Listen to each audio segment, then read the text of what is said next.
Editor-in-Chief Clifton Leaf and Fortune Executive Editor and Editorial Director, Brainstorm Tech, Adam Lashinsky.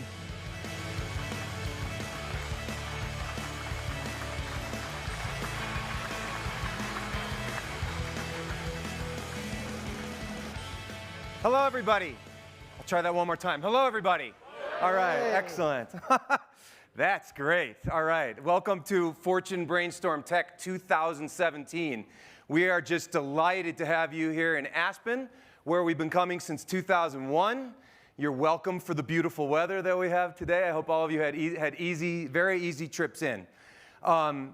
We've been coming here a long time, and so for those of you who have also been coming a long time, you've seen all the changes that we've made and how much it's grown, especially that area outside the tent.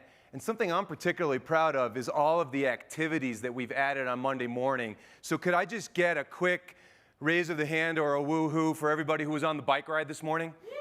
Woo! Congratulations for making it up the mountain. Anyone who was on a hike? Great. River rafting? Oh, yeah, that's an enthusiastic crowd. Yoga? Okay. The yoga's quiet. Yoga. Yoga's that's quiet. Choir yoga. Yeah. And then lastly, the art tour. Who was on the art tour? Excellent. Thank you very much for doing that. Make suggestions about other things you think we should be doing in Aspen next year when we're back. I want to make a quick introduction. For some of you, this will be the first time for you to see my friend and colleague, the new editor-in-chief of Fortune, Clifton Leaf. Hey. Hey, and this gives me a chance to introduce the four Brainstorm Tech co-chairs. So Adam, to my right, is the guiding light and impresario of this event. We have Andrew Nuska, who's our digital editor, and then there he is. Michal Levram, our senior writer, who is backstage, and Aaron Griffith, who's about to come on, another senior writer. I have to say, it takes a year to put something like this on. It's a year of conference calls and endless meetings and email chains with the subject line urgent. And really, these four people have been part of this for body, mind, and soul for really much of a year. So I want to thank all of them, please. Also, a number of our co-chairs also write newsletters. One of them is the data sheet. It's helmed by this gentleman right next to me, this great talent next to me. If you don't already subscribe to it, you will automatically now that you're a member of this Brainstorm community. It will be in your office. It will be in your inbox, rather. And if you want to unsubscribe, you can do that anytime. Of course, we'll know who you are. And with that, media policy. So a handful of housekeeping for you quickly. Our media policy at Brainstorm Tech, everything that happens on stage and that is spoken out loud at the roundtables is on the record. You have a lot of journalists around you, both from Fortune and from our competitors, and everything, but all other conversations are private unless you agree otherwise. We will be live streaming everything that happens on the main stage here on fortune.com. For social media, our Twitter hashtag for the conference is #FortuneTech. Two handles you might want to know about are @BrainstormTech and @FortuneMagazine. We have a Wi-Fi network in here. No password is required. Also, if you haven't done it yet, please download the conference app, which is very helpful because it has the updated agenda, speakers, logistics, notices, other things you'd want to know. That's Fortune Brainstorm Tech in the Apple App Store and Fortune Brainstorm Tech 2017 in the Google Play Store. I have no idea why those are different. And before we go any further, most importantly, we want to thank our sponsors, our gold sponsors first, Cornerstone On Demand, which is sponsoring our talent track, Flex, our IoT sponsor, Herman Miller, these spectacular chairs, KPMG, the intelligence track sponsor, Microsoft, the New York Stock Exchange, and RBC Capital Markets, which is sponsoring our finance track. And our silver sponsors are Expa, Fusion Media Group, IDA Ireland, and Siemens. And finally, our bronze sponsor, View Inc. Thank you for all the support. There would be no Brainstorm Tech without you. Thank you. Yes, thank you. And so let's dive right in. One of the most exciting and controversial topics is self-driving cars, autonomous vehicles. It's also attracted a ton of capital Here to fill us in on all of that, please welcome Tim Kentley-Clay and Kyle Voigt with Fortune's Aaron Griffith. Woo.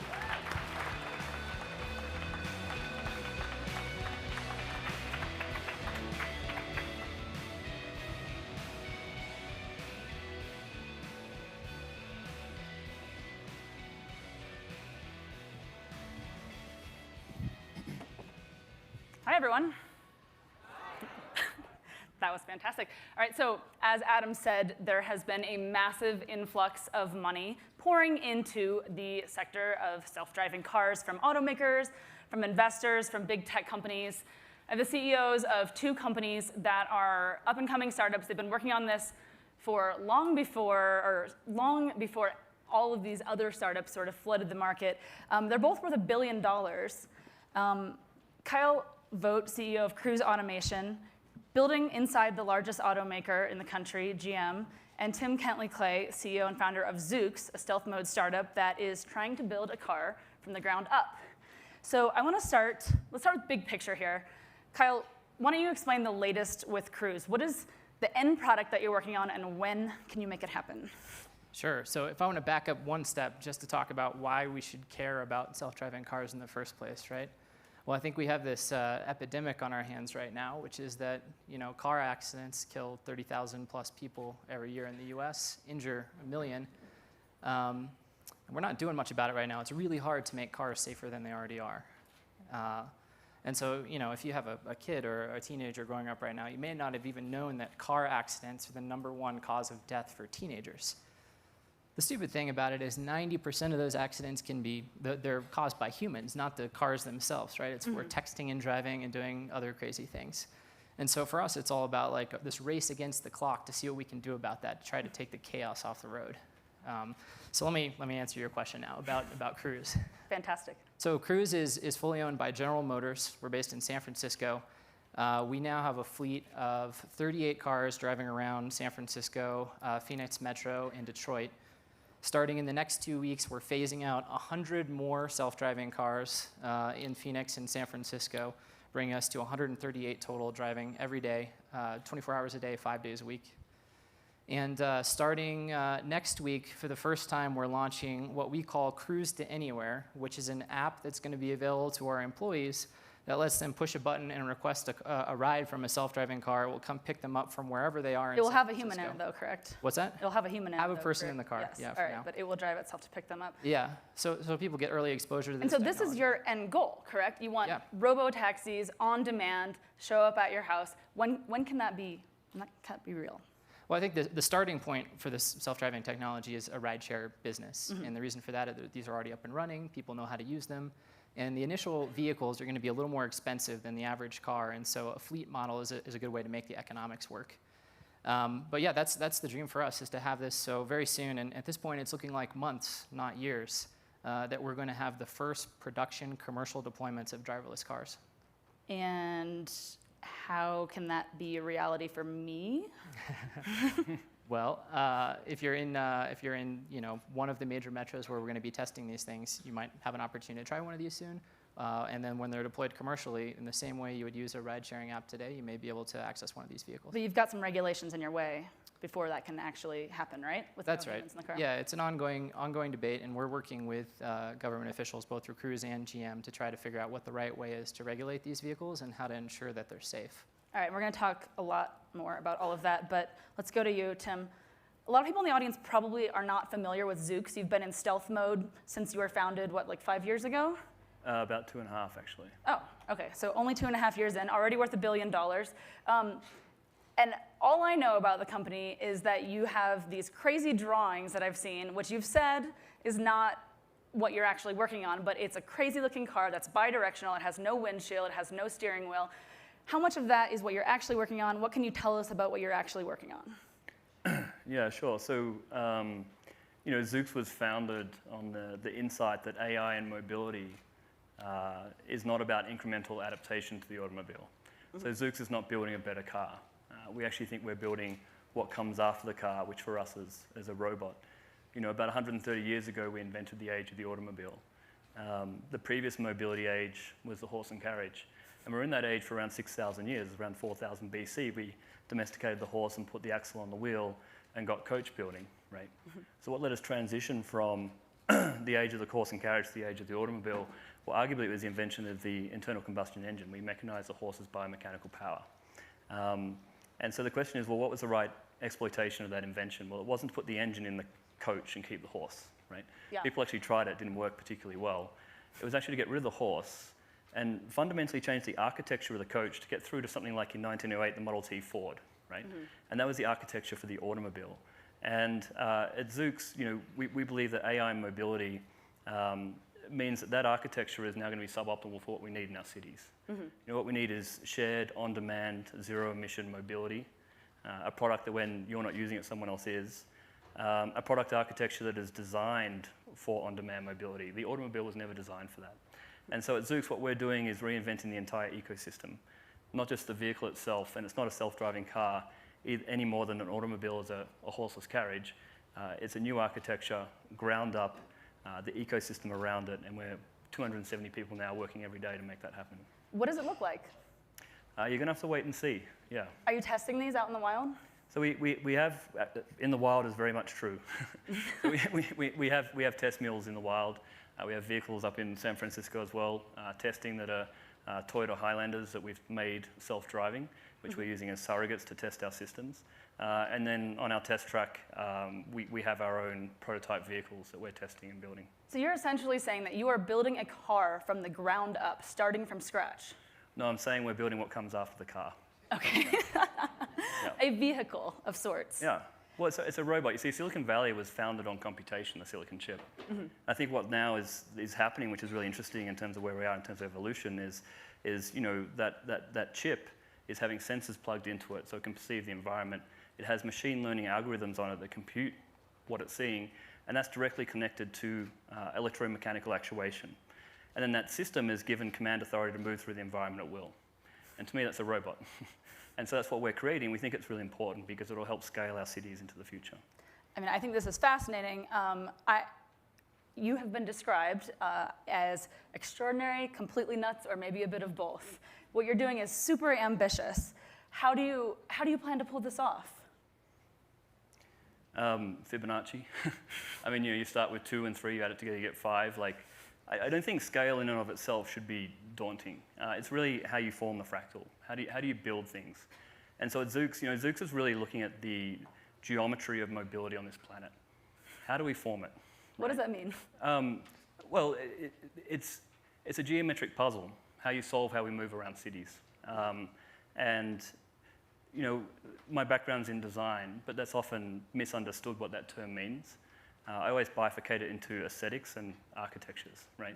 Most people think design is making things look pretty, but design, I think, correctly understood, is actually asking the question, well, how do we form this thing in the way that we do? Why do we do it in this way?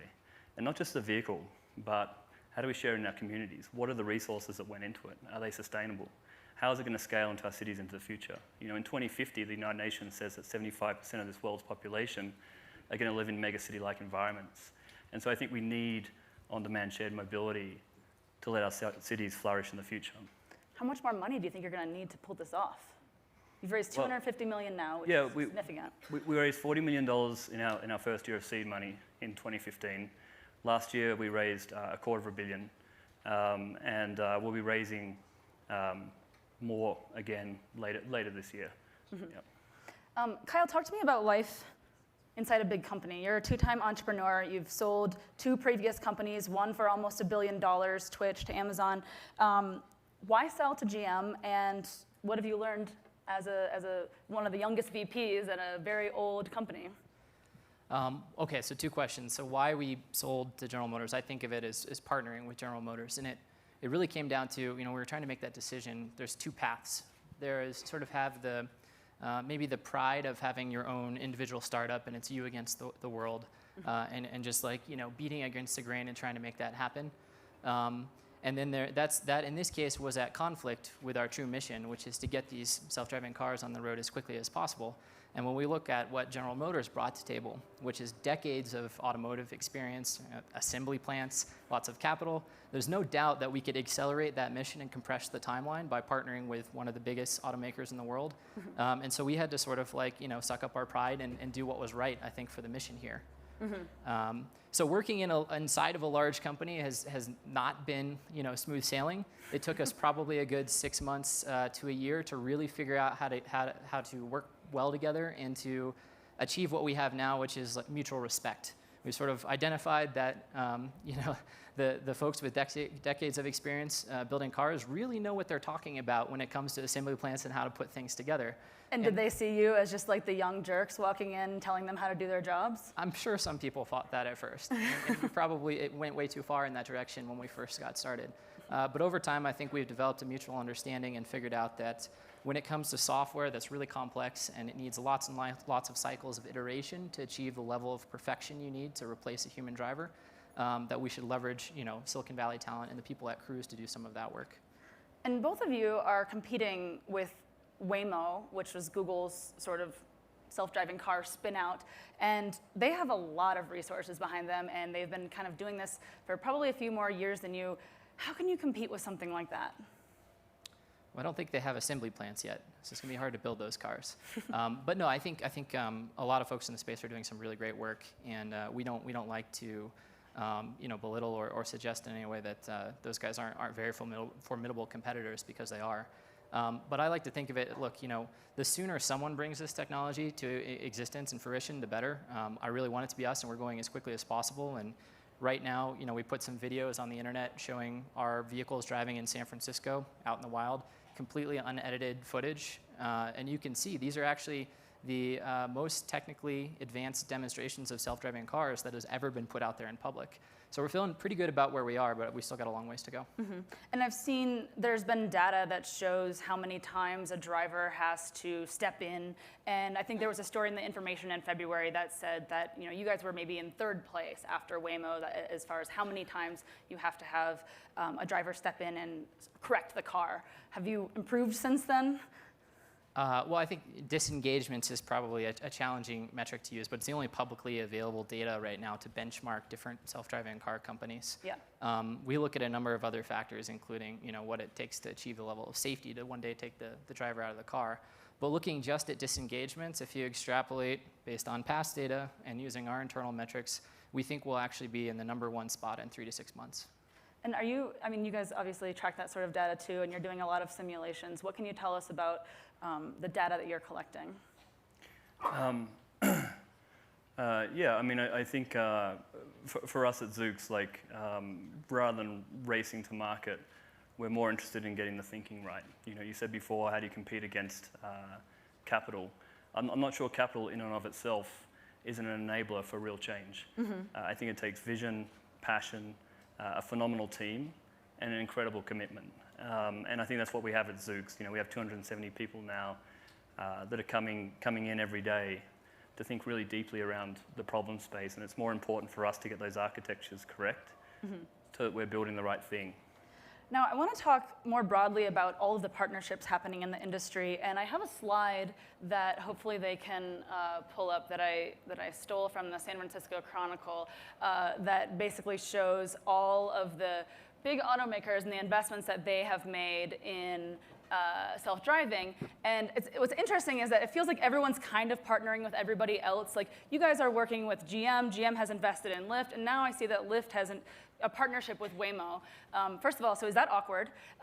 And second of all, how can I make sense of all of these interconnected companies? And then, Tim, maybe I can follow up with you. You guys aren't partnering with anybody. And why is that? So Kyle, go first. The relationship status it's complicated. There's a lot of people working with a lot of other people. They're all somehow tied together via various investment vehicles and venture arms of various companies. And I think it's going to get a lot more complicated before it becomes more clear what's actually happening. But there's a reason for that. And I think if you look at the first generation of rideshare companies, for example, they're all driven by humans. That's sort of the software for these vehicles that are driving around town. I think the second wave of autonomous or of ride sharing is going to be very different. It's driven by autonomous vehicles, perhaps things like what Tim is working on, and I think that it's an open question which companies will be the ones that make the jump. You know, are you going to be the Amazon or the web van of this transition? And that's to be seen. And so, you know, we're trying to keep our options open. Even at Cruise and GM, we have the equity investment in Lyft. We've been working with those guys, but in the future, it's still to be seen whether, for us, for example, we're sitting on this great technology, whether we partner with everyone, one company, or no companies. Well, when you saw that announcement, were you like, all right, lock down all the Lyft data, don't let them see all of our secrets because they're going to share it with Waymo? Yeah, what about that? Yeah, it's, I mean, like I said, it's complicated, and data sharing is going to be really tricky too. I think it's going to take several more months for I think the partnerships to finally settle, because everyone's waiting to see sort of which company or companies pop out that actually have this technology ready for deployment and not just a proof of concept or a flashy demo. There's like a 10,000x difference between a car that can drive around the block without someone touching the wheel and what it takes to drive through urban San Francisco in rush hour. Well, that's the thing that's crazy to me is there's so much hype out there, and you're purposely avoiding it by saying in stealth mode. We had to beg you to speak at this conference.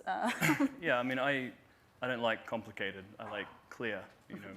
And the reason we're in stealth mode is not because we're particularly secretive. It's just that we have a perspective, and our heads are down perfecting the fundamental art and science of Zoox.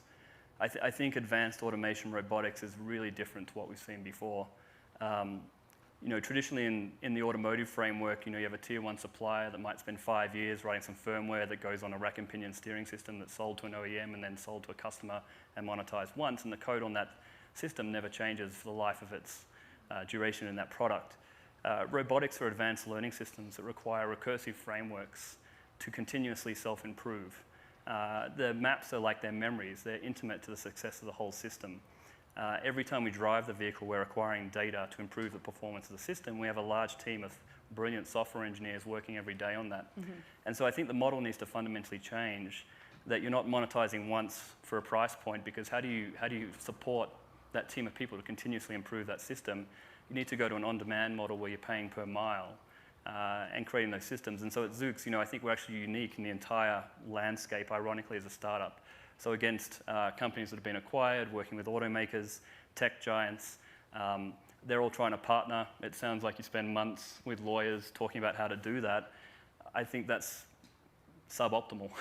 and so at Zoox, we believe strongly that under one roof, under one product architecture, creating an ecosystem, not a self-driving car, will lead to outperformance in the marketplace.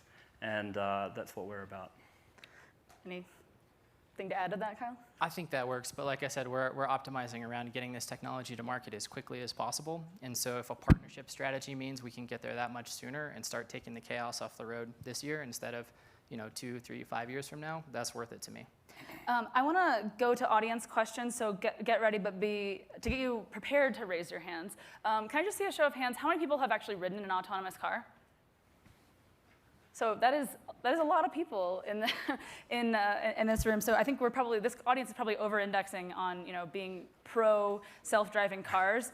But I know that there are a lot of people out there that are very scared of self-driving cars. The first autopilot death happened a year ago, and Tesla responded. Elon Musk said, "Do the bloody math. It was bound to happen." How can you guys get people, the wider audience, not just this audience, but the world, more comfortable with self-driving cars? Was that a direct quote? He wrote that to Fortune, actually. Interesting. Okay. Well, look, I think anything that's new is sort of intimidating and scary at first, and self-driving cars are no different. I think it's going to take, basically there's going to be a normal technology adoption cycle. There are going to be people who are going to be in line, probably many of you in this audience, saying, I want to go first, I want to try this out. But I think the burden is on the people developing the technology and putting this together that demonstrate that this is actually something that you can trust. And so we look at that from a number of angles, maybe like having the cars out there in the real world and collecting empirical evidence of their safety. So there's not this question about whether it's going to be safe. It's been out there in the field on the same roads in the same conditions, wide variety, and it works. And I think that combined with sort of phasing these things in, letting people see them, see how they work, getting behind the wheel and then eventually is the right path to having this technology be quickly adopted. Any thoughts on that, Tim? Get in, buckle up, you're going to love it. All right. No, but I mean, I think, I mean, there's a certain set of the community that's always going to be afraid. You know, people won't fly today, even though it's, you know, I don't think there's been a death in America from aviation in like 8 years now, right? And there's a lot of planes in the air. So, you know, you're going to have people that are afraid of it. You're also going to have early adopters. I think you can manage the risks. I think the technology is coming. You know, at Zoox, we're building the real thing. We're not building a bent tubular steel prototype vehicle that gets put in a museum quickly. This vehicle will be freeway capable. It'll have airbags. Its passive safety architecture, we think actually can meet and exceed what you can get in an automobile because of the way we've changed the configuration of the vehicle fundamentally. And so the passive safety is actually very, very strong in this vehicle. Do you have a timeline on when you are hoping to reveal it? Yeah, so our publicly stated long-range goal is 2020. We want to be ready to deploy the vehicle. So we're basically on a 5-year vehicle development program. Typically an OEM, if they do an iteration on the existing vehicle, it's a 5-year program. So we kicked off in 2015 a 5-year program. My co-founder, Dr. Jason Levinson, and myself, 2 guys, 1 laptop, like really kicked it off, no money. And we're looking to conclude that in 2020. Fantastic. Let's see if there's any questions from the audience. Where are the yellow paddle people? Right here. She will get you in the front here. Hi, Rick Chavey with Interworks. If you make a parallel to the computer industry, PCs, do you think of yourself as a closed system, or a closed system for now, but opening up later to let others innovate on your platform? So how do you think about this? Is there any analogy you could make? Fantastic. Well, I think open platform is a great idea, and I think that there's possibly a path to that in the future. But if you look at you know, these vehicles have a very high level of safety. We're talking about carrying real passengers here. So it's not like your desktop PC. And so I look at it more like if you look at companies like Boeing and Airbus who are running this mission-critical, safety-critical software, it's not open source. It's not an open platform where you can go plug in your own modules to it. That said, we may get to some point in the future where there are layers on top of the autonomous driving behavior itself where you can do some really interesting things inside of the car, but we're not there yet. Let's do a question from back over there. Hi, I'm Mike Dana with Fierce Wireless, and I wanted to see if maybe both of you could just talk about the government regulations in this area, because, I mean, to drive my car, I need to have a license, and I need to have insurance, and I've been pulled over for a busted taillight. I just don't understand what the government regulations are in this area, and whether it's a concern. Well, I'm not sure anyone understands what the government regulations are at this point in time. What I can say in Zoox's case is actually Mark Rosekind, who was the former administrator of NHTSA, is actually Chief Safety Innovation Officer at Zoox. Last year, under his leadership, that organization put out some guidelines for how to, in a risk-managed way, deploy advanced autonomous systems in the community, which we fully support. And he's now steering those thoughts from Zoox's side of the fence on all levels of government. And is he pulling his hair out, or is he hopeful that this can happen quickly? No, Mark's a real leader. He doesn't pull his hair out. He gets the work done. Mm-hmm. Yeah. Thoughts on regulation? I'd agree with that. It's still, there's a lot of work being done. Would you say it's the biggest thing holding back self-driving cars from becoming a reality? I mean, some states are saying, you know, our arms are open, come deploy these cars here right now. Mm-hmm. So there are places where you can do it, but I think what's happening right now is there's discussion of things happening at a federal level, which would be interesting because then you don't have a patchwork of state-by-state legislation or an autonomous vehicle that has to stop and kick you out once it crosses state lines. Mm-hmm. So we're really excited to see some progress made there, but I wouldn't say it's holding back the deployment of at least the first wave of driverless vehicles. Mm-hmm. I think the biggest thing is safety, right? Like, I think in Michigan and Florida today, you could actually legally put a vehicle on the road with no one in it driving itself. None of the development community are doing that because the technology is not quite ready. And that's what makes this really different and hard. You know, there's plenty of teams that can get to 80, 95, 98% success, but you really need to get to at least 4 nines of success. And so to do that, you really need to ask very serious engineering questions around how you engineer your vehicle and guarantee safety, even while employing advanced machine learning techniques within that system. All right, I think we have time for one more. Let's go over there. Kind of springboarding off the last question, what about cyber and turning vehicles with antennas and computers on board into weapons by hacking? Yeah, it's definitely a big concern, right? Like, we work, again, very carefully with our teams to have really good state-of-the-art cybersecurity on our vehicles. I actually don't think our vehicles are particularly good target for that sort of activity because they're really well controlled, really well understood where they are.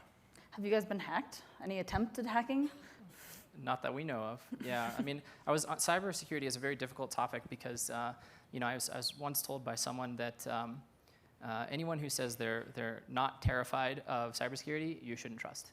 It is something that we are deeply worried about, and I think that fear is a very strong motivator to be proactive and to take steps in the right direction. That said, I mean, I think some of the implications of cybersecurity are slightly overblown. Like there's, the same things that you could do by taking control of a car, you could do by having someone get in that car. So we're focusing on how we can secure the network, how we can keep the car safe and make it so at least the parts where you control the steering wheel and the brake pedal and all the mission critical surfaces are highly protected and secured to the best of our ability. Fantastic. All right, I think we're probably out of time unless there's maybe one last lingering question out there. Guys, thank you so much. Hopefully one or both of you will become the Amazon of self-driving cars in the future. Thank you, guys. You guys get up and go.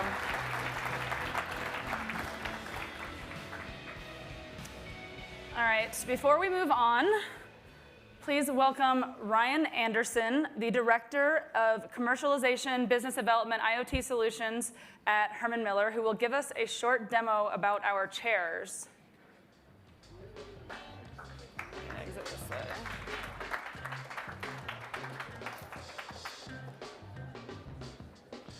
Hey everyone, how are you? My name is Ryan Anderson. As you heard, my job is to lead the commercialization of our smart internet-connected furniture. We have products that can interact with end users differently, provide robust data around real estate, that sort of thing. But today, I've been nominated by my peers to help you adjust your Aeron chairs. So we're going to walk through it together. Just a quick show of hands. How many of you have Aeron chairs at home or at work? Thank you. You are awesome. We appreciate it. This might feel a little differently. We remastered the Aeron chair last year. We originally released it in 1994, but now it's a little bit different, and we'll go through each part of it, all right?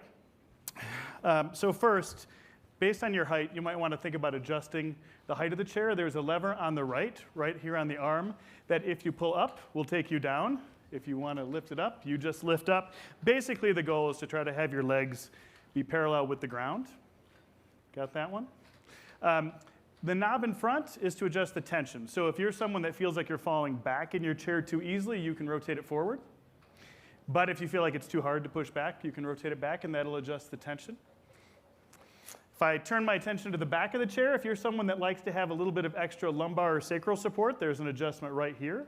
You can rotate that forward or backward. That'll help you to feel a little bit more back support, particularly if you're someone that has lower back pain and you would like a little more comfort while you sit.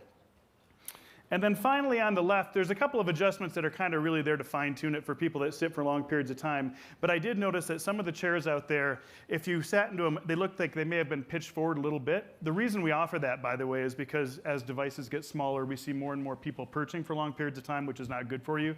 So the chair actually has the ability to rotate forward. But for today, for the conference, that's probably not something you want. So this knob here, if you click it back and you lean the chair back, it basically resets it to a neutral position. So that was the quick overview.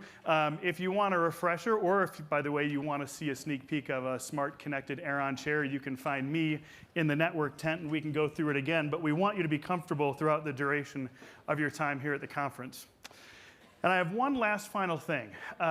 There are 5 chairs in this facility, 5 Aeron chairs that have a little tag underneath the right-hand side of the chair, and they look like this. Take a look to see if you've discovered one. If so, you should be able to remove it, and you have won your own new Aeron chair. Yeah. All you need to do is fill it out, take it to the registration table, and we will get your information and send you one. So congratulations. Thanks, everybody.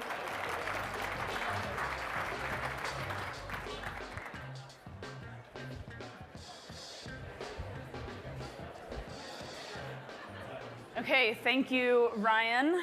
What a great way to start us off at Brainstorm Tech. So, the Internet of Things is becoming more pervasive in our everyday lives, not only providing convenience, but also cost savings realized. our next guest company has a long-range vision for the connected home using Google Assistant to manage the thermostat, cameras, other devices that will be integrated and used to streamline and upgrade our home's central nervous systems. So here to explain why we should embrace the robots, welcome Yoki Matsuoki and Fortune's Mahal Levram.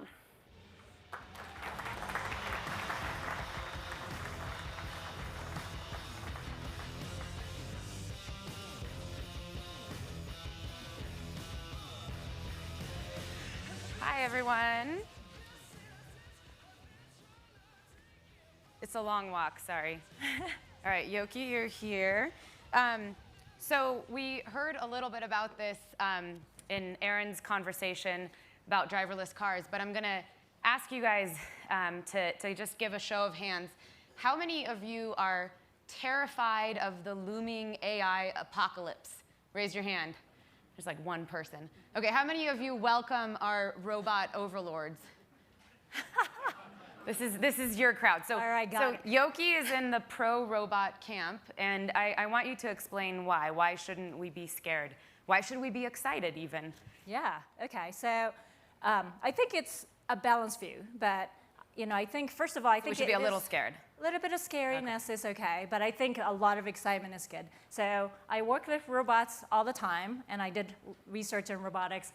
It's really, really hard. Those of us who touch it every day know that it's not, like the advancement we're making is great, but we still have a long way to go. Mm-hmm. We're going in the right direction, but I don't feel scared or worried every day. However, the bits that I think it's healthy to be scared of is that I think early on, we gotta set the standard right. We gotta set the policies in the right directions. We gotta know how to set the ethics, why we people should be working on. So I think those are important things that it's good to have the fear for. So, and I hear a lot of times people use the argument of, this is still a long ways out, which I guess makes me feel a little bit more secure about like my lifetime, but I also care about what happens next, right? So how should companies and individuals in this room be thinking about? I mean, what are you doing? You're at Nest currently. You've had a long career in academia as well, which we'll get to. But what are the right steps to make sure that you've got someone who's thinking about ethical considerations from the get-go? Yeah. So I think, I've always felt that technology should be developed to make us humans better, rather than sort of a muscle to exercise, like go to the gym and lift more weights and I'm gonna show off this amazing technology.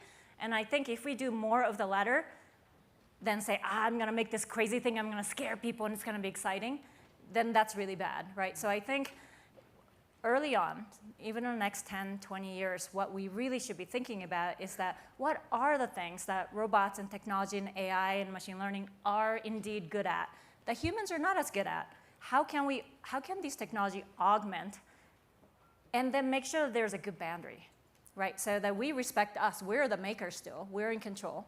Mm-hmm. So we need to make sure that the boundary is preserved. So what do we suck at?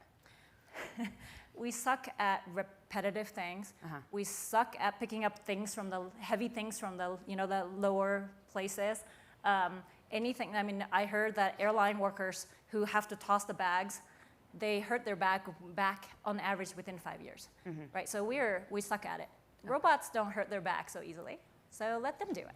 So and what are some of the more exciting applications that you're seeing really on the near-term horizon? You, by the way, maybe tell a little bit first about your background, because Yoki got interested in robotics actually through sort of an interesting way, through tennis. You wanted to create a robot that could be your tennis buddy. Yeah. So it didn't work out, but your career turned out okay. My tennis sucked. So I tried to become a professional tennis player. It didn't work out, but through transition, I decided I really love robots, and then if I could build my dream robot at the time when I was a little younger, I would build a tennis buddy for myself that's completely controlled by AI, and then it could beat me most of the time, but when I wanted to kind of feel good, that I can beat it, right? So I think that was the idea. So I think then that transformed into building prosthetic devices for people that's controlled by human brain in academia as a professor, and then that transformed over time into Nest. And then at Nest, we build thermostats that seems like a lot of people say, what, thermostat? Like that has nothing to do with your background in robots. But it actually does. So the way that we really use the robotic technology, the robots actually I'll decompose into 3 things. So sensing, thinking, and taking actions. Robots are really about that. It doesn't have to have legs or arms or eyes necessarily. Those things kind of help. But it can be thermostat, which has sensing. It has lots of sensing about temperature, room information, occupancy information. And then, it can think about it for a little bit and then change temperature. And it doesn't necessarily need a belly button either, right? Weren't you just talking to some kids about, was it robots with or without? Yeah, without belly buttons, because I think when kids think about robots, they always have the head and a body and the legs and arms. And I just really wanted to tell them, hey, for a little while, we might make a lot more advancement in robotics in shapes that are not human-like. Yeah, and I thought belly button is a kind of cute thing to pick. Yeah. So keep going though with Nest. Why is Nest, how does that fit into your trajectory in robotics? Yeah, so again, going back to some of this ethics or how we utilize the robotic technology, what we really should be thinking about is how can we get technology to do things that we're really bad at? And turns out, we are pretty bad at changing our behavior. So one of the things is energy savings. I won't let you raise your hands, but if I said, who wants to save energy? I bet many of you would raise hands and said, how many of you are doing the right thing every day at home?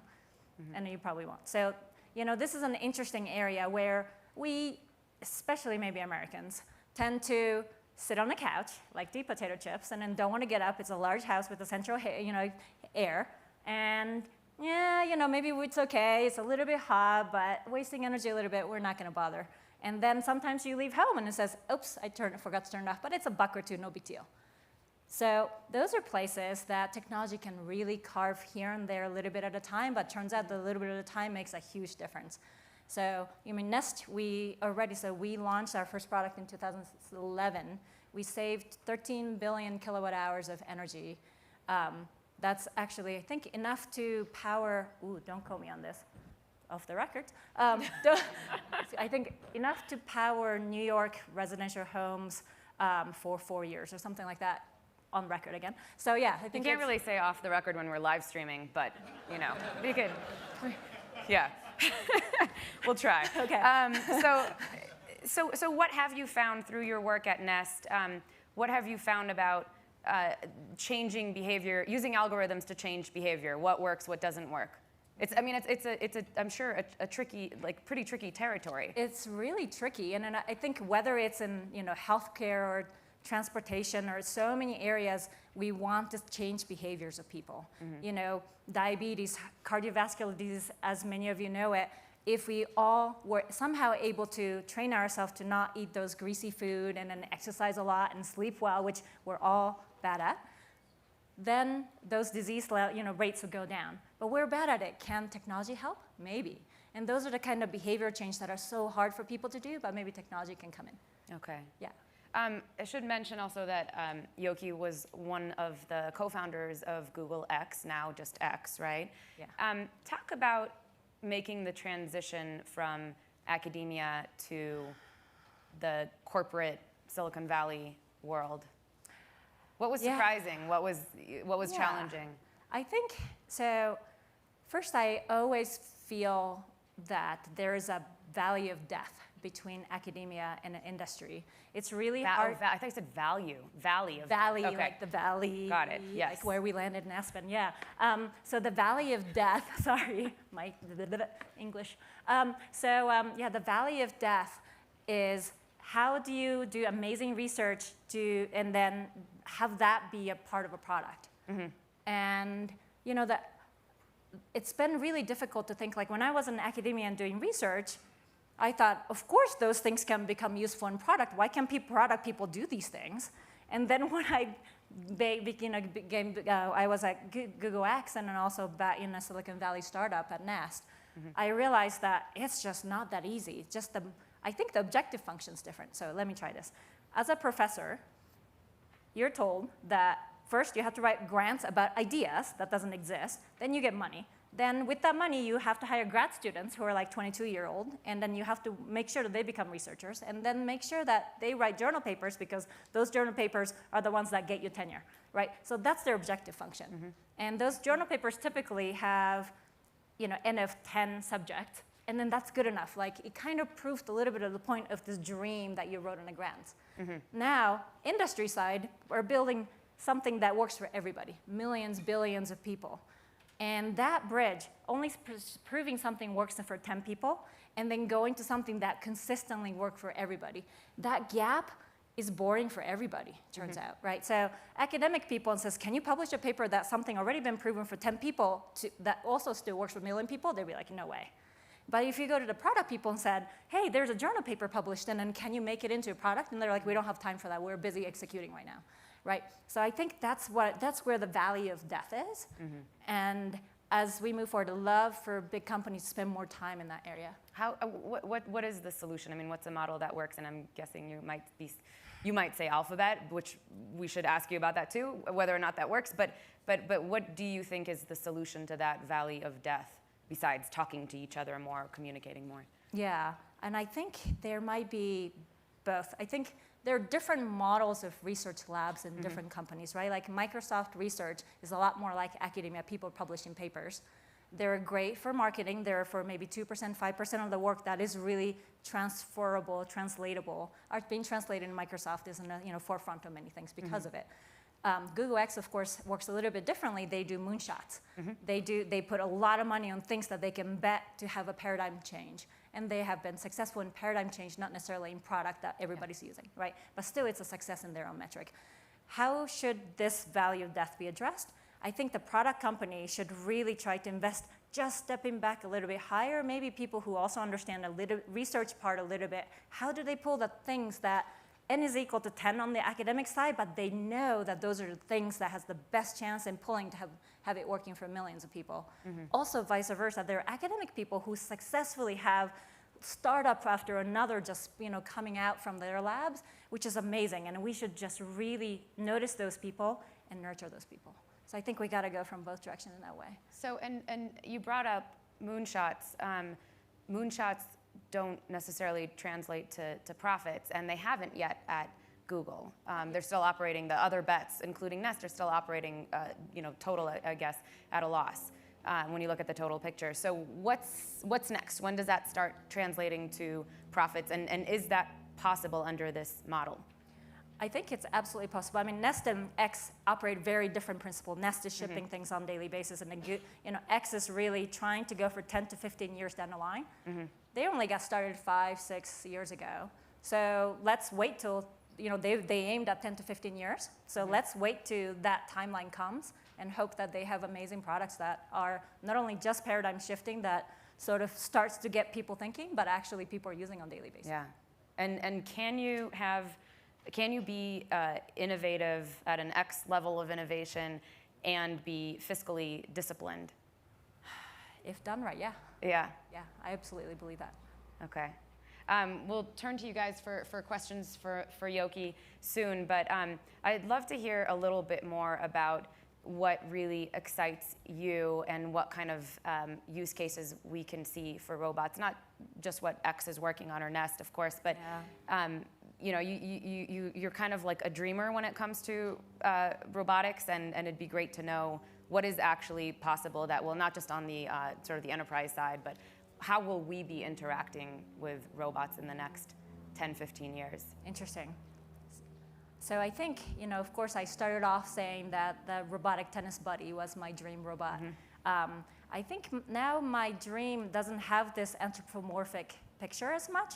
Maybe I've been working on Nest too much and looking at those thermostat as a robot. Circular. Yeah, circular, and then you on the click. wall. Yeah, exactly. No, but I think that technology itself, the sensing, is advancing fast. It doesn't have to have legs and arms and follow you around. It can still sense you wherever you go in many ways. You have one in a pocket, which is pretty densely populated with sensors to your phone, right? And then so we know all the devices are already starting to know a lot, which can help you. So think and then execute. So machine learning is another area, of course, the thinking bit, which is also advancing and then just finally becoming practical, which is really, really exciting. So, But again, using it, so the thing that excites me, again, I'm going back to the behavior change part. So it can be completely distributed sensors and actuators that are helping you every day. But the behavior change bit, one of the learning that I had at Nest very early on when we first started the field trial is that when we thought we wanted to make sure that everybody was saving energy, we got machine learning to make sure that everybody was saving energy, a little bit more than they were. And then we went in a field trial, and then everybody barfed. And then they said, no way I want to save this energy. This temperature is not comfortable. So they actually rebelled and started using more and more energy than even before. Then we realized that, you know what we have to do is to understand human psychology and cognitive psychology at the same time and marinate that with the machine side of the learning so that we don't push too hard, right? So I think that balance allows people to say, you know what, I'm still in control. It's okay. Machine is simply helping me, so I'm going to work with you, machine, to save energy. And then we changed that code in like maybe the span of 3 months, and the result was totally different. So what change did you make? We made sure that if those people who weren't willing to save energy and they were buying it because it's a cute thing on a wall, let them be, right? It's fine. But at the end of the day, overall, there are a lot of people who really do want to save energy, and they do want to teach the Nest thermostat the right thing, and then they did. But just it's a mindset. Got it. Okay, questions for Yoki. Raise your hand, and a microphone will come to you. We've got a question over here. Can you introduce yourself, please? My name is Hamid Faruqi. I'm the CEO of Sogo Survey. My question is, earlier you mentioned how much energy Nest has saved. And the question is, how do you know how much energy has been saved? And how much data are you collecting from us? And are you... Okay. I knew that was coming. Yeah. Since the merger with Google, we get that question a lot. So first, the saving energy bit. We did all the theoretical calculations, but the ones that we really rely on is the third-party studies. So a lot of external energy services companies, utility companies, get their data prior to Nest and then post-Nest. And they compare it, and then they see, I think it's 10 to 12% in heating, and then something like 12 to 15% in cooling, that we really do save that they consistently show us. And the second part of the question? What was that? How much information do you know about his temperature preferences and many other things? Yeah, so we of course do a very good job not looking at customer data. We absolutely only do it to improve quality of the product. We separate user data into a totally different place from where I think just go directly where ads or anybody has any access to. We make sure that those things are absolutely separated. Okay, question back here. Michael Schrag with MIT, and a Nest user. I'm a little surprised by your characterization about saving energy because we use it for convenience and the saving energy is a byproduct. The thing that surprises me is you have a great presence in our home. I know about your Dropcam, your camera company. Why don't you invite us, why don't you send us a sensor or a device that builds upon the environment management aspect of it? Why is the user experience not more closely connected with the R&D and innovation initiatives that you lead, particularly since your answers have stressed the sensor portion of the robotics value circle? So let me just rephrase and make sure I understand. So why don't we distribute more of our sensors which collect data for R&D purposes and, yeah. I like you. Yep. Send me something that adds value, but I you can use as part of your R&D. Yep. I completely agree. I think we should be doing a lot more of that, and then we hope that we do more of it. Why don't we do it yet? We started off just like a small startup and very focused on product at first. And starting off with a product focus often means that we have to say no to some of the things that we really also want to do. I'm an academic person who came from academia. I totally understand the value, and I love to see that happen. So it's on the roadmap. Love to see that happen. Okay. I don't talk about company roadmap. Got it. Yeah. Okay. You can say off the record. We'll turn it off for a second. Really? I'll do that again. Other questions for Yoki? Raise your hand. All right, I will ask you a question I don't see. You can still raise. Oh, there's one over there. So, can you introduce yourself? Oh, sorry, Nico Van Sommer, and I'm the CTO of the Linux Foundation. We've seen robotics being presented in sci-fi movies for decades, doing one of two things: either making the world a better place, giving us superpowers, or you get dystopian dramas like WALL-E, where humans have become fat and lazy because of too much automation.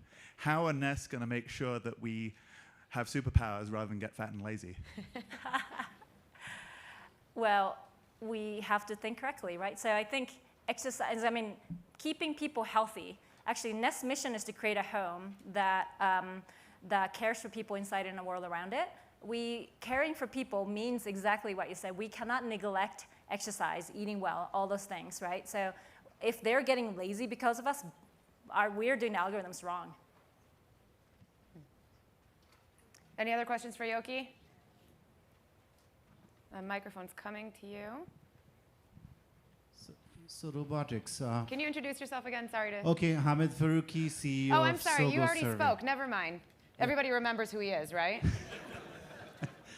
The question is, so some companies are very responsible and doing everything systematically in building robots that would follow certain rules. Long back, I read these rules by Asimov in his fiction about how robots would be governed. My thing is, like there would be irresponsible companies or companies out there, maybe in China, maybe somewhere, that would start to make robots that could fail and cause trouble with humans. Do you not see that happening in future? I mean, is that not a risk? It's, as I said, I think it's an absolutely risk that we should fear for in a little bit, but that control, we have to, it's like nuclear power to a certain extent, right? That, yeah, we should, I'm sorry, maybe I shouldn't have said that. God, I am not on a good roll over here. Can I get out of here? Just kidding. So I think we should absolutely fear in some way this amount so that we bring the right policy, each company, then each country, and then a worldwide. And we should absolutely try to make sure that we talk about it enough to make those rules to happen. I agree that they are, like the 3-parent DNA thing. Was that the right thing? Was that the wrong thing? It's a great scientific advancement. Mm-hmm. I think, in your defense, Yoki, to help you out, but I think obviously technology, anything that you guys are working on can be used for good and for bad, and that's always been the case. Speaking about uses for good, just very, very briefly, can you tell us about your nonprofit work? You've been involved in health applications for a while, but just give us like one little glimpse into what you're doing on the nonprofit side. Sure. When I was a professor. It has to be brief. Oh, yeah. Once upon a time. I'm not doing well, so might as well. No, you're doing great. You're doing great. No. So it's a nonprofit that is for building devices and technology for kids with disabilities. And the disabilities started off as physical disabilities, building physical devices. We're also moving towards learning disabilities and mental disabilities that are going to require more of the software aspect as well. And what is it called? Yoki Works. Yoki Works. All right, Yoki, thank you very much. We would love to have you back, and and we're not too scared, so it's okay. All right, that's okay. I think you reassured a few people. Okay. Maybe. We'll take a survey after. All right, you can just exit over here. I'm gonna stay up here for a minute. All right. So. Our next guest, 33 years ago, or one of our next guests, I should say, he started a small little company out of his dorm room at the University of Austin in Texas. He spent $1,000 on computer parts, and that became Dell. More recently, Dell was taken private and in 2013, and last year he raised $67 billion, that's billion with a B, to acquire EMC for one of the biggest tech deals in history.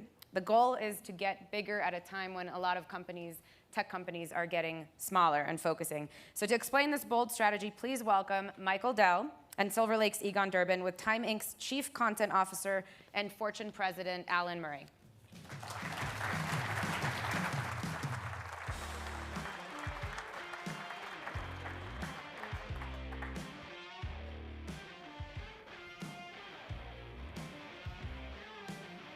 That's a very long runway. Gentlemen, thank you. Thank you both for being here. I want to say two things before we start. First of all, just a shout out to Adam and Cliff and Mahal and Andrew and Aaron for the fabulous program they've put together. Great. I'm biased. I recognize I'm biased, but I really think it gets bigger and better every year. And that leads to my second point.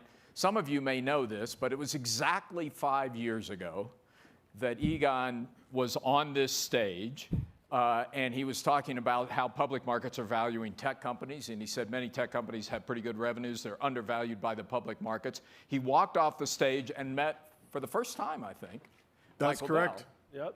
Yes. And a year later, that resulted in Dell buyout, and all because of Fortune Brainstorm, by the way. all because of, if you have any question about the value of this conference, I think it only takes one. It only takes one. So how's it going? So far, so good. You know, we all knew what the old Dell was, right? We got the catalog, we ordered the computer, it came in a box, we get it. The new Dell is hard to get your head around. I mean, you're doing a little bit of everything, right? You're doing hardware, you're doing software, you're in the Internet of Things, you're in data, you're in cyber, you're in networking. Give us the elevator pitch. Like, what is Dell's unique market proposition? So look, we see ourselves as the essential infrastructure company, and our customers are facing some version of the following 4 transformations, and a bunch of this was discussed in some of the earlier panels, but the digital transformation being the most obvious big one that every company on the planet is starting to deal with. And that has to deal with this explosion in the number of intelligent and connected nodes and all the data and the Internet of Things and the machine intelligence and AI. That's a big deal for tons and tons of companies. Then you have the IT transformation. How do you automate and modernize and have a more cloud-like model? Then you have a workforce transformation. How do you enable all your people to have the right tools? And then finally, security, right? As you connect everything up, how do you do that? So what we saw with the, kind of the next phase of what we did was combining with EMC and VMware and Pivotal allowed us to create this new company, Dell Technologies, which is the leader in infrastructure IT, and also has a fantastic position in a lot of the new ways the industry is evolving. So the software-defined data center, converged, hyper-converged infrastructure, how do you secure all this stuff? And of course, we think the data center model is changing. It's undergoing big changes, and as the leader in storing more data, particularly mission-critical data than any company on the planet, making more servers than anybody on the planet, having VMware, which is an incredible software company that Egon and I have come to know and love a lot more over the last year or so. We feel really well positioned to help our customers with that. But there are a lot of companies out there, and I'm going to get to you, Egan, so don't get too comfortable there. But there are a lot of companies out there trying to help companies with these 4 transformations you're talking about. And none of them have the unique set of capabilities or the breadth or capability that we have. You're in an environment right now where, and we talk a lot about this, if you're a CIO, it's one of the hardest jobs, if not the hardest job in a corporate enterprise. You've got CEO and board oversight for elements of what Michael described. You've got new compliance requirements. You're under pressure to cut IT costs. You're moving to the cloud, but you got to protect your data, so that creates an on-prem environment. And so all of these transformations Michael's talking about creates a lot of disruption and dislocation, and then you have a high turnover rate for these poor executives who are in these really hard job called being the CIO of a company or the CTO trying to make technology vendor decisions.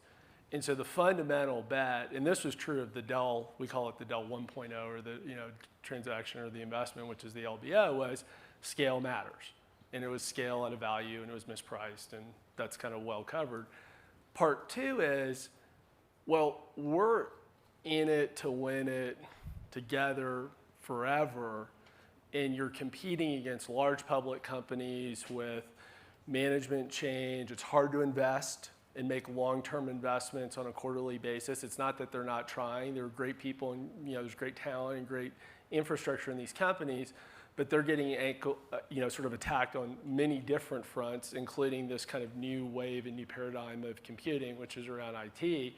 And so what you've seen in large markets with big disruption is the market-leading companies, and it's really hard to build this brand and scale on a global basis, take market share.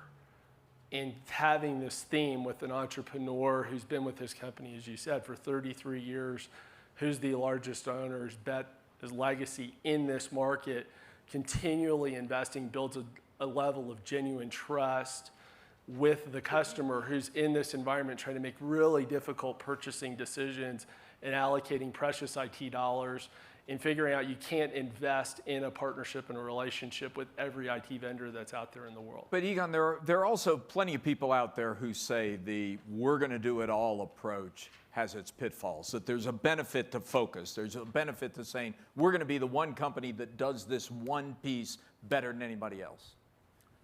Why do you reject that approach? Well, everybody's entitled to their opinion. What I can tell you is that in our first quarter we had $1 billion more revenue than we planned for, as a company. So look, when we go to a customer and we say, you're buying 10 things, you're buying 6 or 7 of them from us, and you might be buying 60 to 80% of those 6 or 7, why don't you buy all 10 from us? And you don't have to have 10 different providers, and the percentage of customers that are saying yes is remarkably high. Well, let's take one specific example. I mean, we did a survey at Fortune of Fortune 500 CEOs and asked them about different technologies and how important they were to the future of their company. 80% of the respondents said they believe artificial intelligence and getting artificial intelligence right is either extremely important or very important to the future of their company. Why would they come to Dell for artificial intelligence? I mean, there are other people out there who are single-mindedly focused on artificial intelligence and seem, from where I sit, to be making more progress.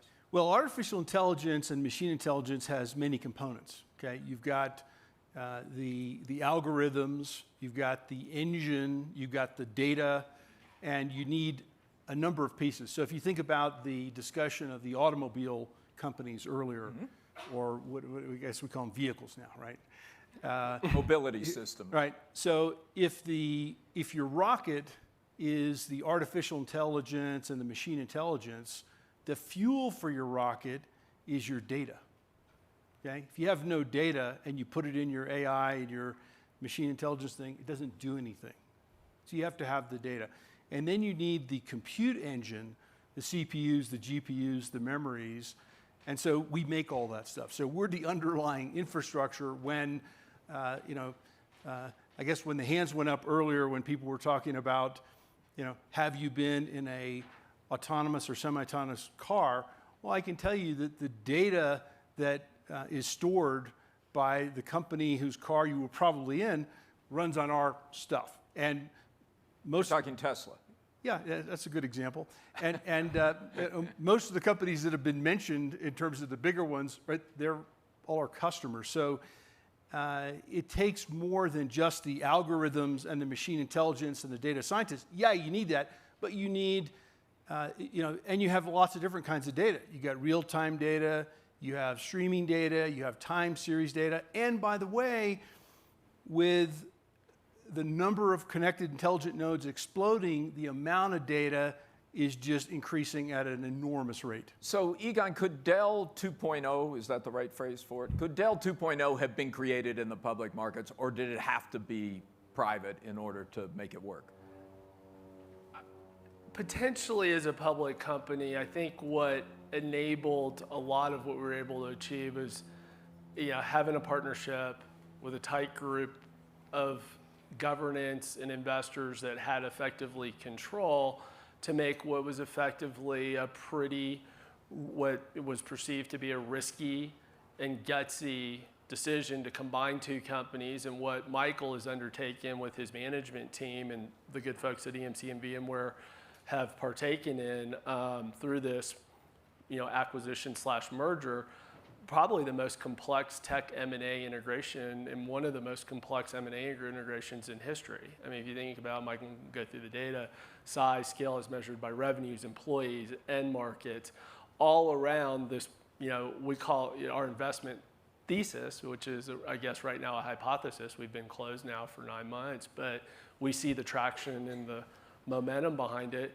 We want to provide more things that are increasingly harder to do for more companies to help them solve their IT needs. And that is a different strategy than a lot of other companies have undertaken, where they've exited things that we look at and say, well, you want to exit that part of the hardware business? Shoot, that takes R&D, takes global infrastructure, global sales force, global brand. You want to get out of that? That's not important to you strategically because you don't like the gross margin or you don't like this. But is that difference in strategy, is that partly a function of the governance structure? Is that because they're public companies and you're a private company? I'll let Michael comment. I think it helps that we're private, and it affects more nimble ability to pursue something like this. And the considerations that we had are, I think pretty simple, which is it financially attractive?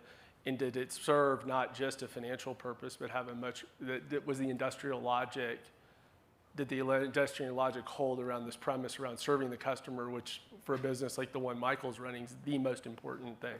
Michael, you've never in your career been shy in talking about your customers. Who's your most dangerous, or not your customers, I'm sorry, your competitors is what I meant to say. Who's your most dangerous competitor today? I actually think it's internal. I mean, Oh, that's a cop-out. Come on. Well, there's no shortage of competitors. There is no shortage of competitors. You must worry about one of them. Who's most likely to keep you up at night? You sleep very well. I actually do sleep very well. Yeah, but sleeping great since we went private. I'll tell you that. Look, we for the last 18 quarters in a row, we've gained share in our client business. That is like unprecedented. It had never happened before. You got to go back decades to see that kind of thing. Right at the moment we went private, we started gaining share. And what did we do? We shifted our focus to more 3-year, 5-year, 10-year. We invested heavily in R&D and innovation. We hired more sales capacity, and we stopped really thinking about the short term as much. And we're doing the same thing across all of our businesses. Egon, I'm trying to remember the exact phrase you used, but you said something about doing this to be the best people doing this for all time. But you're a private equity firm. You can't do it for all time, right? Don't you have to exit at some point? Well, look, I think in all of these investments that private equity firms make, you are over the course of time and space looking to exit. We've had investments we've owned for a decade plus.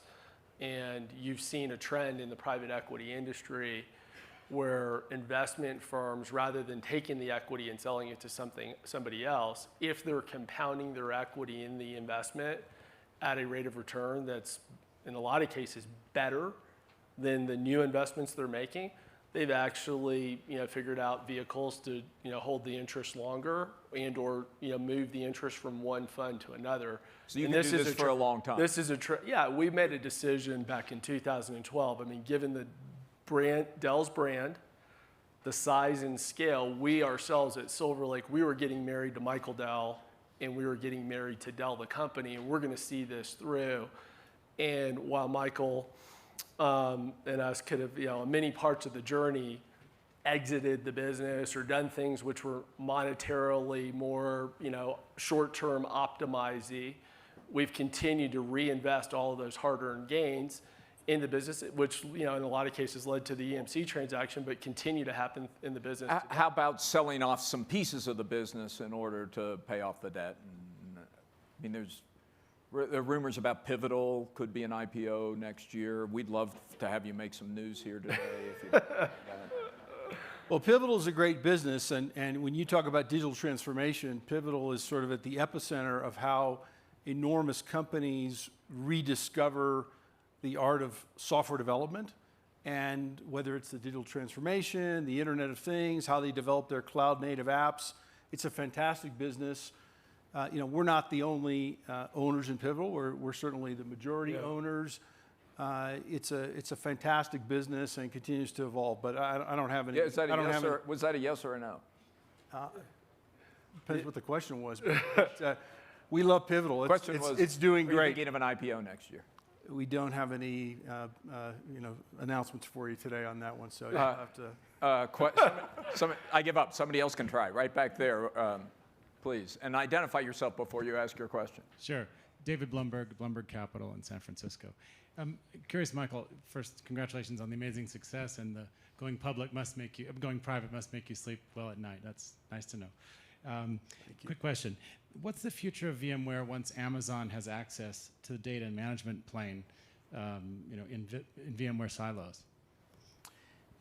Well, VMware and AWS have a great partnership, and next month at VMworld there will be a relatively significant announcement in terms of the milestones of the partnership between VMware and AWS. And I'll just have to tell you, as Egon and I are both board members. When I joined the board, a minute later I got elected chairman, so that was kind of nice, and fully supportive. And I think it has extended the multi-cloud strategy out to the public clouds. We're also, by the way, in addition to AWS, we're doing things with Microsoft Azure, with Google Cloud Engine. And look, we don't see cloud as a place. We see it as a way of doing IT. And AWS, a great partner for VMware. Customers will decide where to put their workloads. They'll get to arbitrage. Does that mean you don't have to be a big player in the public cloud yourself? You can just connect public cloud, you can, through VMware, connect public cloud with system.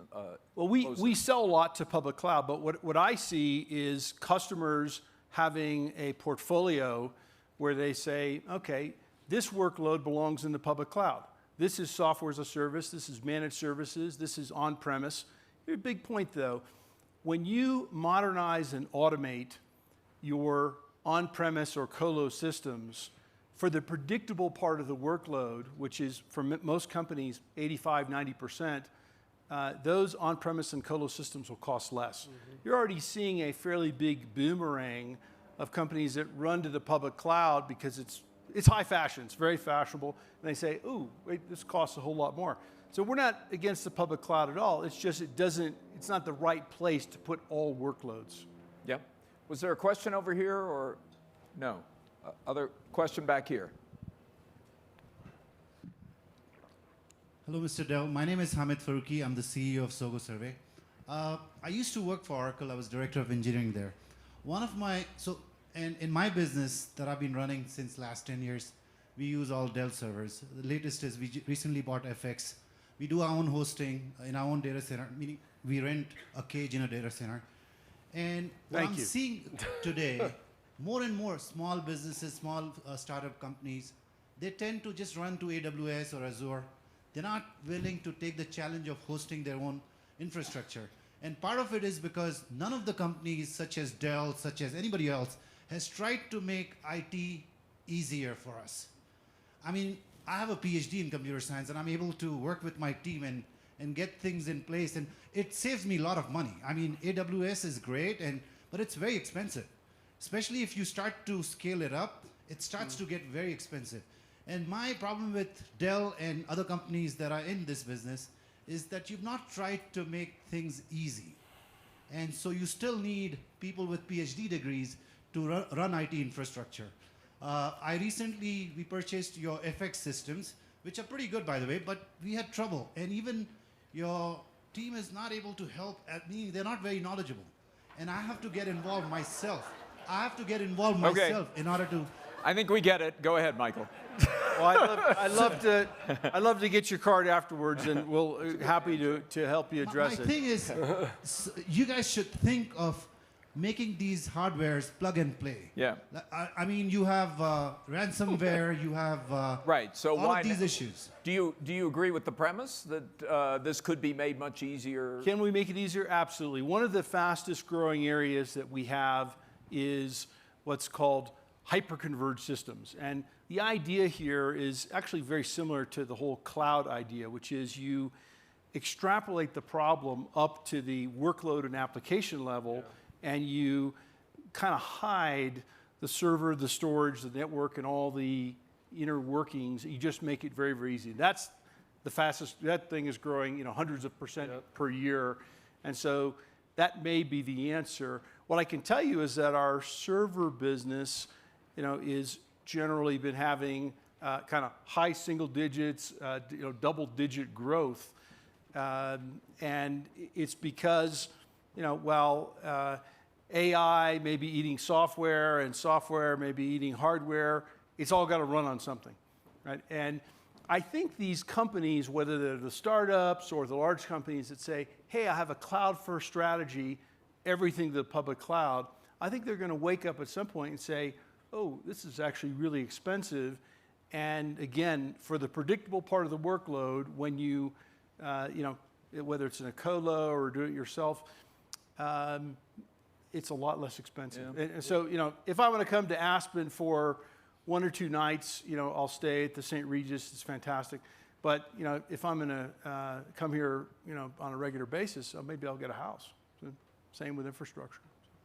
Well, we'd like to have you back every year. Question right there in the back. And yeah, go ahead. Hi, Adam Lashinsky with Fortune. Egon, can you see me, Egon? I'm right. Oh, there you are. Great. Yeah, sorry. Two years ago, you also made a comment on this stage about how you were interested in what Joe Tucci was doing at EMC, and after that, you did the next transaction. What are you interested in investing in right now? Well, we have at Silver Lake, and you've seen a lot of this. We raised a fund this year. We've made a bunch of high growth investments, actually. The sort of the top ticking of the death of the private company unicorn, we felt got in a lot of ways overblown. So you saw us invest in a company called SoFi, Kobai in China. We made an investment in Unity last month, technologies, and we're finding deep value in scale like effectively tech businesses, $100 to $1 billion of revenue, and I think that in this market that continues to be undervalued on a relative basis, actually. I just point out, correct me if I'm wrong, Adam, the CEO of SoFi will be here on Wednesday. So you'll have your opportunity to hear it from the horse's mouth then. Gentlemen, a lot more to talk about, but thank you for taking some time here on the stage at Brainstorm. Thank you. Good to see you again. Thank you.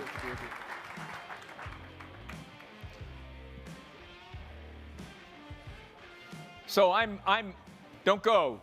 I'm very excited about our next guest, who is someone I've known for a very long time in many different roles, but for the last 2 years, she has been the Chief Operating Officer of Instagram.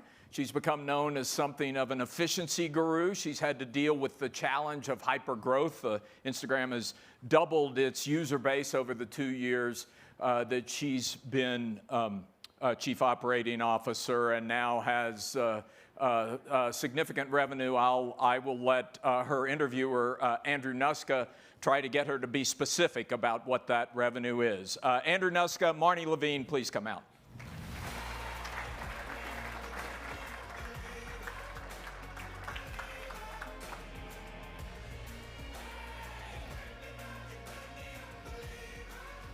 Hey, everybody. Wow. Hi.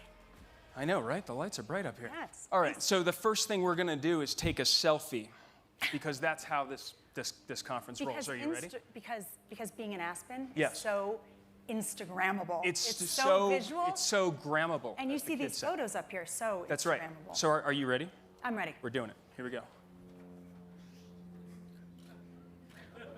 All right. There we go. Beautiful. Okay. So you can check his skills afterwards. Yeah, seriously. I'll put it up after we get finished. So what I want to know is, first off, everybody here, who uses Facebook? Raise your hand. Damn near everybody. Okay. Who uses Instagram? Raise your hand. Can we do the other way where we say who doesn't use Instagram so I can come find you Okay, let's do that. Who afterwards? doesn't use Facebook? Who doesn't use Facebook? No, Instagram. I'll get there. Who doesn't use Instagram? Raise your hand. Okay, Hold on. a few more. Keep up. But a minority. Right. Who doesn't use Snapchat? Oh man, come on. You got to do what the millennials do. We're going to talk about that. Okay. Marnie, you joined Instagram in 2014. You were at Facebook before. Tell me what Instagram was like then and contrast it with now, because the company has grown, unbelievably since then. I think it's a really exciting time at Instagram, and you're right. We have probably changed more in the last year than we changed in our entire 6 years of existence. If you looked at our platform a year ago even, it looked like a totally different platform than it does today. We have introduced all kinds of new things on the platform. We have changed our feed. We've introduced Instagram Stories, which lets you share highlights and all moments and really tell your full, authentic, whole story. Video. Sure. Most people probably think of Instagram as being photos, and yet video has been exploding. People are watching 80% more video than they were this time last year, and they're producing 4 times more video per day than they were last year. So it's exploding. There are things like Live, which allow people to hang out together. So we have changed a lot over the last year, and I have to say, that change has not been totally comfortable for us. Yeah. If you think back to what Instagram was maybe when you first started using it, and you think of the square, right? That iconic square, the first time that somebody suggested that maybe we support landscape or portrait, you would have thought that that person committed heresy. But Kevin Systrom, our CEO, really pushed us to think differently, and we moved beyond the square, so to speak, and started supporting all different kinds of formats. And that really sort of freed us to think about the ways that we could support our community in telling their stories in a visual way. And I think the really good companies, Kevin talks about this a lot, if you look back at companies that have been successful, it is those companies that about every 2 years change and to morph into something else. Yeah, tell me a little bit about the company itself, right? Everything you just outlined was product oriented. Tell me about the people, right? You had I want to say something like 150 employees back then, and now you've got 750, sort of something like that. Something north of 500 or so. Right. Well, you're a leader at the company. How have you rebuilt this to function accordingly? I mean, Well, our community, the Instagram community, we now have more than 700 million globally. 80% are outside of the United States. People come and use the service. 400 million people use the service every day.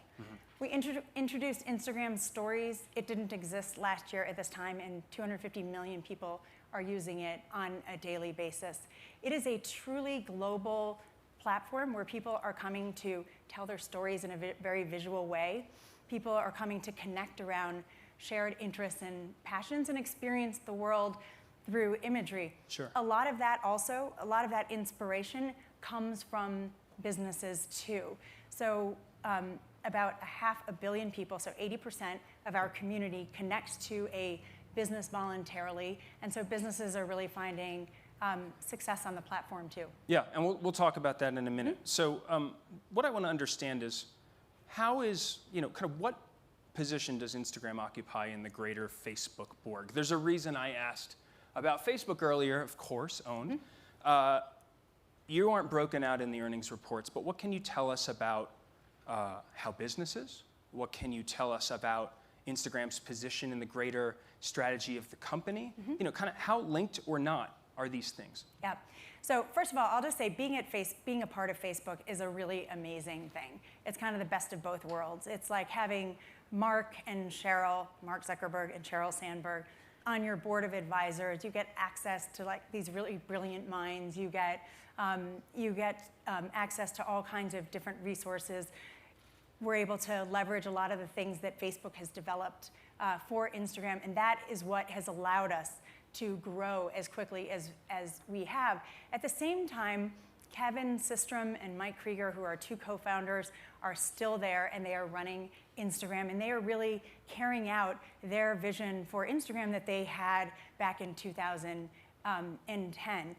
For businesses, which you were talking about, Sure. About 2 years ago, we opened up to businesses big and small to advertise on the platform. It was a big deal. It was a big deal.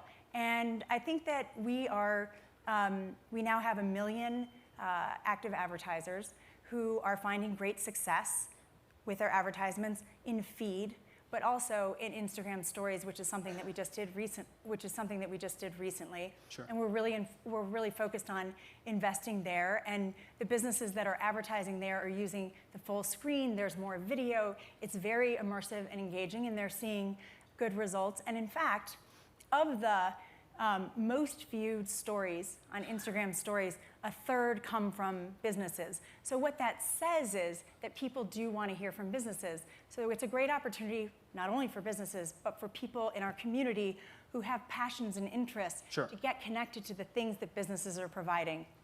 So how's business? It's great, as I said. What can you tell me about it? It's going really well. I mean, we've been focused on making sure that we continue to help businesses use our ad products. Again, help them use Instagram stories and advertising, but also really just engage in the community and develop their presence on the platform. I think one of the special things that we have about Instagram is that not only do we have 700 million people on the platform, and not only is it a global community, so businesses are able to deepen the relationship with their existing customers, but also connect to new customers in markets where they never would have. This is true for big brands, for big businesses, but also for small businesses too. Just a couple weeks ago, I was in LA.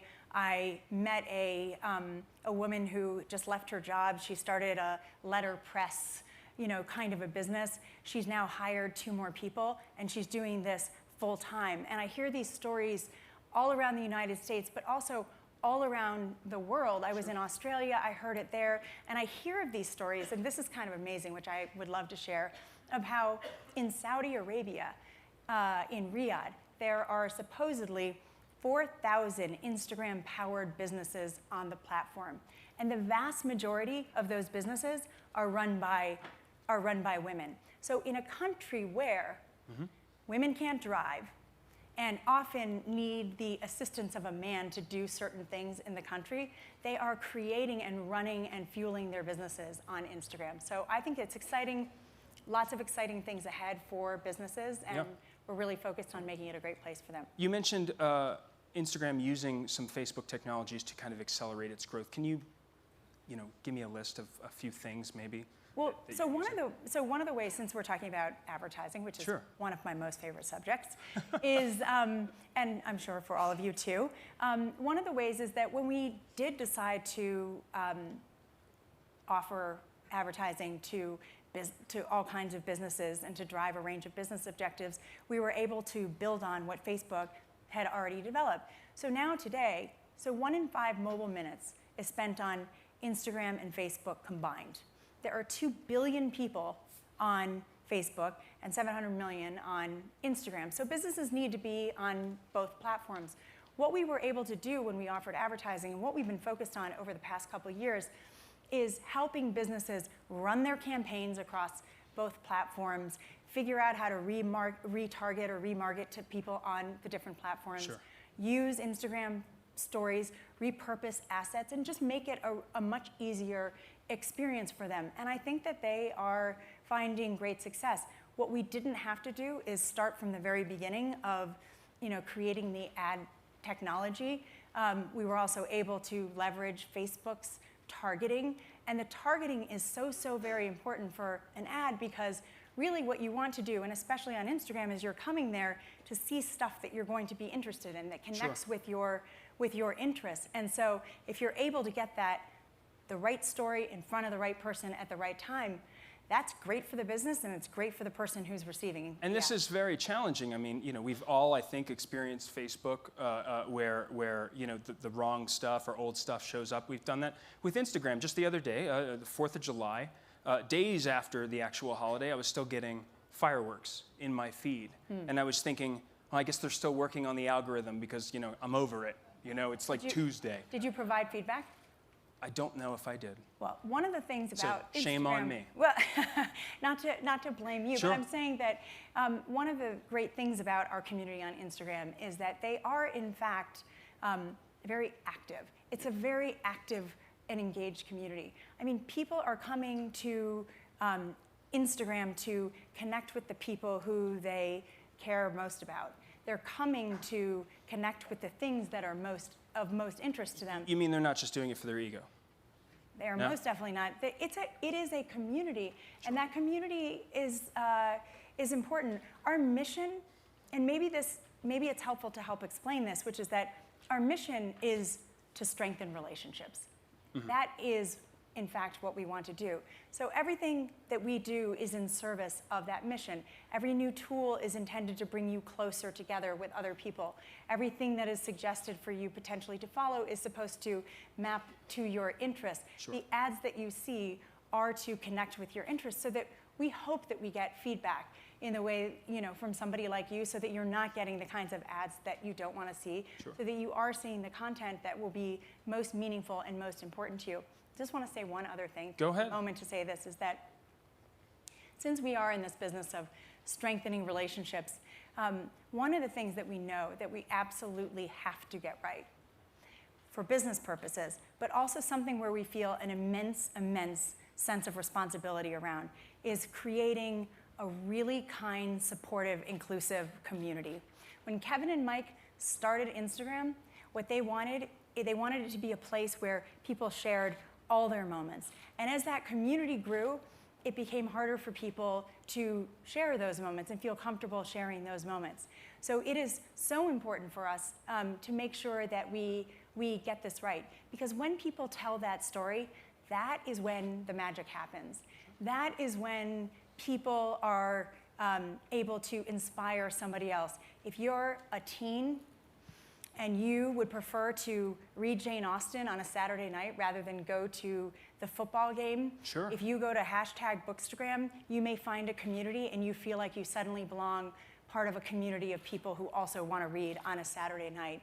If you are LGBTQ and you tell your story on the platform, then somebody who lives somewhere else who might not see anybody who looks like them suddenly feels that they are okay, that they can connect to somebody who is more like them and they don't feel so alone.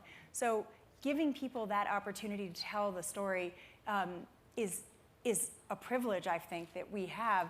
But what we know that we need to do is really focus on creating a kind and supportive community. So what we've done is we've invested in technology for kindness. We've given people a way to filter out the words, words that you don't want to see in your comments. Right. We've given, and now what we're doing is we're applying machine learning to try to train the machines to be able to filter out the most abusive or harmful words from comments. And this is something that you've taken from Facebook, right? This is kind of core technology. I think we've learned some things from them, and then we are doing some things our own ways as well. Okay. Yes. Let's talk a little bit about that. So you obviously have your own development, right? You are borrowing certain things off the Facebook shelf, and that makes total sense, right? You're also borrowing things from the competitive set, Snapchat and so forth, right? So, we've got stories, we've got filters, we've got ephemeral messages. You knew he was going to go there, right? You knew I was going to go there, right? I mean, come on. And what I want to understand is, when Kevin was asked about this, he kind of gave kind of a circumspect answer. It's the community. We all build technology. Totally get it. I mean, we're going to see that. We're going to talk about this later with Qualcomm in the mobile space and how companies are interdependent. But what are you building that's distinct? Because Snapchat is building a lot of this stuff first, and then Facebook is building a lot of these core technologies. So, what is Instagram building on its own? Yeah. So I'd love to address this. Please do. I'm glad you asked. We've acknowledged over and over again that we did not invent the stories format. It's a great format, and it's one that works really well in our particular community. And the reason goes back to something I said a few minutes ago, which is that people, as the community grew, started sharing only their highlights. And yet, in 2015, people collected or took more photos on their mobile phone than were taken during the entire era of the analog camera. So there was all this content, but people didn't necessarily feel comfortable sharing it, either because of pressures around likes and comments, or because they had a very curated profile. It was part of their identity, or they just didn't want to share it there. Sure. And so what the stories format allowed people in the community to do is be able to share their whole story, and that is really important. So what is it that we are building? Well, that's what I'm asking, Yes, because so- you keep taking the community point of view, which I totally get, right? It's all about the customer, but what I'm asking you is really, as a business, what makes Instagram unique? Yes, but what it is it comes back to the community, because stories, you see, is only one particular feature, one particular format. But what's great about it is the way that it works in concert with feed. The way these things all work together within the community. So somebody tells a story, they may show that, my friends in Washington, D.C., I may see them baking a cake with their kids. And I don't just see the final one, the final finished product. I now see the one that they burned, the one that they dropped on the floor, the one that the dog ate. And that actually is what strengthens the relationship, that brings us closer together, because I feel like I am there. And so it's how these things work together. For a business, if there is an ad or there is some story that the business is telling, maybe I see something that I'm really interested in, and I want to have a conversation with a couple of my friends about whether the shoes are going to go with my dress. I may then message that to a group of people, and we go off and we have a private conversation about that. So it's how these things all work together. Snapchat. But in the case of Instagram, what's happening is that this has been since 2010, and we have been building this up. And the issue is about how all of these things work together. And when you're on Instagram, it's all your favorite people. Yeah. It's all your favorite things. It's all your favorite businesses. And then there is the potential of all the new people who you may discover, and all the new things or communities or businesses that you may discover too. So it all kind of works together. Yeah. And so our main focus really is maintaining that sharp focus on our core value, which is community first, and giving people the way to tell their story in the way that they want to do it, and make sure that they are connected in the best way possible to the things they want to be connected Got it. All about the community. Okay, let's go to questions, shall we? Right up here in the front, if we could. Just hang on one sec. They're going to bring you the mic. Please, your name and who you're with, please. Ashu Garg with Foundation Capital. Thank you. Just building on the Snapchat sort of story. All the data I see seems to suggest that most Snapchat users, use Snapchat for twice as long on a day. They spend, they log in many more times a day. So, best I can tell, you're losing the battle to Snapchat. What am I missing? What's he missing? Well, so as we talked about before, we're part of Facebook, and so from a time spent perspective, we don't actually break it. We don't break it out as a separate thing. We're just sort of part of the family of apps and services in Facebook. Our earnings call is coming up very soon. You can hear more about that there. However, as I said before, just to give you some sort of sense of it, 1 in 5 mobile minutes is spent on Facebook and Instagram combined. We're really pleased with what we're seeing in terms of sharing is up and time spent is up. Video is one example of that, which I was saying that people are spending 80% more time watching video than they were last year, and people are producing 4 times more video than they were last year. That's just one example, but I think we feel great about the way our community is engaging. All right, let's go to another question. Yes, right there in the back, please. All the way in the back, all the way in the back. Sorry, sir. Hi, I'm Susan Hobbs. I'm a partner at Crunch Fund. And you're talking about communities, and I've been a part of the Instagram community since it started. I was actually here when Mikey and Kevin started that. But my question to you is based around the communities that maybe don't lift people up, but do the opposite. So I look at it as having a teenage daughter who, when she first asked me if she could Instagram and would look at stuff on my phone, and I said no. And she asked for maybe 2 years. She actually organically made a PowerPoint presentation to get me to let her have Instagram. Wow. But so what do you do to safeguard against those kinds of things that aren't so uplifting when it comes to the communities that are on Instagram? Well, I think if you have a community of 700 million people, there are going to be moments that are not uplifting, and then there are going to be moments that are uplifting.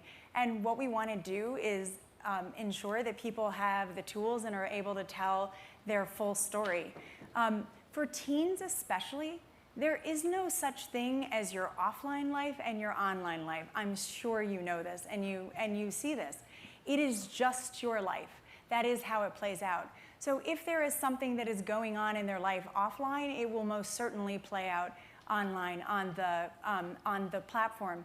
But what we're committed to doing as stewards of a community of more than 700 million, you would never build a community without building, especially a community of that size, without building libraries, hospitals, schools. So what we want to do is create the resources, make sure that the resources are available and that people are able to get connected to the resources if they're dealing with something like a mental health issue or something like that.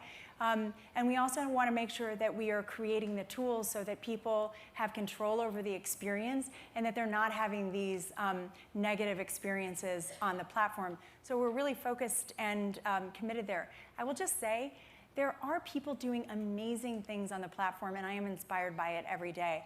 A couple months ago, it was Mental Health Awareness Month, and we created this video around this campaign called #HereForYou. And we featured this young woman named Elise Fox. And what she talked about is how, as a teen, she battled depression and she had nobody to talk about it with. And what she recognized is that so many teens don't have somebody to talk about with this. But she's created this group called the Sad Girls Club on Instagram. They meet and they talk online, but they also meet and talk offline. And this is happening all over the country, and she's helping to facilitate this. That's just one example. There are so many others like that to help people. Sounds fantastic. All right, we are our hashtag out of time. So if you could, please give Marnie a round of applause. Thank you for coming to Aspen. Thank you.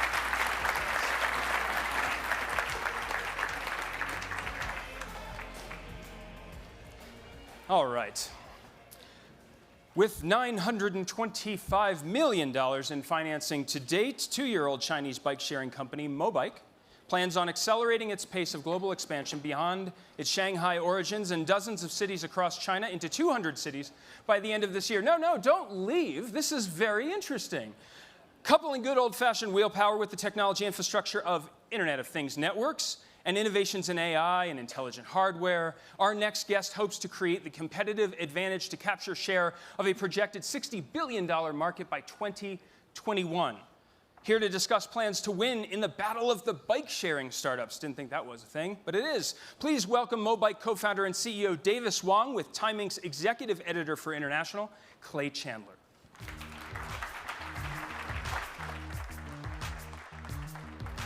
Thanks, Andrew. Hello, everybody, and thank you. I'm going to warn you in advance here that this is a very short segment. We're going to move really fast. We may not have time to get to your questions. If not, I apologize, but we're going to try to. It's a great subject, and we have very limited time. Delighted to have Davis Wang here with us. This is actually a rare opportunity to hear directly from a tech rock star in China. So, Davis, thanks so much for being with us.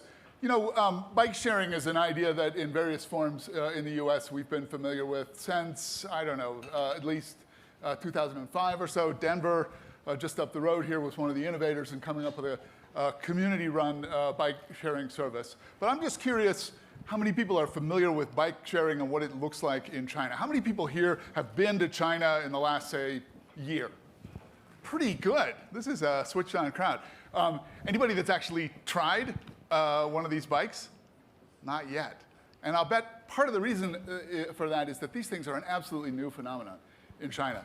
And if you've been to a Chinese city recently, and have gone regularly, I mean, I'm there all the time, these things have just like sprung up like mushrooms after a rain.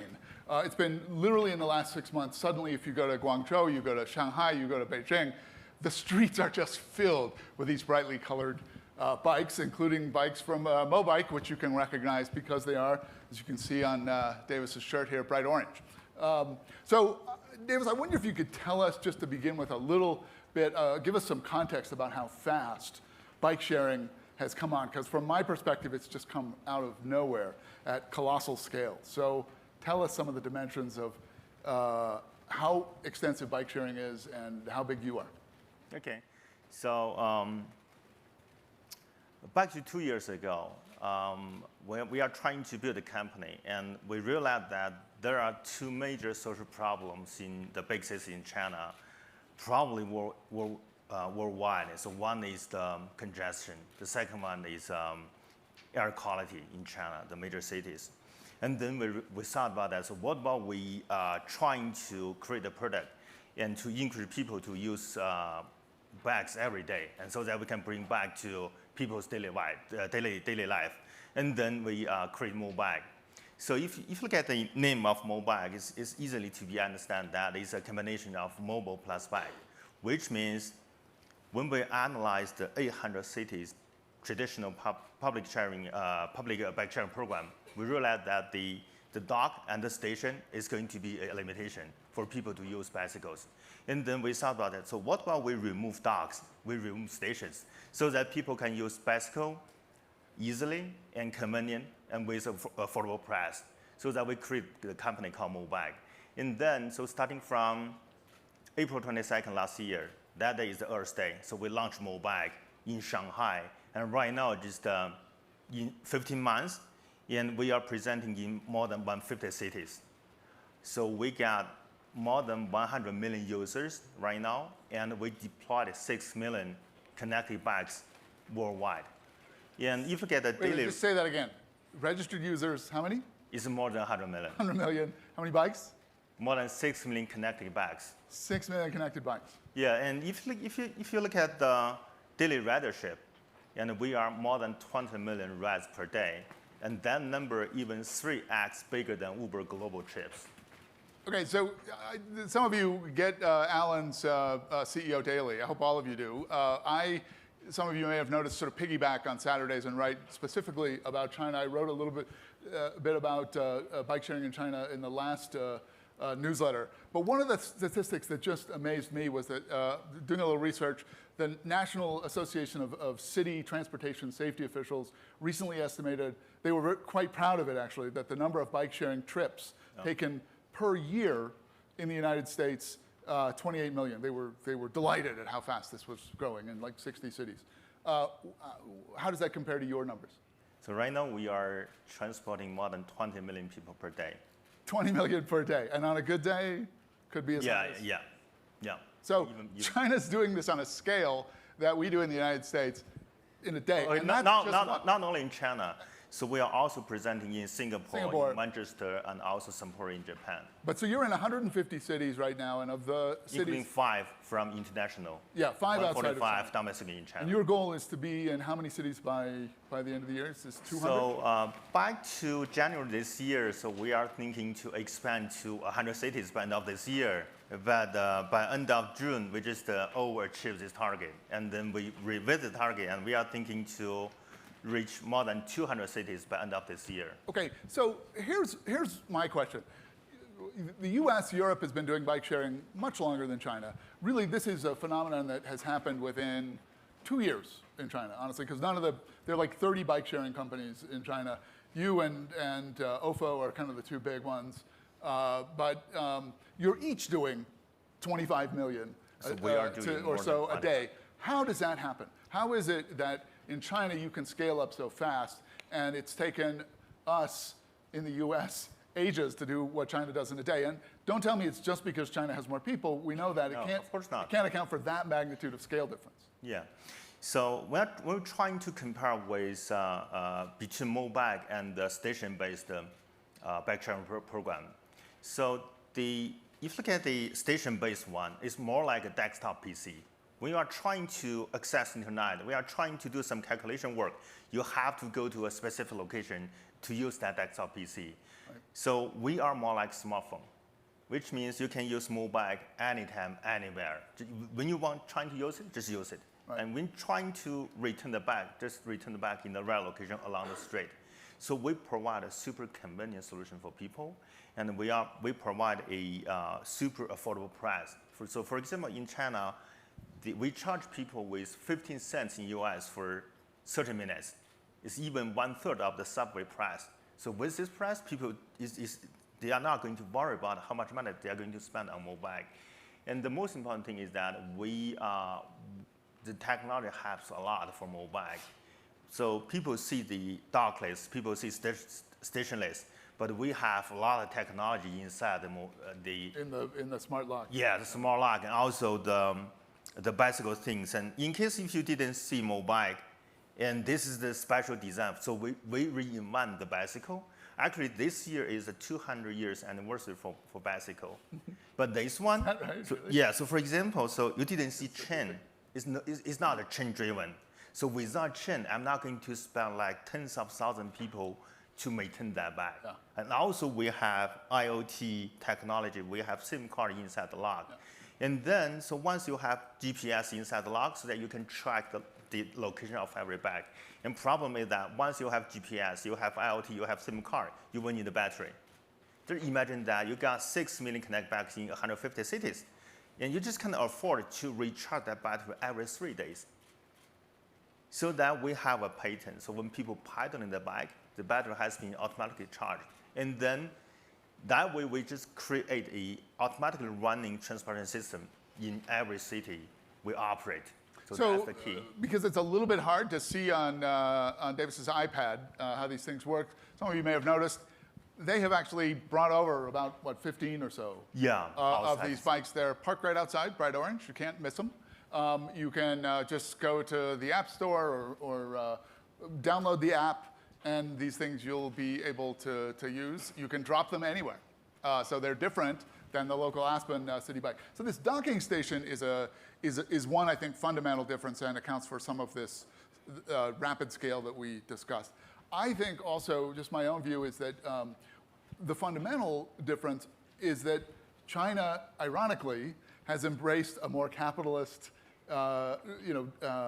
market-driven approach to bike sharing than the United States. In the United States, all the various 60 or so cities that are involved in major bike sharing programs are either led by the cities or they are public-private partnerships. Even City, which is the most kind of purely private of the US versions, is done in very close cooperation with the New York metropolitan government. And no surprise, a lot of these cities are now looking at your model and the scale and the size and are saying, oh my God, we're going to get Ubered by Chinese bike sharing companies, and they're going to wipe us out, and are moving very quickly to put regulations in place to stop you from being able to roll these things out at scale. So what do you say to someone who's who lives in one of these cities and says, oh gosh, I don't want Chinese companies steamrolling the infrastructure that the city has already paid with its tax dollars for? So let me try to share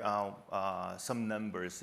Right now, we achieved in China. So normally, when people talk about the transportation, people talk the subway, the bus, taxi, and even some station-based public bike sharing. So right now, we are transporting more people than taxi in China, in many cities. And in some cities, so for example, in Chengdu, so we are transporting more people than subway. So which means mobile is becoming one of the major transportation platform in most of the cities we operate. And people is really benefit from the freedom provided by mobile. And then, so we are trying to do, we are aiming to do good things for the people who use mobile, and so that people can move around the city. And we are aiming to do some good things for the local community. And we are also trying to help on the congestion. So the last year, this year we receive a reward from WWF in China. The thing is that if you look at the total kilometers traveled during the past year, it has been 2.5 billion kilometers. All mobile bikers, they use mobile. And then this 2.5 billion kilometers means we are reduce the carbon emission for 600,000 tons. That translating to 170,000 cars.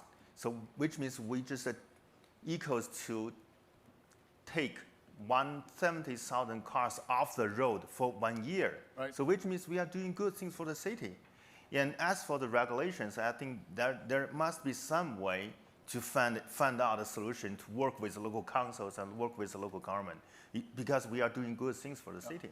So one of the things that is a typical objection that people raise about the Chinese model that's dockless and doesn't have a bike station is that, oh, well, people can drop these bikes anywhere. That's an eyesore. They clutter public property. They clog the streets. And it is true, if you go to the streets of Chinese cities, people do. These bikes kind of pile up at certain places. We were talking about this a little earlier, but Beijing is nice. It's flat. You want to get from point to point. It's pretty easy to distribute the bikes around, and there are always going to be people that want to pick them up where people have dropped them. But in a city like Chongqing or Hong Kong, where I live, very hilly. I would love to ride a mobike downhill from the mid-levels to Central to my job at the IFC building, but I'm not sure I would want to get on that bike and pedal back up the hill in the Hong Kong heat to do it again. So my suspicion is all these bikes are going to sort of pile up in certain spots depending on the terrain of the city itself. But you mentioned some interesting things that you're doing with technology. Yeah. Tell us about the Hongbao and how that can nudge people to help you. Yeah. So when people see some bikes pile up, it refers to other color bikes. It's not mobile. So some other color bikes. I like that. Some other color bikes. They won't be named. They just trying to use the cheap bike with likely $40 in US, and then just put one mechanical lock on it and just dump it in the street. Right. So if I know there's a session it's going to be held by Steve from Qualcomm, and that way I don't think Steve is going to agree with that way, just to put some mechanical lock on the street. So Mobike is doing different way. So because we remove the dock, we remove the station, in the meantime, we need to track every bike's move. So that's why we put the sensors, we put SIM card, we put the GPS on that bike. And then we also develop a real name system. So people need to register on Mobike, and then they need to pay the deposit. So with the location, we can tell the location of each bike, and with the real name person, so when they use the Mobike's duration, the origin and destination, so that we can match it. And then we also create a credit system. So which means when people use, so we're trying to reward the good behavior for people. So you can incentivize people by putting money into their account to pick a bike up here and drop it off. Right. In China, there's a famous Hongbao thing. Hongbao, the red packet. So if there's a bike is putting in the wrong location, and then we are going to put Hongbao on the app, and people is going to rebalance the bike on top of us. David, we've only scratched the surface of this subject. This is fascinating, and Mobike coming soon to a city near you, I suspect.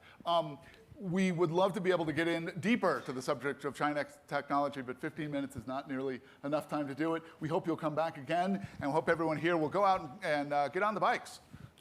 Thank you very much. Yeah, thank you. Oops. Sounds good. Thank you.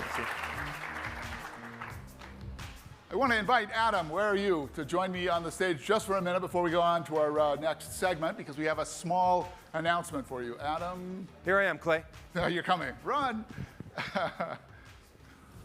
Okay, much as we love Aspen, we know that there's other places in the world that have interesting technology. We have never before taken Brainstorm Tech to an international venue. And so we are delighted to announce that the first ever Brainstorm Tech International will be held later this year on December 5th and 6th in Guangzhou, China. So this is big. This is big. All of you here are familiar with the Brainstorm model. You're part of the community here. We're setting up something new, partly because what we know is from visiting China often and looking at the technology and the innovation that's happening on the ground there, that this is an incredible epicenter of new technology, new ideas, and new innovation. The old notion that China can only imitate and can't innovate is absolutely dead wrong. And we want to make sure that everybody from the West is as well versed in what's going on the ground in China as the Chinese are with what's going on here in the United States. So Guangzhou is the perfect place to do that. It's a chance for everybody to meet leaders in the technology sector from China, to discuss ideas, to come up with kind of new ways to collaborate. And we've got the full support of local municipal government leaders. And so that means we've got tremendous resources to bring to bear to make this conference a huge success. Guangzhou, if you haven't been there, is an amazing city, has really developed quite quickly over the years. And I think you'll be surprised at how beautiful and well organized it now is. We're pleased also that our anchor sponsor for this event is going to be Guangzhou Automotive Corporation, GAC. They're the people that make this car that maybe you've heard about that's called the Trump-Chi, that they're thinking about exporting to the United States. It's a strange name. Are we going to write about explaining that name? I think Alan's written about it a couple of times, actually, in his newsletter. But GAC, we're going to do an innovation contest on the ground at this conference. And GAC, to try to give people an inducement, maybe not quite as cool as finding a certificate for an Aeron chair under your chair, but they're putting up 5 cars for the winners of these innovation categories to give them an extra inducement. We think it'll be great. Please sign up and please come join us in Guangzhou. Thank you very much, Clay. Thanks. Okay, before I bring out our next guest, I want to tell you about some last-minute changes to our agenda. It won't shock any of you to know that as we get closer, things move around a little bit, and not everything that we're doing on Wednesday morning is in the printed agenda, so I would just like to share some of that with you. As you know, fake news is one of the biggest topics going, even if we're not sure exactly what it means. I'll be hosting a conversation Wednesday morning with Andrea Mitchell of NBC News, David Sanger of the New York Times, and Isaac Lee of Univision and Televisa. Moving from controversy to controversy, in one of his first public appearances as CEO, Wednesday morning I'll be interviewing Tim Sloan, the Chief Executive Officer, the new CEO of Wells Fargo. As we mentioned earlier, Mike Cagney, the CEO of SoFi that Silver Lake has invested in, will be here on Wednesday, as will Ninian Wang, who is one of the women who has spoken out publicly about her experiences being a woman and being an entrepreneur and dealing with investors in Silicon Valley. And lastly, John Brennan, the former director of the CIA, will conclude on Wednesday morning. So we're going to have a few things to talk about. Now, our next guest orchestrated the acquisition of Active Hotels and Booking.com, among the best buys in internet history. Priceline Group is a $95 billion market cap company, and Glenn Fogel is a self-described veteran merger guru who's been with the company for 16 years. I'd like to ask Glenn to come up and we'll talk about Priceline.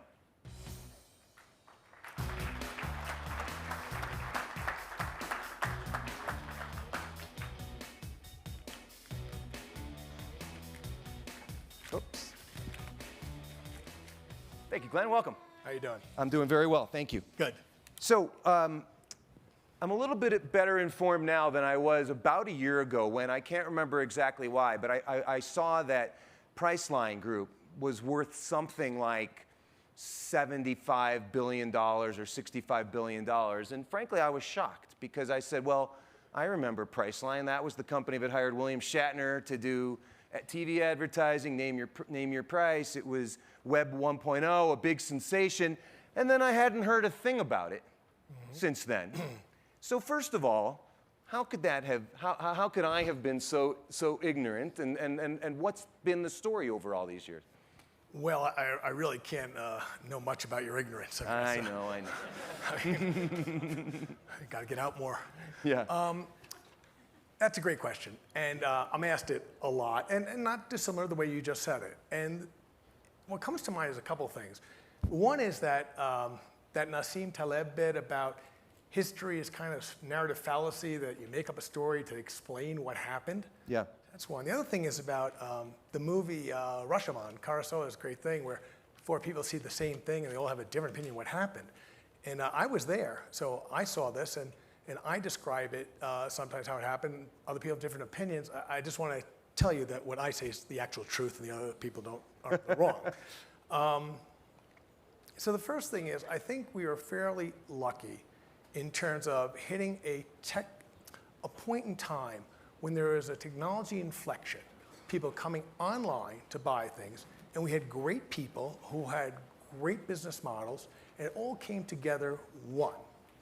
The second thing that I think it may have been a thing is that we went worldwide through our acquisitions. You know, we bought, you mentioned Active and Booking, but you didn't mention Agoda, which we bought 2 years later, based in Bangkok. And as we all know, and we just heard it a little while ago about the incredible growth of all types of e-commerce in China. So we were fortunate in that way. And the third thing I would say, and this is really just so much of life, there's just a bit of serendipity that really makes the difference between success and failure. And I am going to be the absolute biggest proponent of that. Yes, you have to work really hard. Yes, you have to be smart. Yes, you have to do all the right things, but that just gets you to the starting gate. And we were very fortunate that some people in our industry made some mistakes, and we got lucky with some of the things that we thought we should do. And that's the way it came out. So let's go back for a moment. This may be the first time in Brainstorm Tech history that an executive responsible for a $135 million acquisition that has turned into a $95 billion market cap. And I know that's a little bit of an exaggeration because Booking.com is not the only thing you bought. But the first time anyone would ever have said that that was serendipitous or lucky on stage. Well, I think, first of all, what you've just done is insulted the 5 other major subsidiaries of our company, Open Table, Rental I'm Car, ignorant and Kayak. insulting in one interview. This is not nice. No, please, say the list again. I interrupted you. Okay, so Priceline.com, you knew that one. Yeah. Open Table, I hope you use it. Kayak, perhaps you use Open Table all the time. Rentalcars.com, you need to rent a car, and other types of ground transportation, and of course, the last one being Agoda out in Asia. Now, what was your question? My question is, go back to, first of all, what became of the Name Your Price product? That was the company, right? And remind us what year that was. Okay, so the company was started in 1997. I joined in 2000. I had formerly been and I'm not a self-described guru. I worked in M&A. It says, please, why do you think I'm not there anymore? And I worked for a guy named Barton Biggs, who's a Wall Street legend. I was a head trader there. And the internet was so exciting in 1999. I thought, I want to go do that and go back to doing deals. And I waited until I got my bonus check from Morgan Stanley in February of 2000.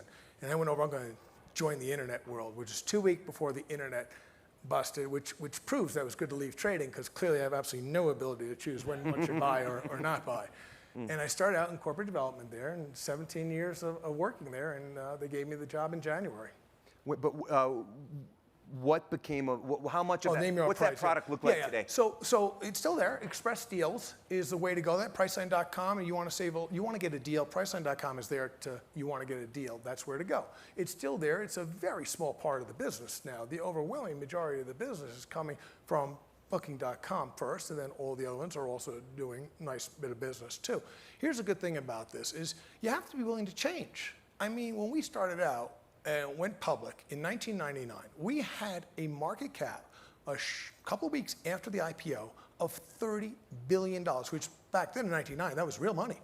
And I joined a little while, joined in February of the following year, 2000, and by December, we were down to just a couple of $100 million. Couple of $100 million. Couple hundred million, 99% decline in market cap value. And the fact is, over time, we realized that, listen, Name Your Price, good product and all that, but lots of people like to buy things the other way. And Booking.com proves that the way to buy things is much better if you disclose the price, had the most efficient way to do it, had the biggest breadth of selection, all those things. Yes, for a certain niche, people like the Name Your Own Price product, but that's tiny. Booking.com is the largest online travel player in the world by far. Talk about your major markets. I mean, what are they? It's called the world, Earth. Well, but this little market called the United States is not a particularly big market for Booking.com. So what's fascinating about But before you talk about so what are the drivers, and then we'll talk about the U.S. Well, the fascinating thing about us, so we are by far the largest online travel company in the world, but we're not largest in the biggest markets. So U.S., we're not #1 in the U.S. China, we're not #1 in China. Japan, we're not #1 in China. In Japan. So one of the things people say, well, that's not good. And I say, are you kidding me? That's a growth opportunity. And your big markets are what? Europe? All the countries of Europe, are some better than others? Well, we don't go in and talk about what individual markets are or not, but clearly Booking.com started in Europe, so that is the biggest area where we started from. But our goal, our mission, is to help people experience the world. When we say people, We mean all people, every single place. We're in 220, you can get a hotel in 225 countries and territories. 225, that's more than countries in the UN. Because we count territories that get a separate Understood. description. Talk about your U.S. aspirations for Booking.com. Well, it's the same for everything, is growth and profit. Clearly, we believe that we need to do a great job of making people, because some people may not know about Booking.com. We want to make sure people know about it, because we think the product is great. And one of the areas we're really building on right now is the whole issue of homes, apartments, villas, people who they prefer, instead of staying in a regular hotel, they may want to go to the beach, they may want to get a home, urban city, they may want to get an apartment. That's an area that we've been building upon for the last few years, and we want to make sure that people in the US are aware that we have that problem. We have over 700,000 properties like that around the world. And we believe that one of the things we have to make sure is that people in the US, because a lot of US people don't know about it, they think I need a home somewhere and they come up with this other name. Yeah, I was going to say, what you were describing there reminds me of a Silicon Valley startup I've heard of called Airbnb. I must be ignorant about that. Yeah, touche. Yeah. No, look, Brian's done an incredibly great job of trailblazing that thing, and we all know that it's easier if somebody's already cut a path, and we thank him for that. But back to the heart and soul business, though, for a second. But Booking.com, there are other products in the United States that do have bigger market share that are straight, get a hotel, get airfare, get a car, which is what Booking.com does in most of the rest of the world. Rental cars for rental cars, and Booking.com for hotels. Thank you. Yep. So what's your strategy against them? I mean, I'm thinking of Expedia, their competitors. Yeah. So the strategy has been fairly consistent all along, and that is using technology, making sure that using that technology, you being the traveling public, has the best way, the easiest ways, the fastest way, the largest selection, the lowest price. And if anything goes wrong, and this is incredibly important because things go wrong, maybe you've seen some things in the news about things happen, maybe you're on an airline and they throw you out or something like that. We want to make sure you recognize that we have 24/7 customer service that backs up our travelers, and we do it in 43 languages, 24/7.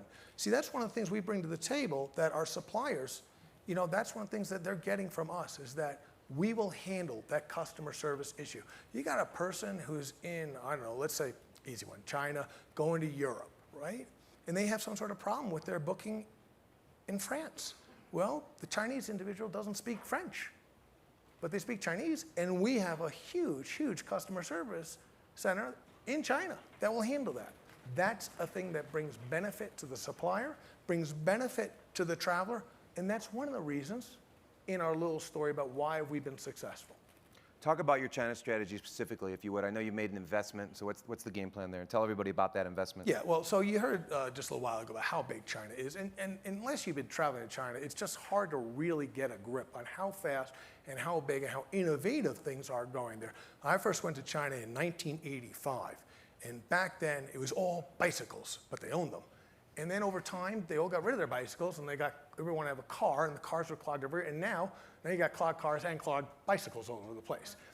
The interesting thing, though, is for us is it's not easy when you're not Chinese to do well there. But I think we're doing okay. We have a three-pronged strategy. We have the issue, and this is probably the easiest one, is we have a huge network of customers, travelers who want to go to China.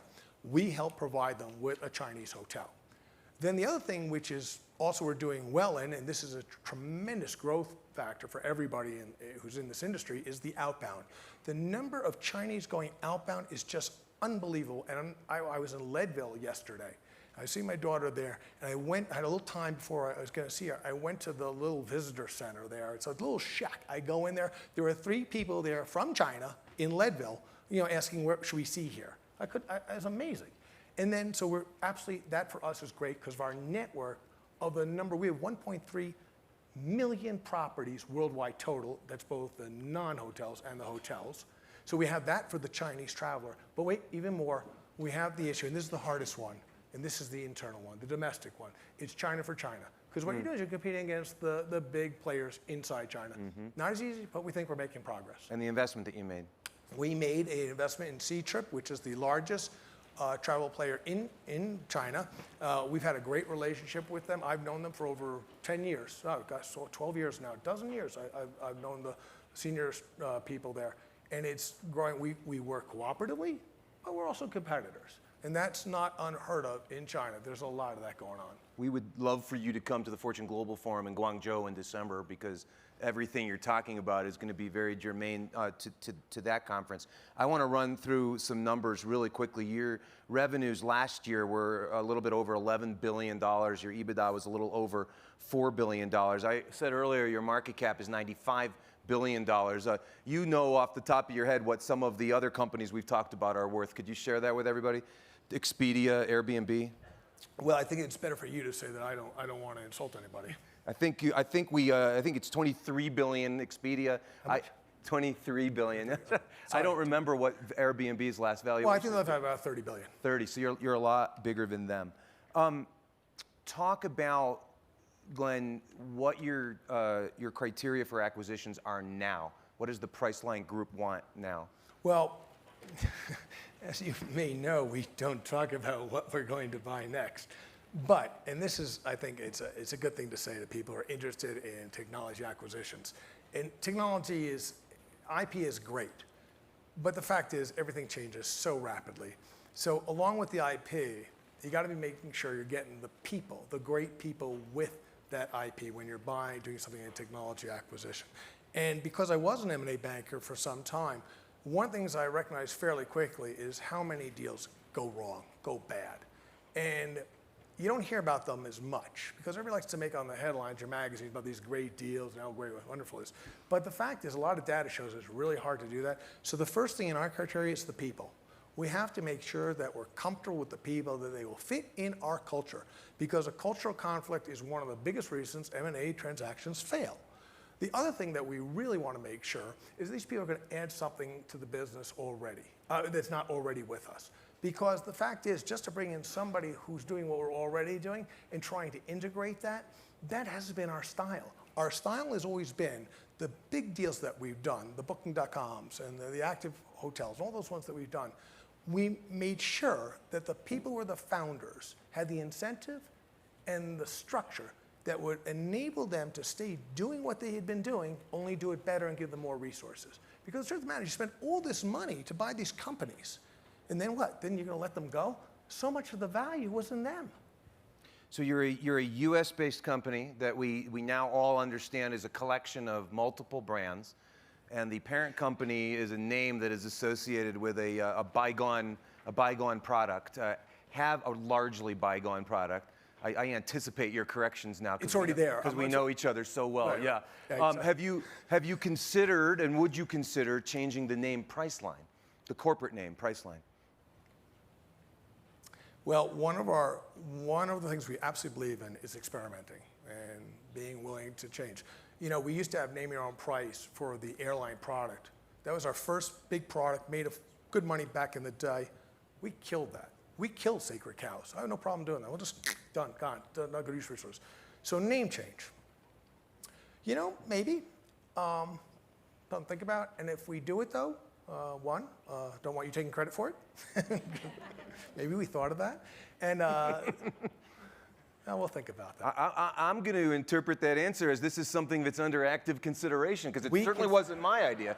We consider everything. No, you don't consider everything. You consider some things more than other things. Truth of the matter is, you're not the first person who may have mentioned this point. All right, I'll stick with my observation from a moment ago. I'd like to know your questions, but I know there's somebody in the audience, Mark Mahaney, who has followed Priceline for a long time. Mark, you get the first question as soon as that yellow paddle arrives. And then I see someone back there we'll go to next. Hey, Glenn, your predecessor was the CEO for, I think, a decade. You've been there for 6 or 7 months. I know you're pretty long-term oriented. When we look back 5 years, what's going to have been Glenn Fogel's major influence on Priceline? Like, how is your vision different than what your predecessor's was? You're funnier than your predecessor. But is there a different corporate vision? Hey, first, I just want to make a point to everybody that Mark was at Morgan Stanley when I was at Morgan Stanley. And when I took the job in 2000, I asked him, I said to him, I called up Mary and I said, Mary, should I go to, what about Mary Priceline? Meeker, you're talking about. Exactly. And he was working for her. She says, oh, Mark knows. And I said, Mark, what do you think? And Mark said, yeah, it's a great company. Maybe a little volatile. True story. True story. Okay, so 5 years from now, what I'd like people to look, at that point and say that we've been able to move the Priceline Group into something that is created, instead of the 6 brands that you just mentioned, the way I want to come up with something that is a holistic service and system so that when people are going to travel, it's a lot easier than it is now. Now, we all know it's a lot easier now than it was 20 years ago. 10 years ago, the fact that you pick up a phone and you can get a car, the fact that you can go on the Alexa, you can go to Alexa now. Kayak just announced the other day that you can book a hotel on Alexa by just speaking into it, which is great. I don't know how many we have so far, but it's a great thing showing technology. Mm-hmm. But one of the things I want people to do is make sure that it's easier in the future. And I'll give you some examples. How many people have gone to Las Vegas to check into a hotel there? In the line, it looks like, you're at some terrible rush thing at the security desk at JFK. It's crazy. Because you already gave me your name. You already gave me a credit card. So what are they doing there? They're typing. What are they typing? I have no idea what they're doing back there. I once said that to a hotelier. And he says, well, we have to give you the key. I said, why is that? I got this phone. I got a lock at my home. My phone works the lock at home. Why can't you do that? Some hotels are getting there. And that's one of the simplest examples. But I want things to be frictionless. I want things to be easy. I want it so people don't have to think so much about the process. I want them to think about the trip. Does that vision suggest that you want to integrate the various brands and properties more closely together than they are now, or not necessarily? Well, look, you're talking, I think, more structural corporate development. You can do that. You cannot. That's the point. Product sharing is what you're suggesting. I'm talking regardless of how you do. Forget about the legal. The point is that and Krista Quarles here, who's the CEO of OpenTable, she's right here in the room. In front, What I want, and the reason we did OpenTable, is that when the very wealthy person comes to Aspen and they reserve that expensive hotel, a little Nell, like they're spending a fortune, and we know they did that, and I want to make sure they get great recommendations for restaurants, that the restaurateur is willing to offer up discounts because they know you buy expensive red wines. But you're not doing it now, is that? It's going to take time. Yep. Okay. Next question. Where is it? Right there, please. Yes. Hey, I'm RJ Jain. I'm the founder and CEO of Price.com. I know the name sounds very similar. A lot of people actually come to Priceline, and they come to Price.com and they're searching for Priceline as well. So my question is, to me, Priceline really stood out when it introduced the name your price option. While it still exists, it seemed that this feature has been downplayed in recent years. Can you speak to the evolution of this feature and what type of signature offering you think will define Priceline in the future? Could you repeat that? Can you speak to the development of the Priceline product and what's the future for that? Fair? And I have to ask you to be brief in your answer. We'll continue to operate and develop it and continue it going as long as it's providing the right return. That's what the job that I've in is correct allocation of resources. And that's so interesting. So the takeaway is it may be tiny, it may not be what it once was, but it's good enough that you haven't killed it because you would have. The fact is we killed something we killed the name your own price for airlines, which was the most glorious thing that we can. Can you imagine Coca-Cola going out and saying, that regular Coke, nobody likes it. Let's come up with a new, they did that. Never mind. Glenn, thank you so much for being with us. Thank you really so much. Appreciate it. Okay.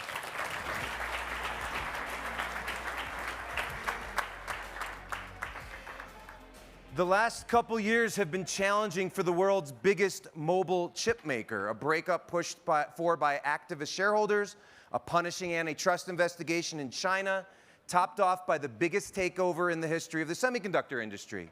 But the pivot that our next guest is orchestrating is driven by a couple of key ideas: that everyday objects will continue to go online, and that the automotive industry will continue integrating smartphones into their dashboards.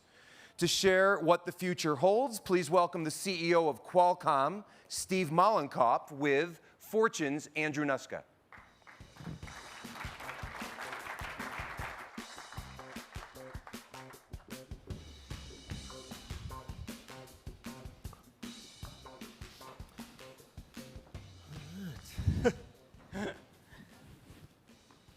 All right. So, Steve, I got a question for you. You're kind of in a fight with a big company called Apple. And I need to understand, you don't look like a bruiser, like a brawler. Why are you in a fight with Apple? What's this all about? Well, it's pretty well documented, but I'll try to give you a kind of a summary of it. You know, at its core, it's really about the price of IP and kind of what to pay for the technology that essentially Qualcomm and others, but in this case Qualcomm, really produced in order to invent the industry that I think is really become just so disruptive and such an important force in, I think, our daily lives. That's sort of the main theme. So it's really a dispute about the price of IP. But in reality, if you strip it all away, it's really about we have a contract and people want to pay less under the contract, and there's a lot of kind of worldwide maneuvering to try to get that resolved. And you know, in our perspective, it's pretty simple, which is that contract's been in existence for a long time. There's not really anything new going on. And then if you look at the technology that's underlying that IP, it's probably never more relevant than it is today. Yeah. In fact, I would argue every discussion on this stage so far has involved some form of being connected with low-power computing and things that Qualcomm, I think, does at the ecosystem level.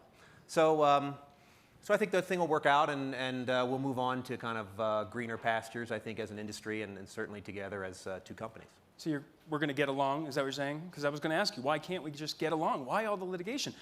You know, I wanted to ask you about that. The IP situation, which with regard to your industry, is fascinating. As you said, so many companies rely on each other's IP to produce their work, right? I mean, the average phone, I don't know, how many patents would you say is in the average phone? Like, you know, thousands. Thousands, right? So many companies get a piece of that, right? So how do you navigate that when your contract is you know, restrictive? How do you navigate what's good for your business versus the interconnectedness of this category? Well, I think it's important to remember kind of how the business is organized, essentially, and what Qualcomm does. What Qualcomm does is it tries to invent kind of the core fundamental technologies that allow the industry to grow, oftentimes a decade or more ahead of when the industry wants it. So, for example, if you went back in the late 90s, we were working on technologies to try to put a low-power connected computer in your pocket. People thought those technologies were not going to be important. They're obviously very important. The history sort of is quite clear there. Today, we're working on technology which we think makes connectivity and computing even more prevalent and more important to more industries. So today, if you look at the discussion about 5G, it's really about, hey, how can I scale the cellular roadmap so that it works for, let's say, connected cars, or works for a mobile delivery of video, or connected healthcare, or go down the list. Sure. Almost every major industry is being disrupted by the roadmap of cellular.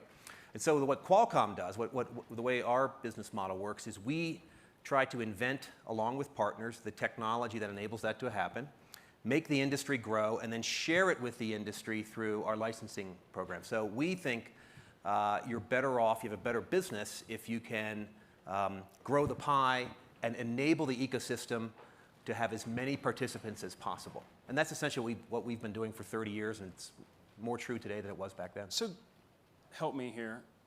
What's Apple getting on about then? If that sounds very generous. Well, I think at the end, it's really about the price you pay in order for those things. And this is not a new type of battle for Qualcomm. We had a similar battle in the 2000s time frame. Sure. And we resolved that, and this will be no different. Those things tend to get resolved out of court, and there's no reason why I wouldn't expect that to be the case here, although I don't have an announcement or anything, so please don't ask. But that's really the way that it works. For Qualcomm, the majority of the people really work on how do you invent technologies that can be deployed at scale, that can create new ecosystems that allow new industries to exist. Yeah. That's really how we try to monetize inventions in Qualcomm. Yeah. So let's talk about that. I just have one more question about the litigation, if you'll. How can you justify all the legal? I mean, so much litigation. In China, here, it seems like an enormous drag on what you're trying to do. beyond that? Yeah, I mean, we're not the one that starts it, so we're not really in the position, but we are in a position to defend ourselves. Sure. And we think that's very important, not only for us, but also for, I would say, the ecosystem. That's why other people should care about this. Yeah. At the end, I'd say we have a very unique business model.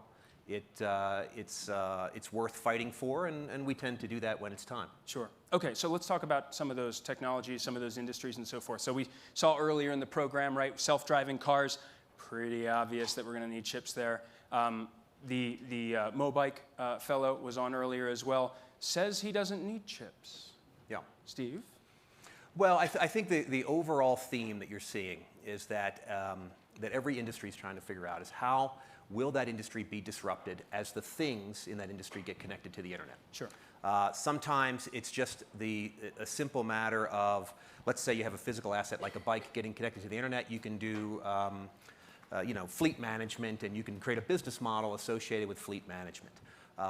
If you go back to the phone, it's very small changes in the ability to provide technology at scale allow new industries to exist. Great example, Uber or even Instagram. Sure. Which essentially is you gave position, location, a camera, low power computing, and the ability to connect to everybody in their pocket at the same time, and it was ubiquitous.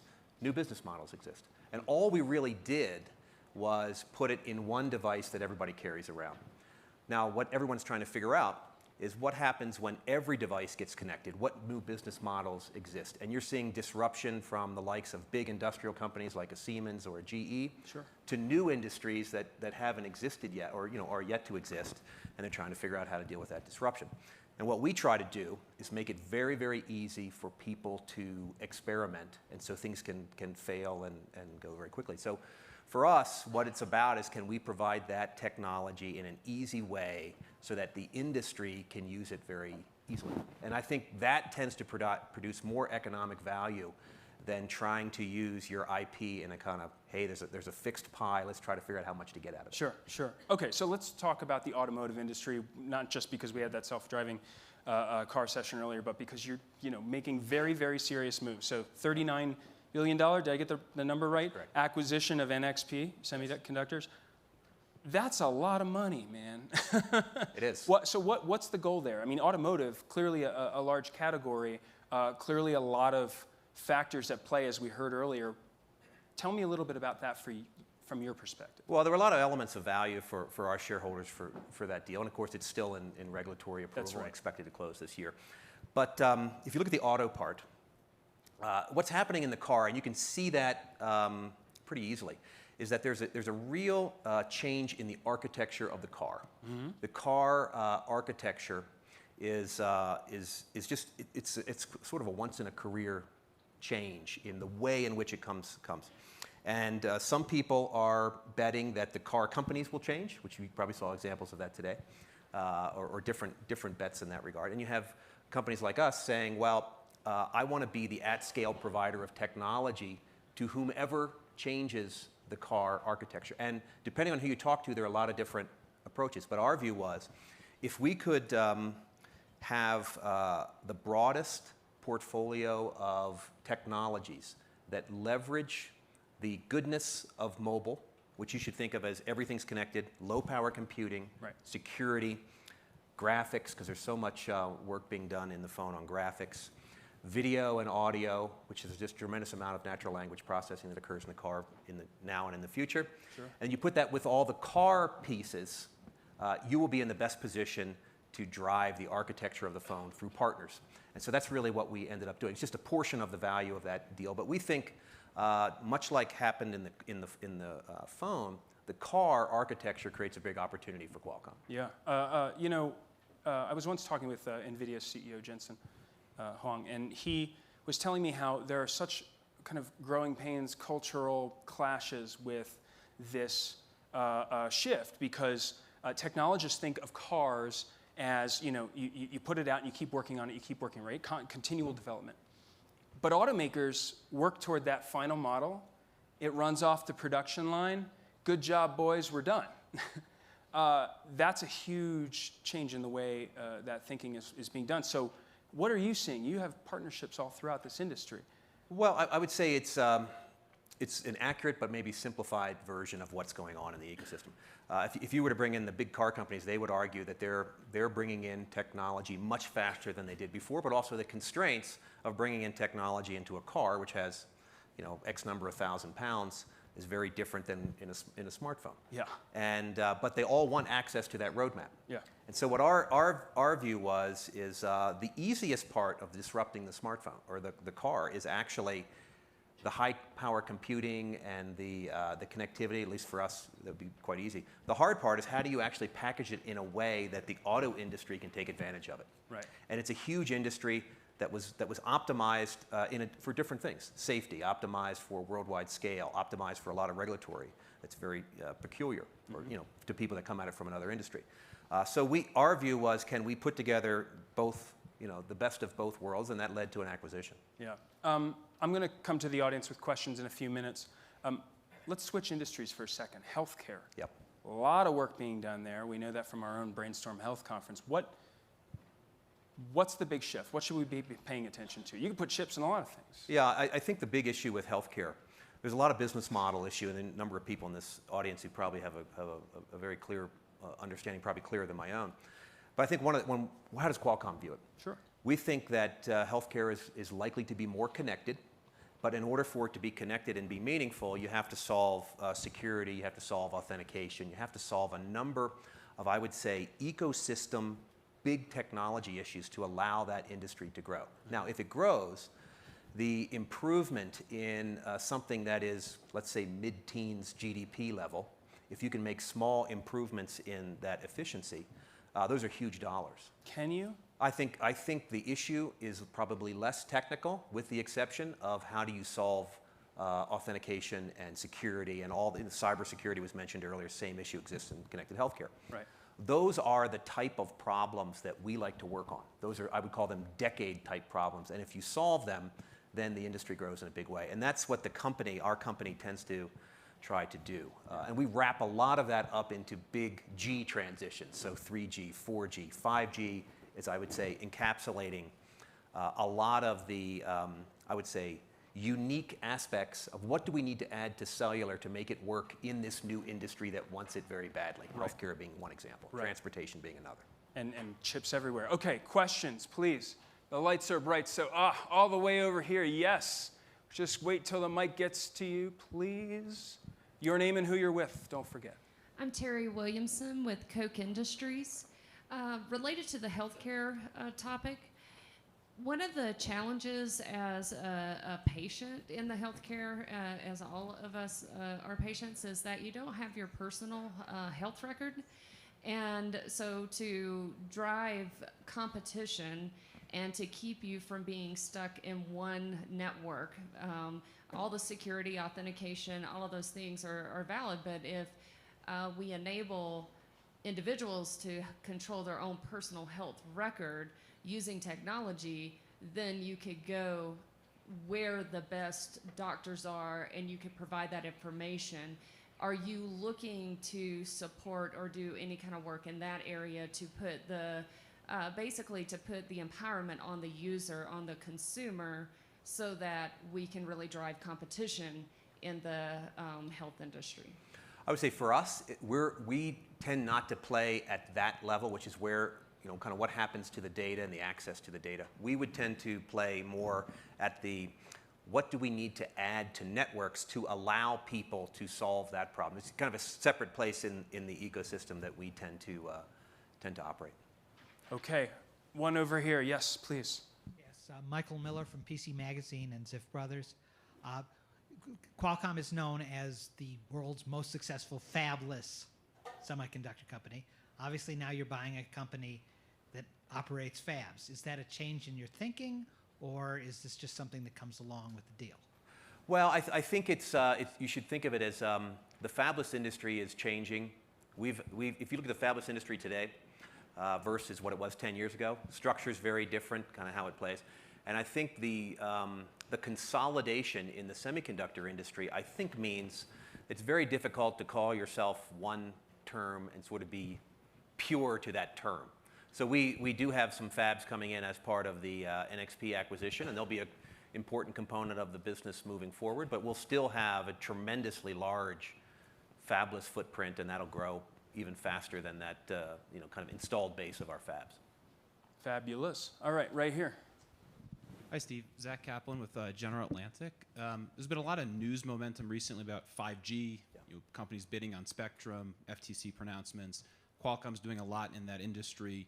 My question is, what is the real, sort of, your opinion, realistic timing of 5G rollout, and what are some sort of practical, realistic consumer use cases, applications that we'll feel and use when it rolls out? Yeah, you're going to see it in 2019, for sure. You'll probably see some demonstrations earlier that use the moniker, but really 2019 you're going to start to see products worldwide.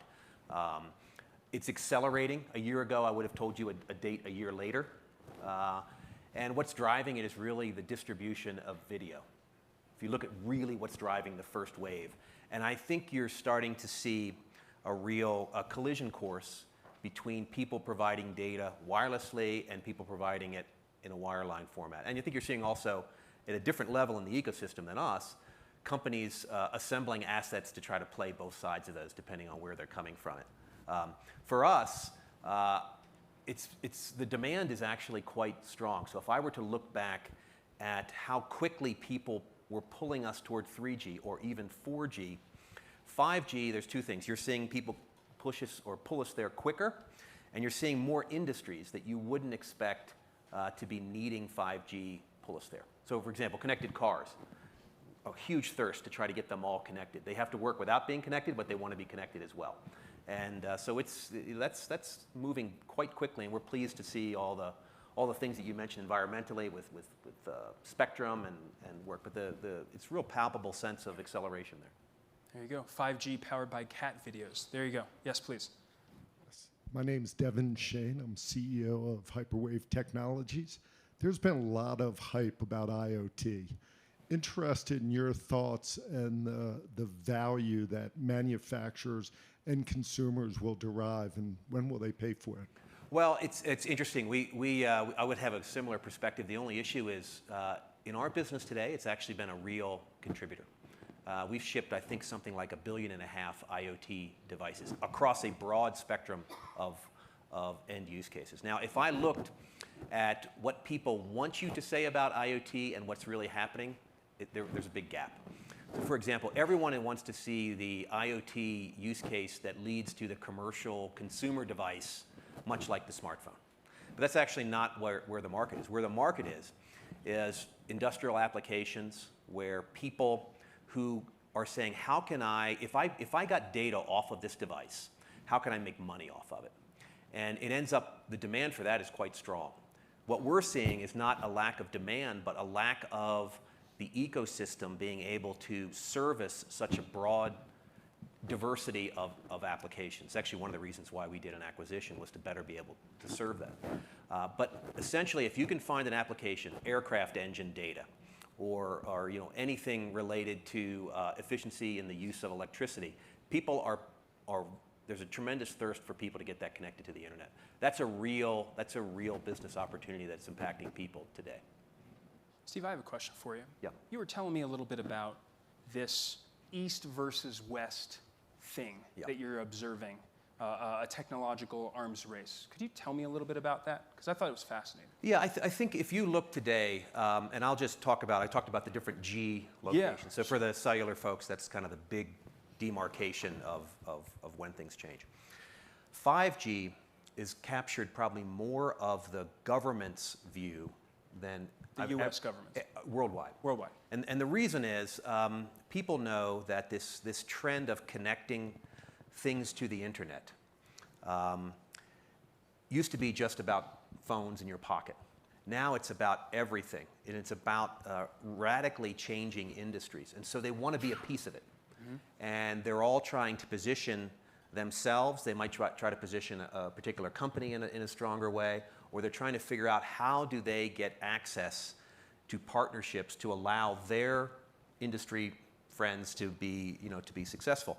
And I see that more today in 5G than I've seen any other time. And I've been in the industry since 1994. Sure. So, and I think it's because transportation will be changed a lot. Healthcare will be changed. the cybersecurity of physical infrastructure like just light poles and everything. It's just going to be, it's so dependent upon what we do in that 5G transition that they want to be a part of it. Yeah.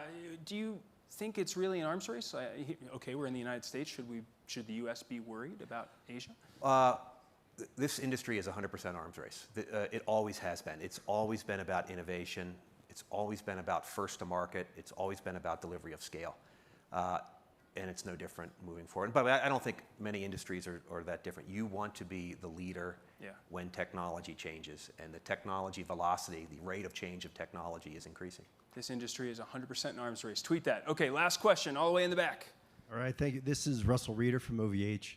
You have such great innovation. How do you keep your team focused? And once they create this great tech and then they want to go build actually that device, but you're like, no, pass it to the sales guys, we're going to go license it. How do you say no so many times to them, keep them motivated? Yeah, we rarely say no to them. The more motivating fact, because essentially what we tend to do is go out and talk to a lot of partners. So we go talk to people that are going to be using our technology, and we hope as far as a decade in the future. And we're trying to figure out what are the key use cases, and then we try to back into that, what are the key technologies that enable these use cases? And these are industries that don't exist yet, but we can kind of get a sense from talking to people, many of them represented in this room. And so for people that work at Qualcomm, that's a very interesting thing to work on because they know that what they're working on is not only relevant today, but it'll be relevant in 10 years from now.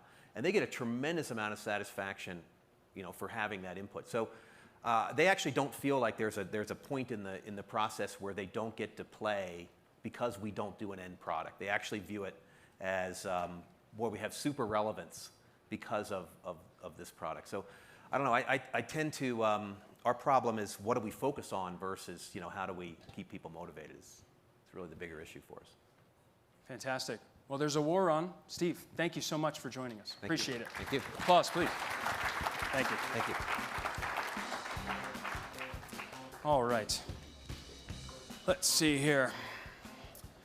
Trends in the market when it comes to technology are ever changing. We just saw that right there. Trends converge all at once and then they disappear and making it hard for investors to understand which technologies to bet on, right? These fluctuations have the potential for huge amounts of wealth to be created and destroyed depending on forces in and out of anyone's control. But we still invest anyway. Here to help us sort through the current market quandary, please welcome experts Mark Mahaney and Brent Thill with Fortune's Aaron Griffith.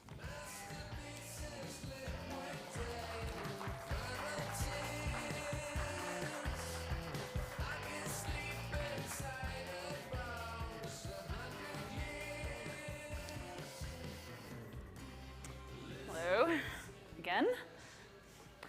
All right, so like Andrew said, I have Mark Mahaney with me, who has been covering internet stocks for 20 years, currently for RBC Markets. Next to him, Brett Thill, who's been covering cloud and enterprise stocks for just as long, but he just started covering internet stocks at Jefferies. So they're going to tell us which stocks we should all be buying and shorting and selling. But first, I want to share a little context about the markets. So 40% of the S&P's 500 market cap gains so far this year have come from just 5 stocks: Apple, Amazon, Facebook, Google, Microsoft, and Netflix. 85% of the market cap of internet stocks is owned by 3 companies. And out of the 13 US IPOs this year, a fourth of them are underwater.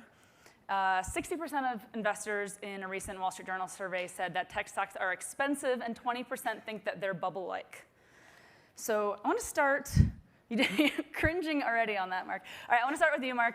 You started the year by saying that the FANG stocks, the ones that I just named, were going to outperform for the second year in a row, and so far they have. How long can this streak go?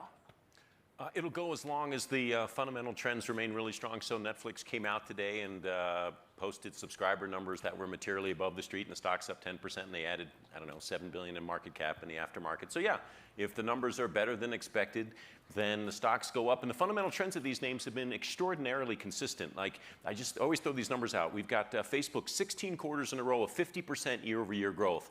I don't think we've seen that before. Google has gone 29 straight quarters of 20% year-over-year growth. At that size, this is an $80 billion run rate company. You rarely ever see that. And I got 2 other names for you: Priceline, Glenveagh Glenn Fogel and Amazon have gone 40 straight quarters with at least 20% year-over-year growth. So you do that, and these are like secular growth utilities without the regulation, except that's starting to come in. That's one of the risks. And we'll talk about the regulation later. But with those kind of fundamentals, stocks will keep going higher. Brett, thoughts? I agree with Mark. I mean, if you look at Amazon, we look at the AWS business as an enterprise guy and forecast out. We think this is potentially a $50 billion business. You put a software multiple on this, and then you put a 1.5 or 2 multiple on the rest of Amazon's business. I mean, this could have a $750 to $1 billion market cap just on that what-if scenario when you look at these numbers. Google's trading at 12 times EBITDA versus Amazon at 20.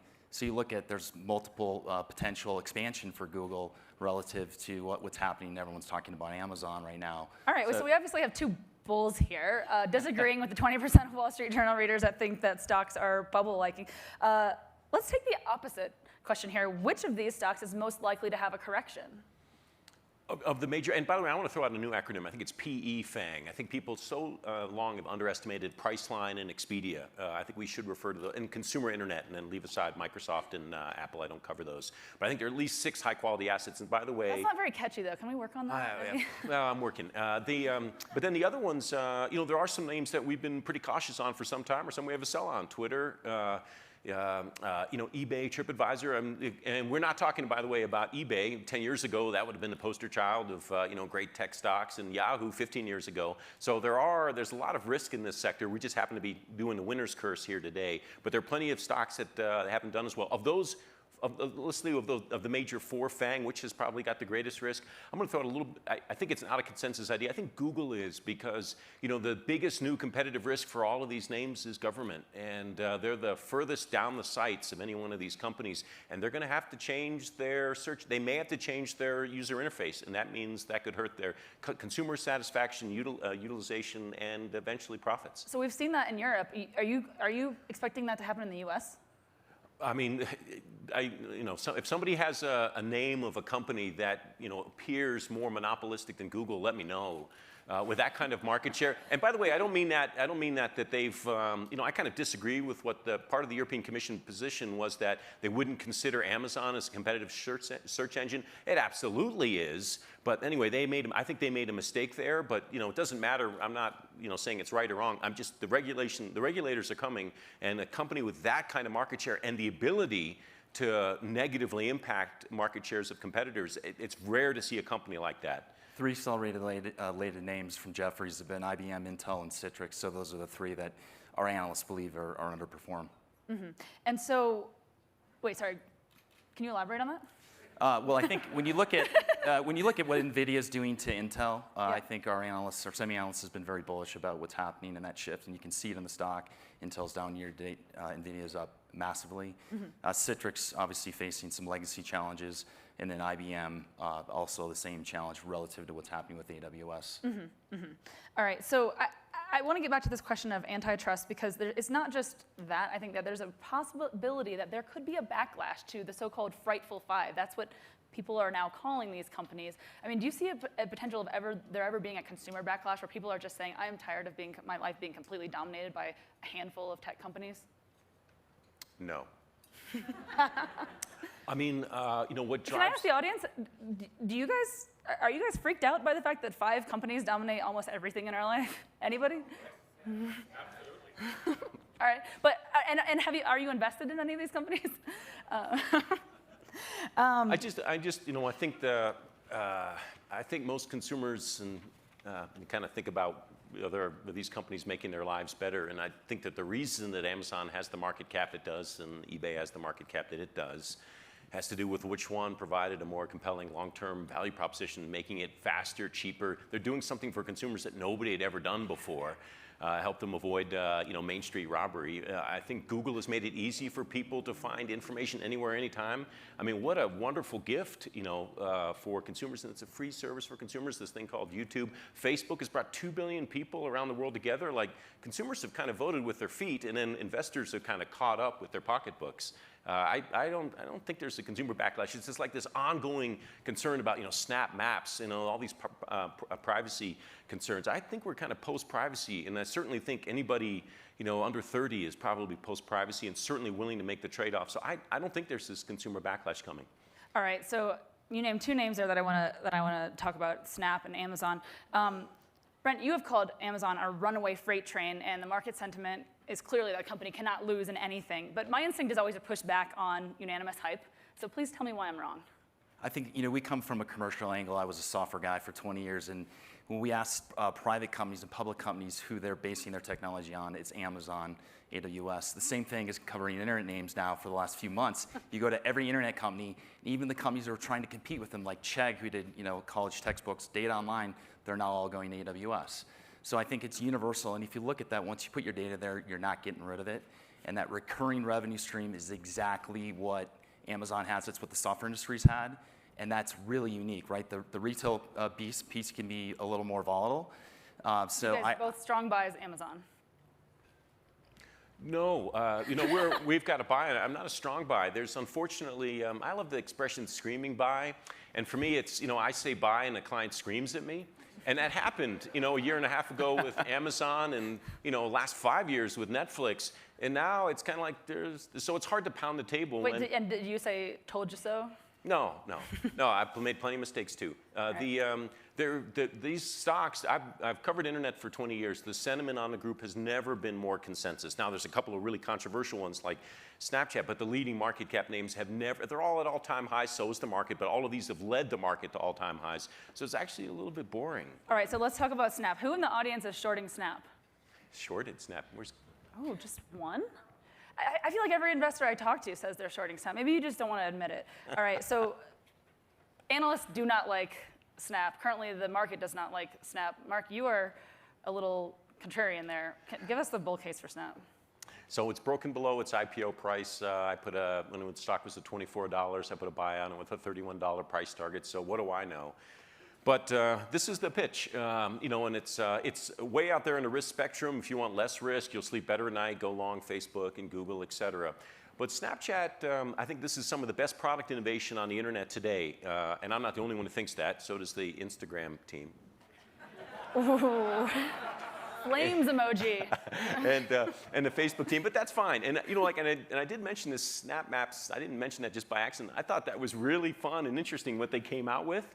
And I've got 3 teenage boys at home, so I'm an expert on Snapchat. I think the level of innovation really has been very impressive that comes out of that company. And there's no doubt at all that they're dramatically under-monetized versus Twitter and versus Facebook. So they're not going to be the next Facebook, but could they be quarter of the size of Facebook? And are they doing a few things to get there? I think they are. And I think the market is so negative on it. Yeah, I'll take the other side. And this is, very asymmetrical. I think you got, 15, 16, I think for a variety of reasons, there's some valuation support there.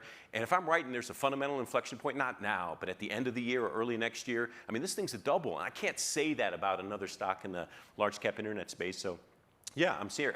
I'm a bull on Snap. I'm about the only one. All right.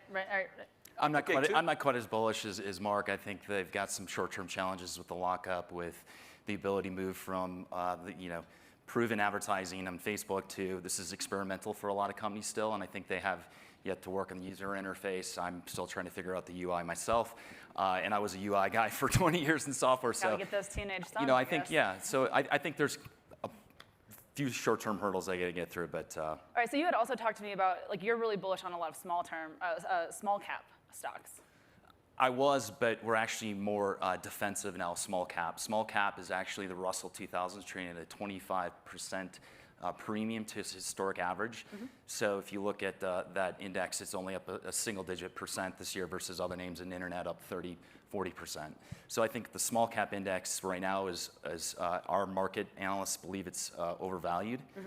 and we're become a lot more defensive. All right, what about anything in the pipeline? Are you excited about any of the percolating and rumored IPOs? In the private pipeline? Mm-hmm. Yeah, I think, again, with no intentions of plans, but I think everyone is excited for Airbnb and what's happening there. I think there's a handful of other names, whether it's Pinterest. There's a lot of names we could go through, but I think those are 2 of the bigger ones that are of interest. All right, so let's go to some audience questions. Who out there wants to, let's go right in the back there. Hi, my name is Hamid Faruqi. I'm the CEO of Sogo Survey. Why do you guys not talk about NVIDIA? I mean, has it not? I mean, it's one of those stocks that's gone unnoticed, and in last 1 year, I think it's gone from $50 to $160. So Mark and I worked together at Citi. He was the internet analyst. I was the software analyst. We've worked together for a while and now compete, which is great. But I would say that we're just doing software and internet. That's what we've done. But you have previously covered. We don't. Right? We don't have representations from the semiconductor or hardware industry here on stage. So yes, software and internet related questions I think are probably the most. What do you guys think of Twitter? All right, Twitter, go. Okay, so I've been relatively skeptical and pretty vocal about it. Now, it's possible the way the stock is acting, I may be wrong on this one too. We've had a nice recovery in the shares. I saw, call it year to date. But I think this is a company that really suffered from lack of innovation, dramatic management turmoil. So what's the stock up on now? Why is it up? There's a little bit of M&A speculation, and I think that they floated that ship and nobody boarded it. Did I just ruin the analogy? But that doesn't mean that somebody couldn't do that in the future. So it's an expensive stock. It's got a year-over-year decline in revenue. I'm sorry, their ad revenues are declining in a secular growth industry. That's screwed up. I mean, that tells you that something's wrong. Doesn't mean it can't be fixed. And I use Twitter all the time. Like I see a lot of things they're doing to make the site more relevant. So that could improve user growth. If it does, then the stock could go higher. But until I really see that evidence that user growth can sustainably reaccelerate, I don't think it's a buy. Not at this price. I think it's a sell. All right, question out there. All right, let's go back to the unicorns. You mentioned you're excited about Pinterest and Airbnb, but the two consumer unicorns that went public this year, Snap and Blue Apron, have done terribly. Is it that these two are just not the right companies, or are investors just generally kind of not excited about overvalued private companies? I think to start Blue Apron right, it was a series of bad things that flew up in front of them with Amazon entering. Then today they mentioned there's a handful of trademarks that they're taking out on meal kits and delivery. So the news couldn't have gotten worse for them. So that was just bad timing, in my opinion.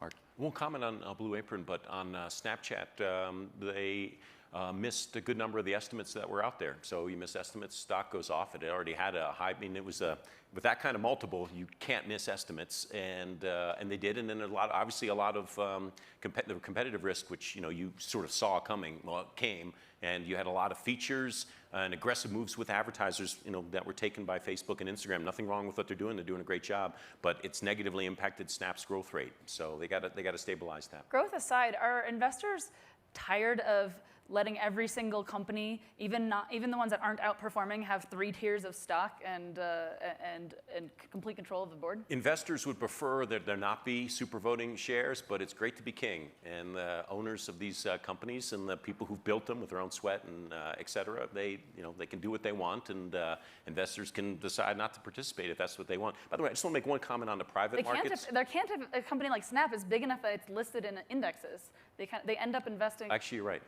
Okay, I would correct myself. But just real quickly on these, without commenting on any of the private companies, one of the things I do want to make the point of, there's this sense out there that the public markets are so short-term oriented and the private markets are long-term and more mature. That's not true. I feel a rant coming on. Yeah, this is a rant. That's not true. If you look at the multiple of Netflix, the market certainly isn't short-term oriented on that because it trades at 100+ PE multiple. Amazon is traded at huge multiples, and it's because over time, but only over time, investors have become convinced that there's a good strategy, good execution, and they're willing to go out multiple years and discount back and say it's still a buy. So for companies that are considering going public, this is my pitch. I think the public markets can show a lot of patience if you execute really well.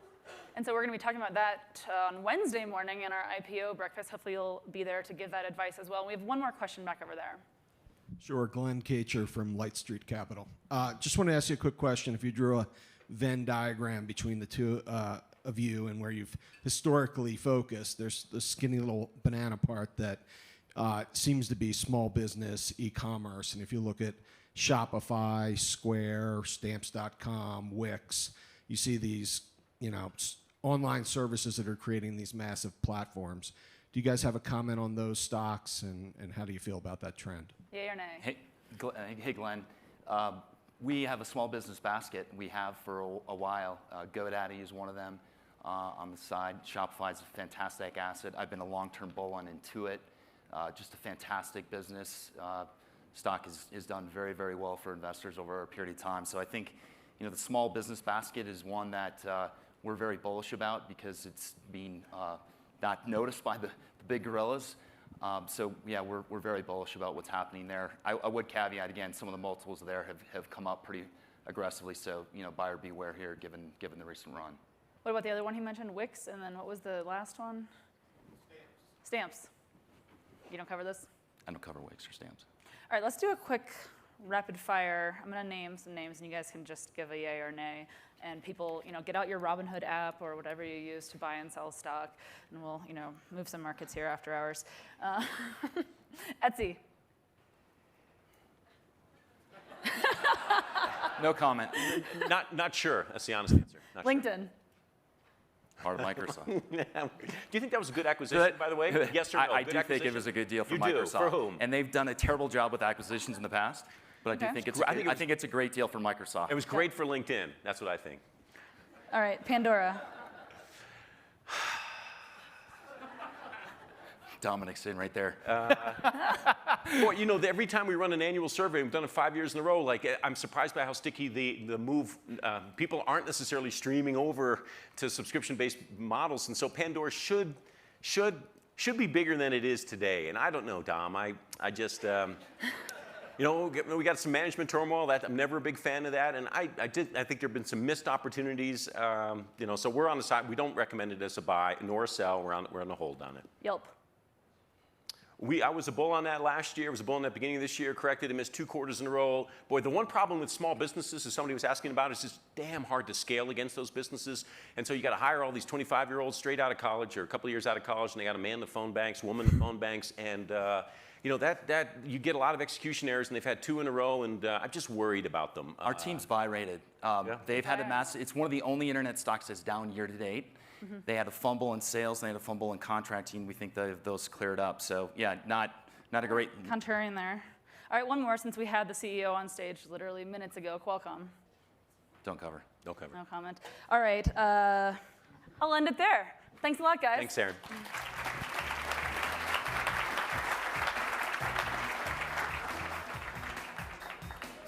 All right, the new frontier of experiential storytelling puts you, the audience member, front and center in the action without ever having to leave your home.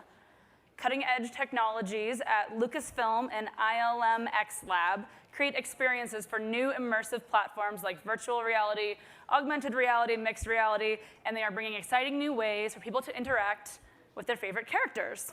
Our next guest will bring us up to speed on what the future of entertainment holds for the one person in the audience who is not familiar with ILM. Take a look at the artistry and technology they have created over the years. There's a video.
Are you guys awake now? A little bit? Have a seat, yeah. many times have you heard that music? A few. Every day. A few. So I'm going to just quickly introduce our guests. Vicky Dobb-Speck is executive in charge of ILM X Lab. So I'm assuming you're in charge. Is there an executive who's not in charge, or that's it? Okay. And John Knoll is Chief Creative Officer and Senior Visual Effects Supervisor for Industrial Light and Magic at Lucasfilm. Your second claim to fame is that you developed Photoshop. So you can thank him for that. Things have changed a little bit since the Photoshop introduction to the world, and obviously in the last 30 years that you've been with Lucasfilm, right? Yeah, 31, yeah. 31. I want to hear from both of you. You both, your focus is really technology all around, but I want to start with you, John. Mm-hmm. Can you talk a little bit about some of the biggest changes, the most monumental changes to special effects and movie making in the last few years, because there have been a lot? Well, some of the things we're going to talk about today are increasing use of virtual production techniques. And virtual production techniques is sort of an amalgam of a couple of different technologies: motion capture, computer graphics, and display systems. And then they fall into different parts of production: pre-production, production, and post-production. So, for example, in pre-production, some of these virtual production technologies allow us to do sort of a version of rapid prototyping, of visualizing sets and being able to walk around and check sight lines in a VR system before you build anything, to build up versions of scenes before you've shot anything, so you can kind of work out both logistics problems and just pacing and storytelling things in advance. Then during production, some of these things come into play when we're shooting a scene that exists in an environment that you can't build or you can't go shoot somewhere. So you end up with a lot of blue screen or green screen, and you want to give people some visualization of what that is. Mm-hmm. And there are some systems that we use to let the camera operators and the directors and the actors be able to see what's going to be where the green screen is. So you can kind of frame up a shot where you compose both on an actor and something that's going to be added later.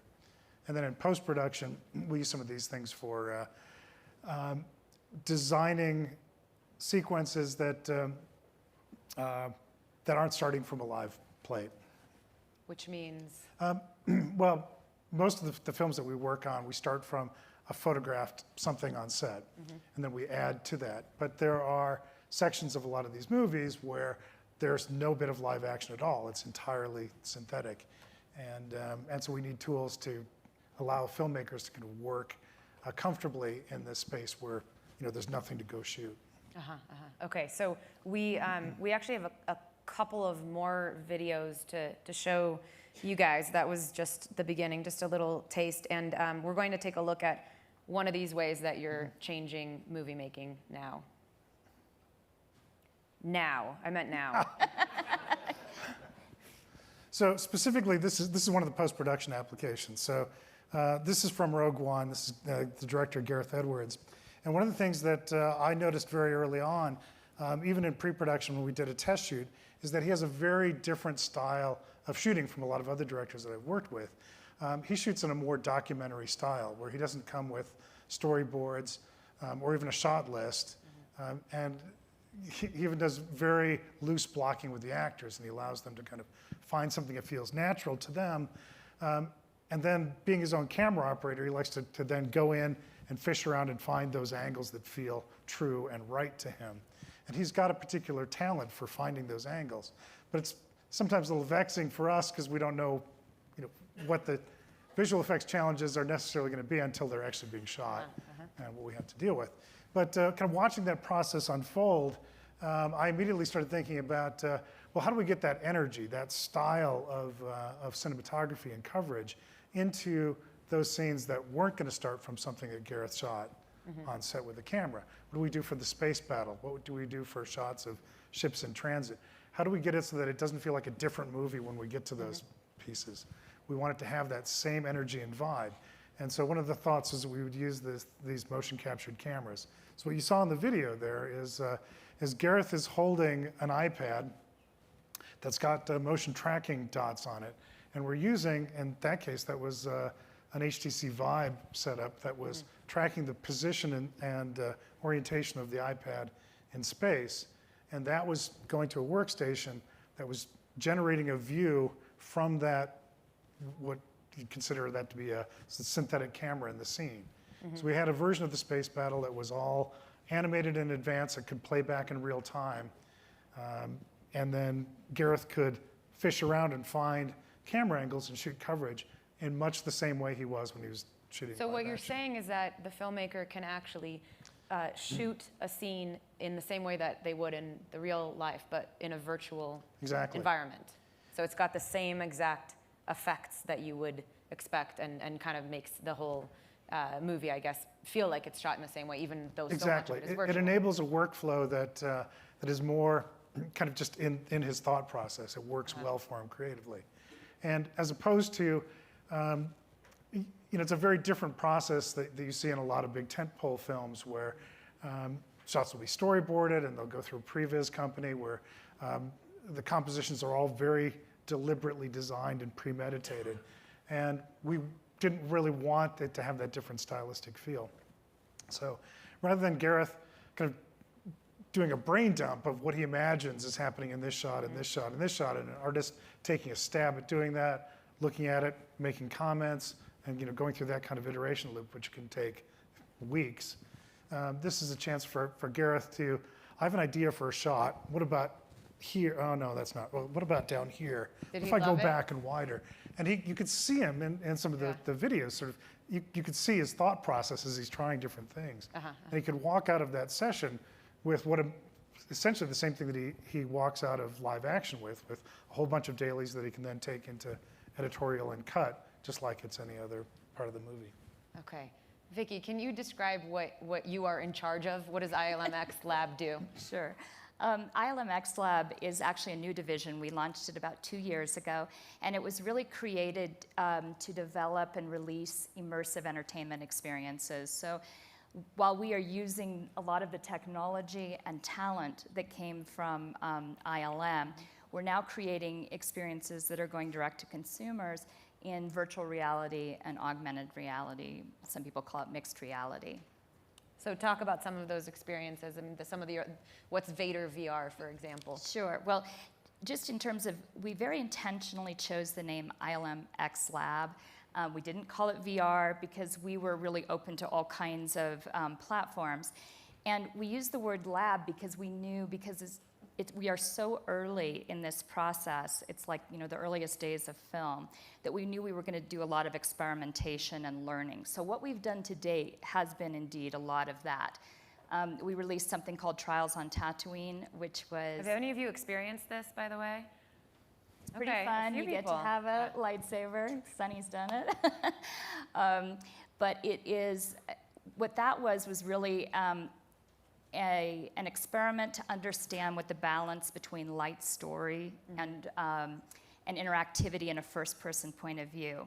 We've done other things for mobile VR platforms. We've done some simulation of mixed reality. All of those things we've learned from. And so what you were referring to with the Vader VR story series is something that we announced about a year ago. And it's really an attempt to do episodic VR storytelling. And all of these experiments that we've done to date have helped us as we're in the design process now. There's a lot that works and doesn't work, actually. What's the actual experience? What do you? It'll actually be a immersive story in which you actually interact with characters. You come face to face with Darth Vader, and you make meaningful choices that will impact how the narrative unfolds. Okay. So how many of you are in the VR space in some way or another? Raise your hands. There are a few. So a lot of I know that there are many different applications actually now, but a lot of the earlier attempts with entertainment forms are taking really different forms, right? How do you think about, I mean, there's the technology piece of it and rendering the Millennium Falcon in a virtual environment and things like that, but there's also the story aspect, which of course you guys pay a lot of attention to. So what have you found does work and what doesn't work? How do you go about your interaction with I would think it could be kind of frightening to have Darth Vader breathing down, right in front of you. What do people respond to? Well, I think one of the things that's really unique about VR in particular is that you really enter into a world. You are in that place, and those characters are there with you. And for the experience to be really compelling, you have to feel like that interaction with the character is authentic, and the character is responding in the way that you would expect them to. So people have talked about presence and building empathy, and all those things are actually true in VR because of this sense of being there. It's much more visceral and impactful than a lot of other forms of media. Okay, and I believe we have, this is our last video, but we have a video that's showing one of the ways that you're looking at having people interact with characters. So let's take a look at that.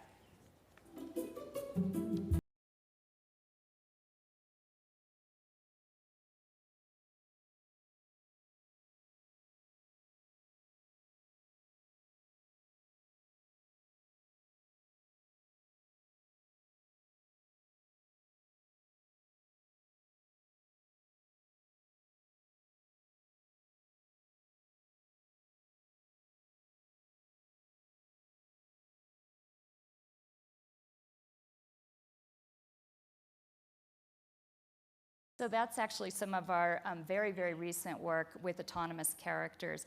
And you could see that K2SO was actually responding in the way you would expect him to when they were hitting on him, when they were moving their gaze, etc. That's really, really important. And so we've been doing a lot of investigation in that area of development. I think that these technologies are really, really powerful, but you've got to take lots of different facets of it and bring them together. And then, as you say, our ultimate goal is to deliver really compelling, immersive stories. So can you both talk a little bit about what that could actually look like in terms of the distribution and just what's the model for this? I know there's work being done you're part of Disney, of course, and so there's work being done at the theme parks, and I'll ask you about that too. But what potential models are you looking at? Like, how are we actually going to have these interactions? Do we go to a physical space? Do we do this at home? What does it look like? Well, I mean, there's a mixture. We just did an immersive experience for Inarritu. It's what's the final name of it? It's called Carne y Arena. Yeah. It depicts the subjective experience of crossing the border and being intercepted by INS.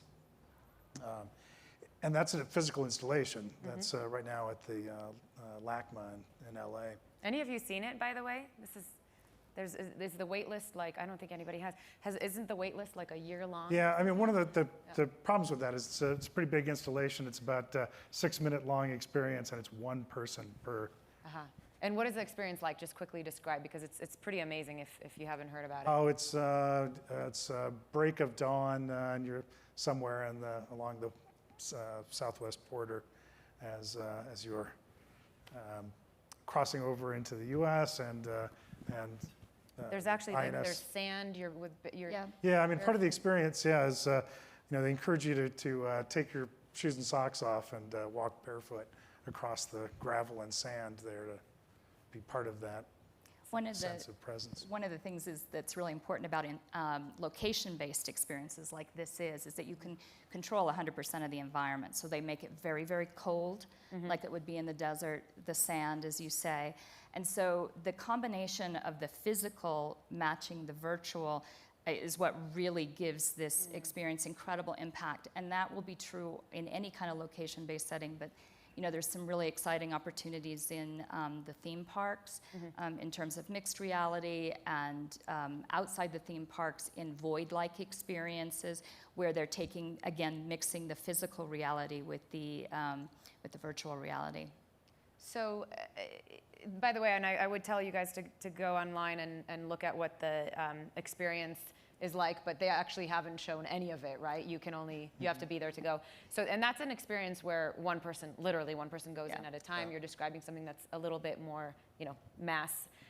What about the movie theater going experience? And I don't know if you all just saw, but Netflix just released earnings today, and they took the opportunity to also take a jab at the movie theater industry. And I'll just read this real quick. In their letter to investors, they said, "We understand that our approach to films debuting movies on Netflix first is counter to Hollywood's century-old windowing tradition. But just as we changed and reinvented the TV business by putting consumers first and making access to content more convenient, we believe internet TV can similarly reinvigorate the film business, as distinct from the theatrical business." So I'm just wondering, I'm not asking you to comment on what the business models of the future will look like when it comes to theater, but in addition to what the way that Netflix is trying to innovate and disrupt the existing model, what are you doing to make the theater going experience something that people will want to keep doing? We're actually, it's one of sort of 3 areas of focus for us. We call it immersive cinema, but we're really trying to understand what is the next generation theatrical release and what is the next generation home entertainment release, and how are they different, and what is enabled by these emerging technologies. And I don't think we still know the answer to that. We've certainly been doing some experimentation. Everything from, do you want to be in a scene from the movie, or do you want to almost use the movie as a portal into a related story, for example? So it really enhances, it enriches and enhances the cinematic experience, but it's not the same experience. Once again, in the theaters, it will be a form of location-based entertainment. So as theaters sort of advance, so too will the nature of the experiences. I also think interactive versus passive entertainment are fundamentally different experiences. So I don't imagine passive entertainment experiences are going to go away in favor of interactive. They're just a really different thing. Although they may, sort of blend in some places. Our whole mission in life since our founding has been about disruption and always asking, is there a better way?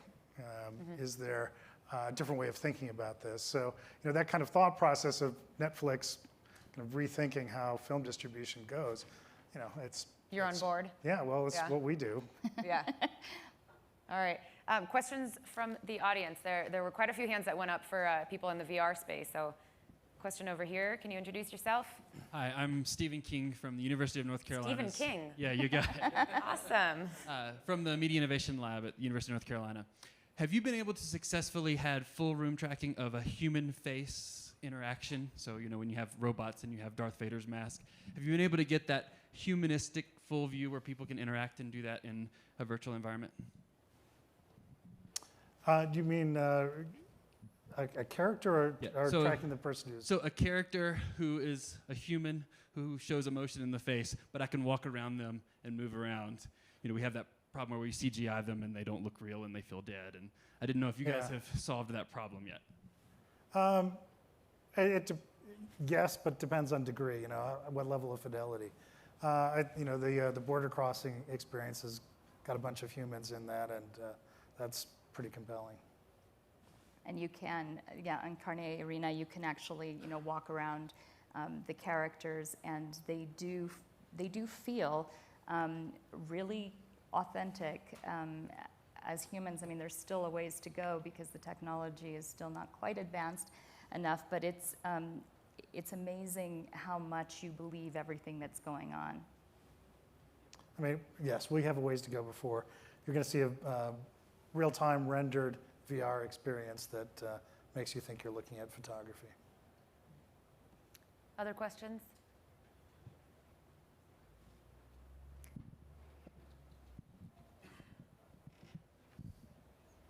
Rick Chavey, EditWorks.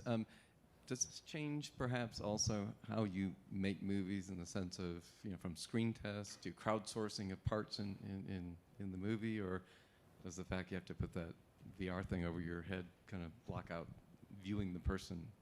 But can they be a part of it? You test 1,000 people at Disney World. Oh, this person really did it well.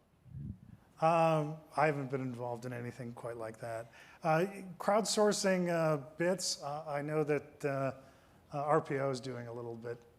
Ready Player One, there's a whole world where they're in the Oasis with thousands and thousands of avatars, and some of those avatars were contributed by the public.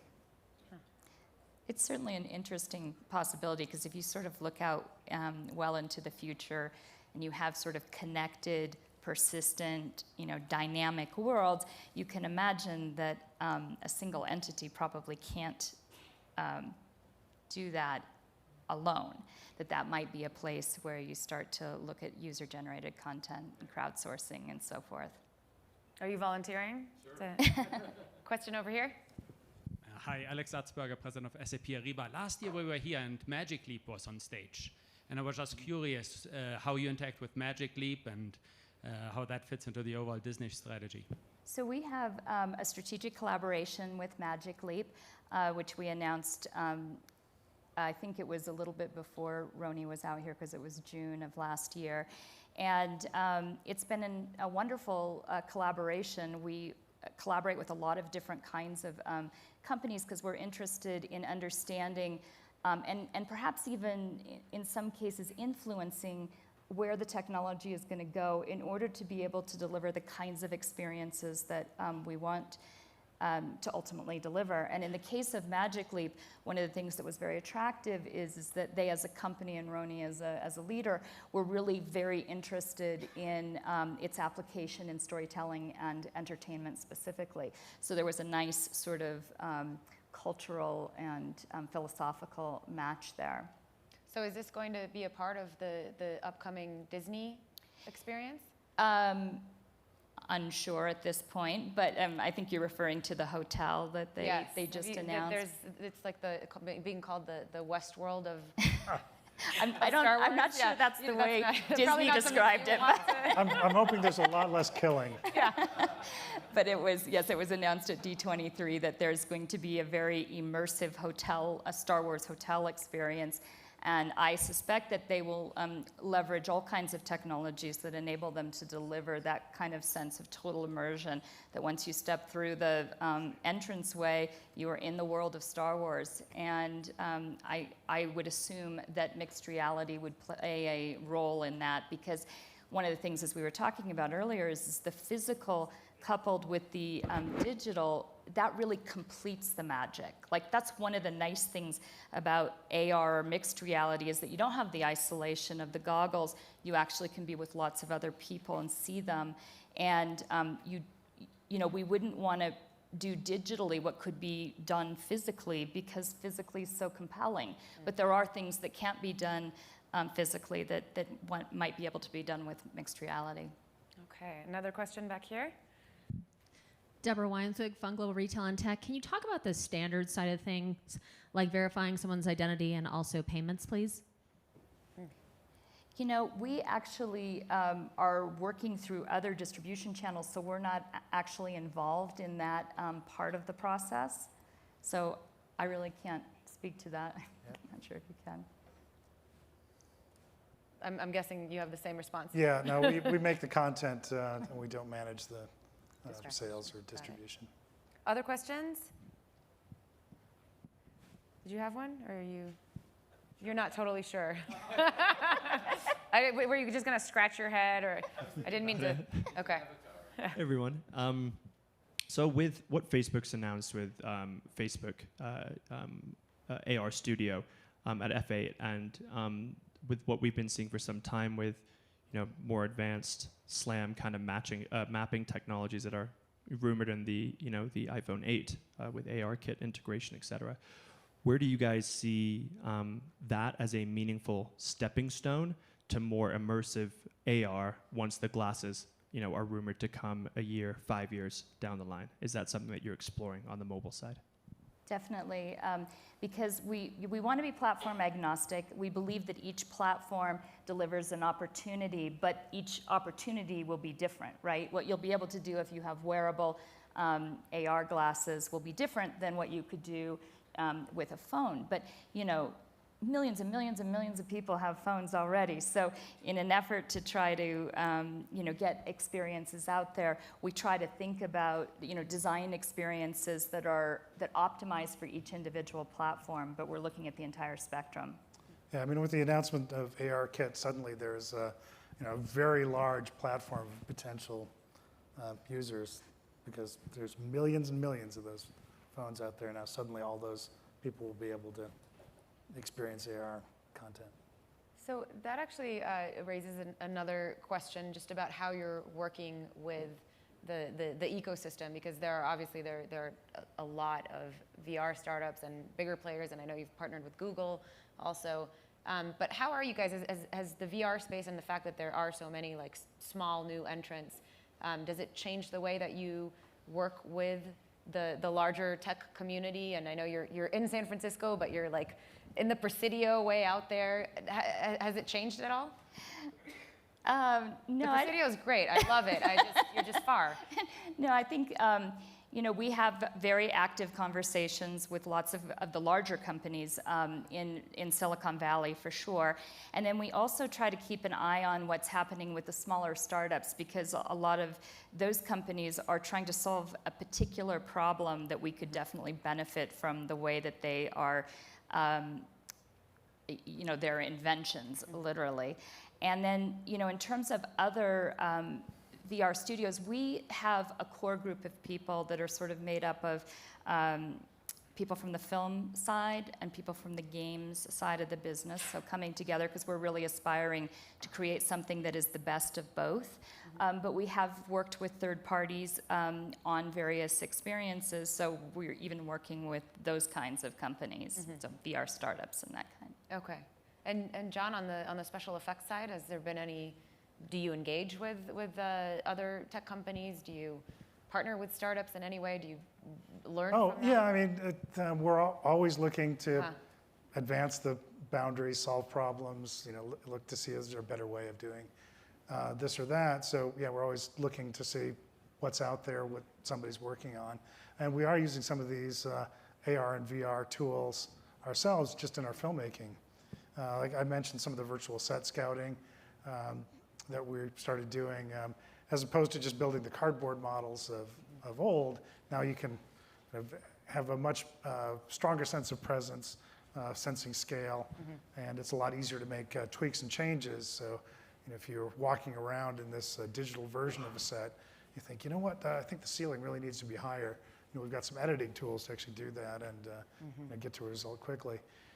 And then I mentioned that the use case of you're on set and there's a lot of green screen. It can be a very alienating experience for people. And so we've got an AR application called CineView that allows us on set to be able to, just from an iOS device, show operator, director, the actors kind of what's going to be around them and help kind of figure out scale issues. Very cool. Well, we're going to wrap up. I'm not going to ask you when and where we will see Luke again, but we'll leave that for another conversation. Thank you guys so much for joining us today. Thank you.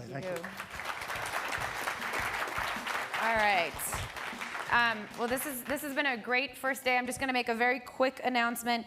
We're going to see all of you shortly at the reception, and then we'll resume the program back here with this evening's keynote conversation when Fortune's Adam Lashinsky sits down with retired General Stanley McChrystal. Just real quick before you guys go, I'd like to also welcome Hooman Radfar, partner at EXPA, tonight's reception sponsor, to say a few words, and then you're all welcome to join us at the reception. Thank you.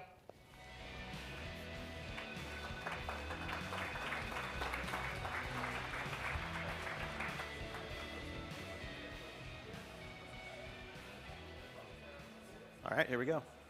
Hi, everyone. I know I'm the only thing that stands in your way before a drink, so bear with us for 2 minutes, and we promise you can have drinks on us. So my name is Hooman Radfar, and this is my partner, Naveen Salvadorai. We're partners at EXPA. EXPA is a startup studio, and we have offices in San Francisco, New York, where Naveen is based, and Vancouver. So as we lovingly refer to it, we're a startup that builds startups. We built a couple companies like Reserve, Ondo, Current, Kit, and many others. And so we work with companies in two different ways. One, we actually start them from scratch, and another, we invest in companies. And so we're still building out our platform. We'd love to talk to you guys about it. There's a number of ways that we can engage with you.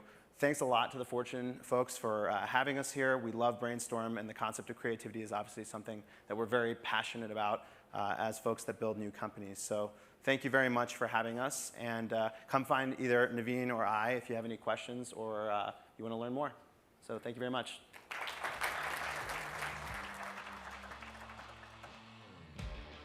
flick the switch on the generator so I could turn you on.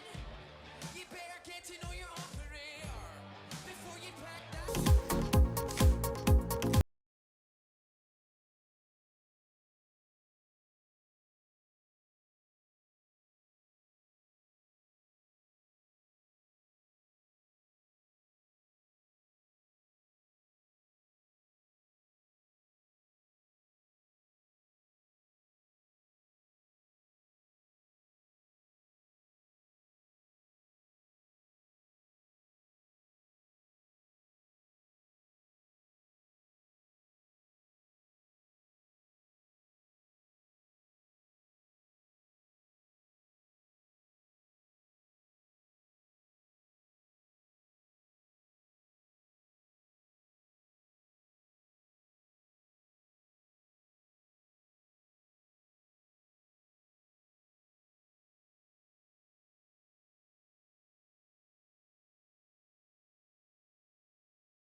Good evening, everyone, and I hope everyone enjoyed today's terrific sessions. Congratulations to our terrific Fortune team for putting together such a phenomenal program. Brainstorm Tech continues to be one of Time Inc.'s signature events, and we are very proud of Fortune's live media division, which has expanded significantly over the past couple of years. And we hope to see many of you at more of our conferences in the coming months. It's an honor for me to introduce our next speaker for a session that will no doubt be one of the highlights of this year's event. A retired four-star general, General Stanley McChrystal is the former commander of U.S. and international security assistance forces in Afghanistan and the former commander of the premier military counterterrorism force, the Joint Special Operations Command. He is best known for developing and implementing the current counterinsurgency strategy in Afghanistan and for creating a comprehensive counterterrorism organization that revolutionized the interagency operating culture. In 2011, General McChrystal co-founded the McChrystal Group, where he is currently a partner.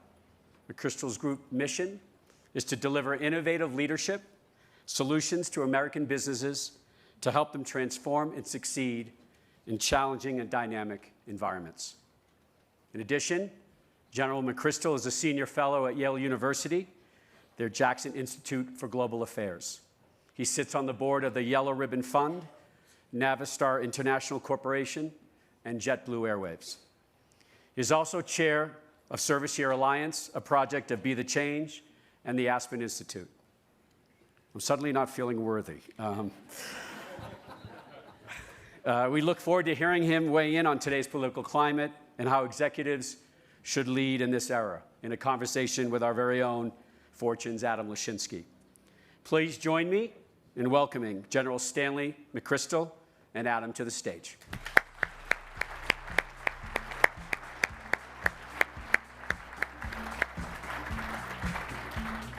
Thank you, Rich. Rich, thank you so much.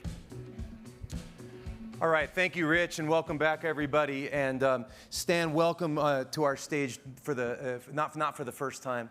I just want to say, I'm sure on behalf of everybody, that it's an honor to have you here. You know, you and I are both believers that most Americans should do some form of national service. I say that as someone who has not done national service, and I just want to thank you for your service because it's a big deal. Well, you're kind. Thanks for having me. You bet. Thank you for that. So, when you were in active duty military, you were known as I think the expression that got thrown around was a warrior scholar, and you have proven that out as a civilian. You've become a scholar. You've become a book author, and I thought I'd like to plunge right in with the new book that you're working on because you're just getting going, and I think it would be great for everybody to hear what you're thinking about. Sure. We've written a couple of books, and we just came out with one mission, which follows Team of Teams. But what we've got on the horizon is an aspirational look at leadership, i.e. aspirational for us. We're modeling Plutarch's Lives, and we are going to do a pairing of a number of leaders to draw it to a thesis. And the thesis is basically this. We've lived for many years thinking of leadership somewhat two-dimensionally. We say if you have these characteristics, if you follow these traits, or you study these things, you're going to be a great leader. But in reality, if you go back and study leadership, it's extraordinarily contextual. One leader who's very effective in one context is ineffective in another context. Similarly, someone who's not a very good leader may be extraordinarily successful in someone who is. And so we're looking at unlikely pairs and trying to draw that out. And I think that we're trying to raise the discussion of leadership a little bit from the tactical, day-to-day idea of leadership up to something that I think it's important for all of us to think about. Now, leading question, because I know this is important to you and germane. You keep saying we. Who's we that you're talking about? Yeah, I've learned not to do anything alone anymore. I've been married for 40 years. I couldn't do anything by myself. And for this book, yeah. And for this book, I've got two co-authors, a guy named Jeff Eggers, a former Navy SEAL who worked with me in Afghanistan and then spent 5 years in the White House, And then I've also got a former Marine officer Jay Mangone, who then led the Service Year Alliance for 2 years after graduate school at Yale. So I got 2 high, and then we've got 3 young people of extraordinary intellect who are really going to pull us along. Also ex-military, or are they civilians? They are young enough. They have not yet gone in the military. Okay, and I asked you to say who we is. I'd also like you to say 2 things. Well, number one, who is Plutarch? And what's this book going to be called? Yeah, it's funny. Plutarch, I used to think it was Mickey Mouse's dog. But really, Plutarch looked at 50 leaders in the ancient world. Many of you will know about Plutarch's parallel lives of the Greeks and Romans. And most of us knew about it, but hadn't really read it. I had read part of it when I was young, and I went back and read every word. Or excuse me, or in my case, didn't know. Yeah, exactly. And what he really did is he used models of life, good and bad, to look at leadership, largely looking at it through virtue and things like that. And so what we're trying to do is take a hard look with Plutarch. And what was the other one? Well, the title of the book. Well, what I'm lobbying for, and of course this is early, is Leaders, a General Theory of Relativity. And it's because if you remember Einstein, who we are looking at really hard, he had a special theory of relativity which overturned Newton's theories in many ways, or filled them in, but then he found that was incomplete. And then he came up with a general theory of relativity, which was more elegant, more complete, and then quantum mechanics came in and said, no, that's what you had isn't even complete. So my thinking is our understanding of leadership is incomplete. And we need to keep that up. And we won't finish this with this book, and we won't finish this with this interview. But the reality is leadership is something that is so rich and so complex that it's worth a lifetime of study. And more than one person in the room chuckled when you said, I'm lobbying for, the firm is called the McChrystal Group, right? Yeah. But group is the capital G. And one of the things I believe about leadership is autocratic leadership lasts until they assassinate you. And so you have to keep an eye on the group. Now, I want to ask you to talk about pairs in a moment, but you have a visual that unfortunately it wouldn't work to show this group because it's too granular. But so just try to tell in words, if you would, the process that you're going through in deciding the pairs that you want to investigate for this book. Right, we're trying to look at people that you might not think of. So we're thinking of someone who might have been a famous entrepreneur, Ferdinand de Lesseps, who built the Suez Canal and then failed building the Panama Canal. And maybe compare him to a modern entrepreneur, maybe Elon Musk, somebody like that, who has done some amazing things and is shooting further. And so we haven't set on the pairs yet, but we're trying to take a look that makes us delve into personalities, some of whom were good people, some who were bad, some who were successful, some who weren't, and try to draw out the lessons from that. Share one pair that you think you're excited about, probably will be in the book. Yeah, I'm not going to do that. We are pretty sure we're going to use Einstein, and we're pretty sure we're going to use Abu Musab al-Zarqawi, the leader of al-Qaeda in Iraq. Wow. And most of you go, he was a psychopath, and that's true, but he was also an extraordinary effective leader. And in fact, he is the godfather of ISIS now. He's the person they quote. He's the person whose picture they put on the walls. And so even though he's dead, he has this extraordinary tail to his influence. And that's a mark of effectiveness. I think at Time Inc. we can appreciate that because Time Magazine for years has had it was first the Man of the Year, then Person of the Year, and has gone to great pains to say, this isn't someone we necessarily admire, but they're in the news and we need to learn from them. Exactly. Briefly talk about, you've been out of the military for 7 years now, is that correct? 7 years. Briefly tell everybody about the corporate work that you're doing and that focused on leadership. Yeah, when we got out, we had this experience, particularly in JSOC, Joint Special Operations Command, in which an organization traditionally focused as a military organization, purpose-built for something, found itself inappropriate for a changed environment. And so when we got out of the service, we said, well, that may be a universal lesson. So we took that to the corporate world, and we found that's exactly right. We find structures which were based on industrial age structures, which were absolutely right, extraordinarily effective for generation after generation, suddenly started being ineffective, not because they were stupid or lazy, but because the environments changed so fundamentally. Information moves so fast, things are so interconnected now that we've gone from an age of complicated to complex. When you're in a complex environment, traditional bureaucratic mechanical structures struggle. and they do things to try to cope with it. They work harder, they come up with more rules-based systems, and then they ultimately find they just can't do it. And they are overtaken by smaller organizations faster who come in who don't have some of the baggage of traditional organizations. So what we do is we go into companies and we help them make the change. It's not a technological change, although new technology is always involved. It's a cultural change, because technology is never the thing that is the problem. You can get somebody to implement technology and it can be effective, but getting the organization to modify its culture to be effective in that environment, communication, decision-making, and things like that, is extraordinarily difficult. You made a conscious decision not to do defense work. Why? Well, everybody expected a retired military guy to go into the defense industry, and it's a great industry, but it wasn't something that I wanted to do, because I wanted to do something where I'd learn something different, and I just thought that that would be more interesting and slightly surprising. And so when we go into corporate environments, like the first time we met, Adam, you're kind of like, what are you doing? I don't remember saying that. What makes you think you can do that? And I sort of enjoy that shock.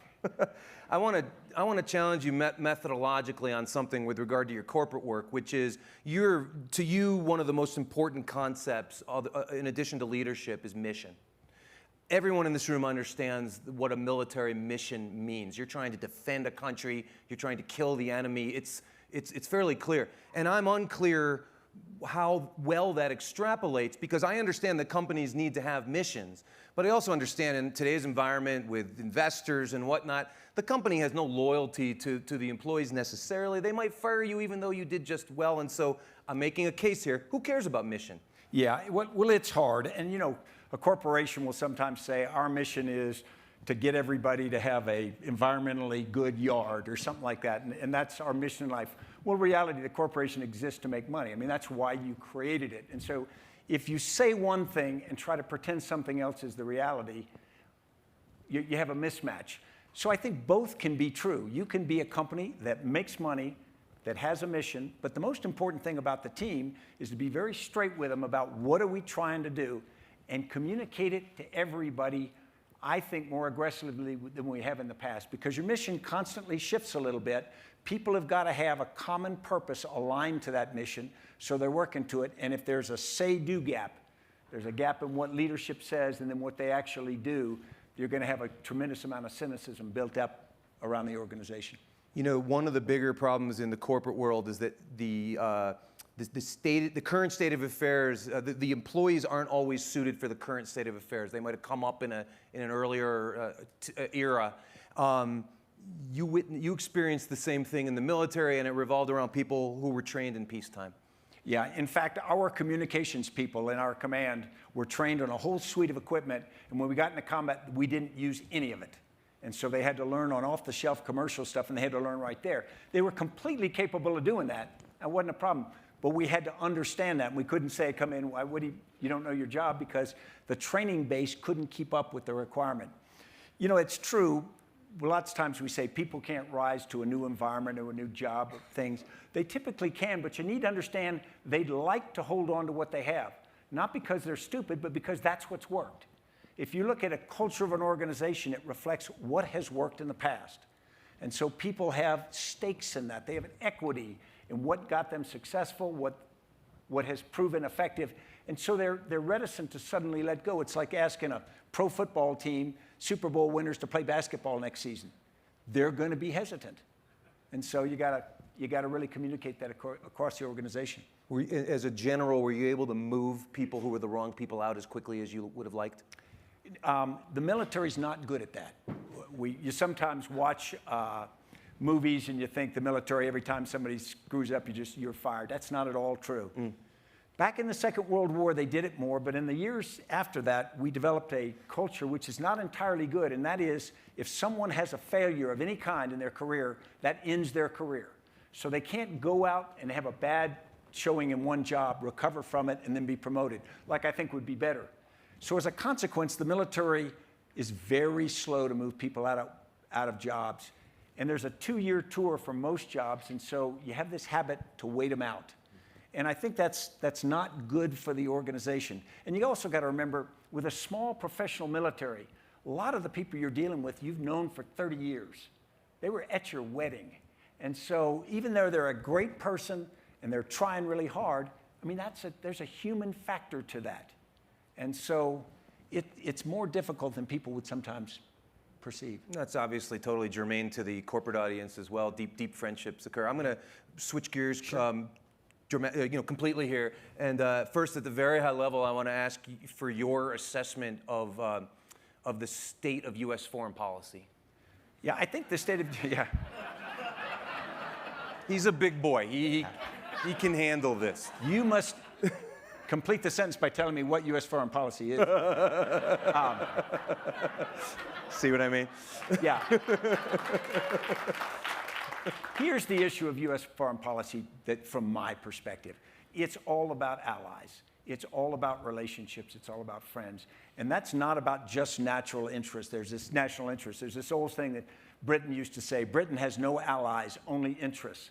Well, the reality in the world, what I found is leaders do things for leaders. They have national interests, but there are relationships of trust, history that matter a lot. And so I think it's very important that we're not a superpower in the sense we were 46% of the world's GDP right after World War II. One nation. Now that was aberrational. We're not that anymore. We're still very powerful, but we're in a world where there are a lot of nations that matter. And how we knit together with those allies, those people may not be close allies, but we have relationships is really important. And I think American foreign policy needs to be focused on that. Well, can you take it a step? Okay, yeah, sure.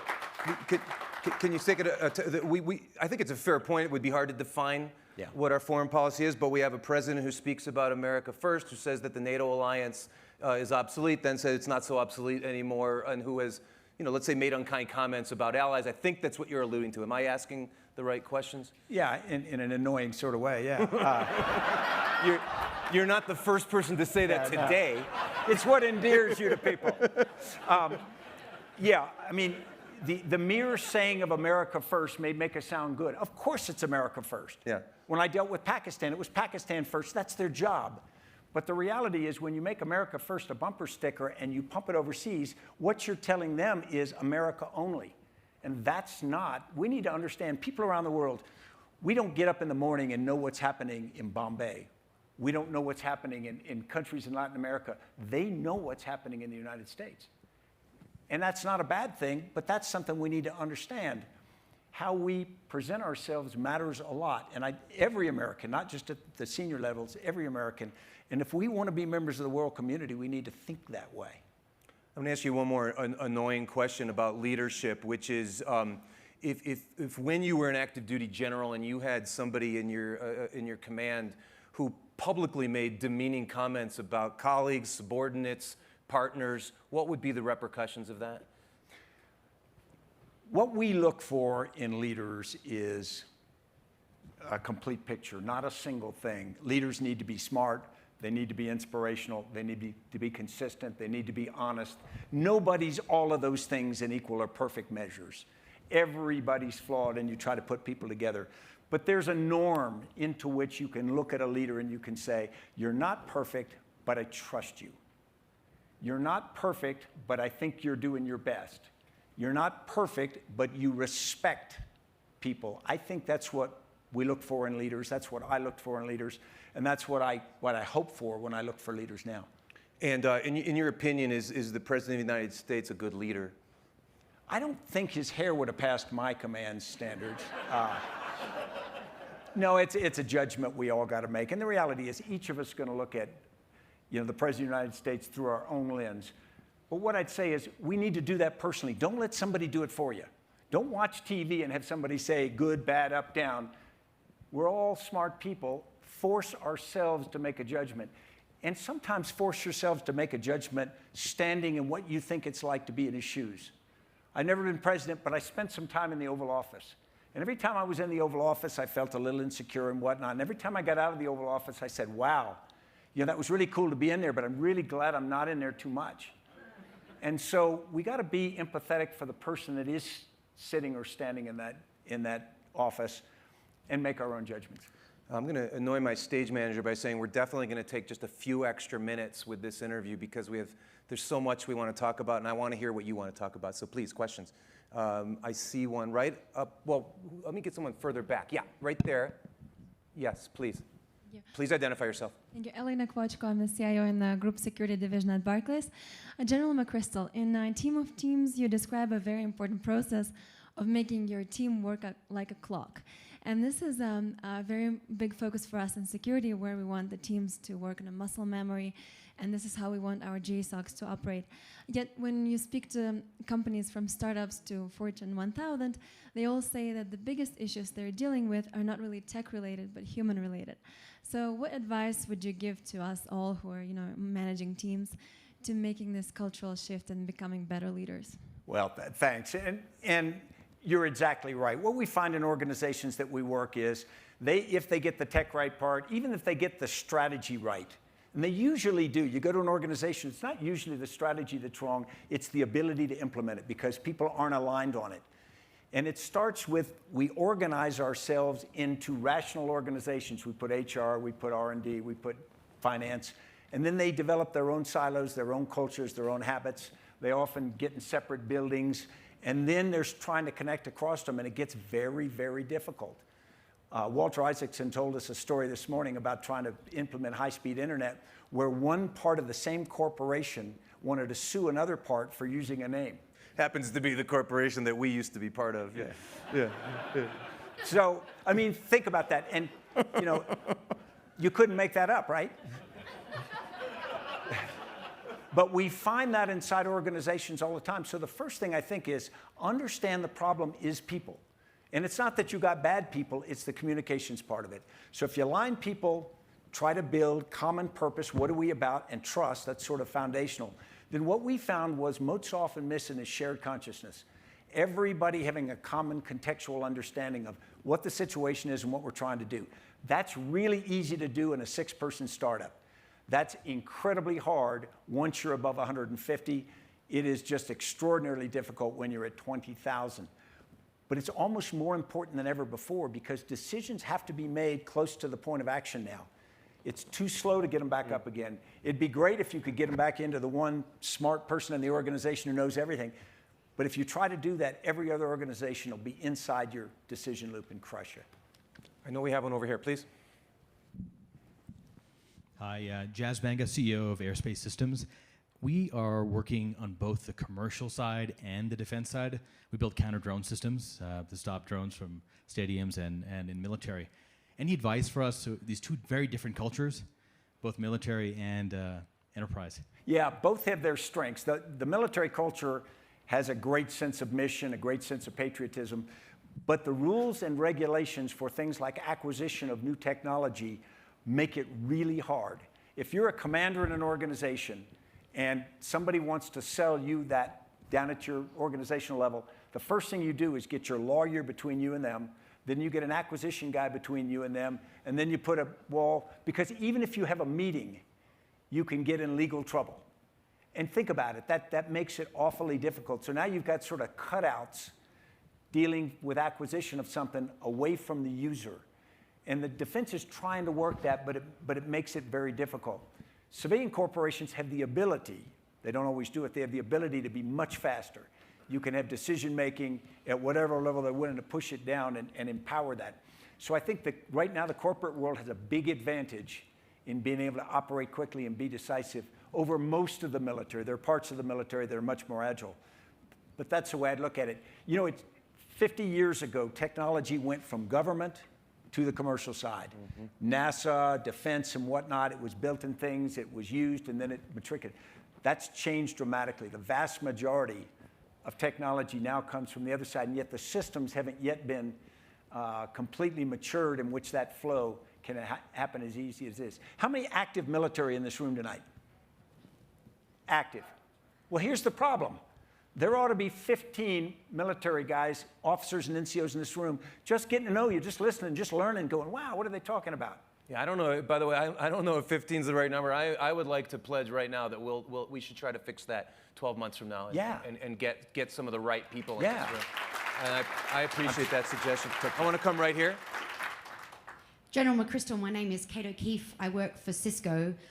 Thank you for your service. I'm an immigrant who loves the freedoms in America that you've helped fight for.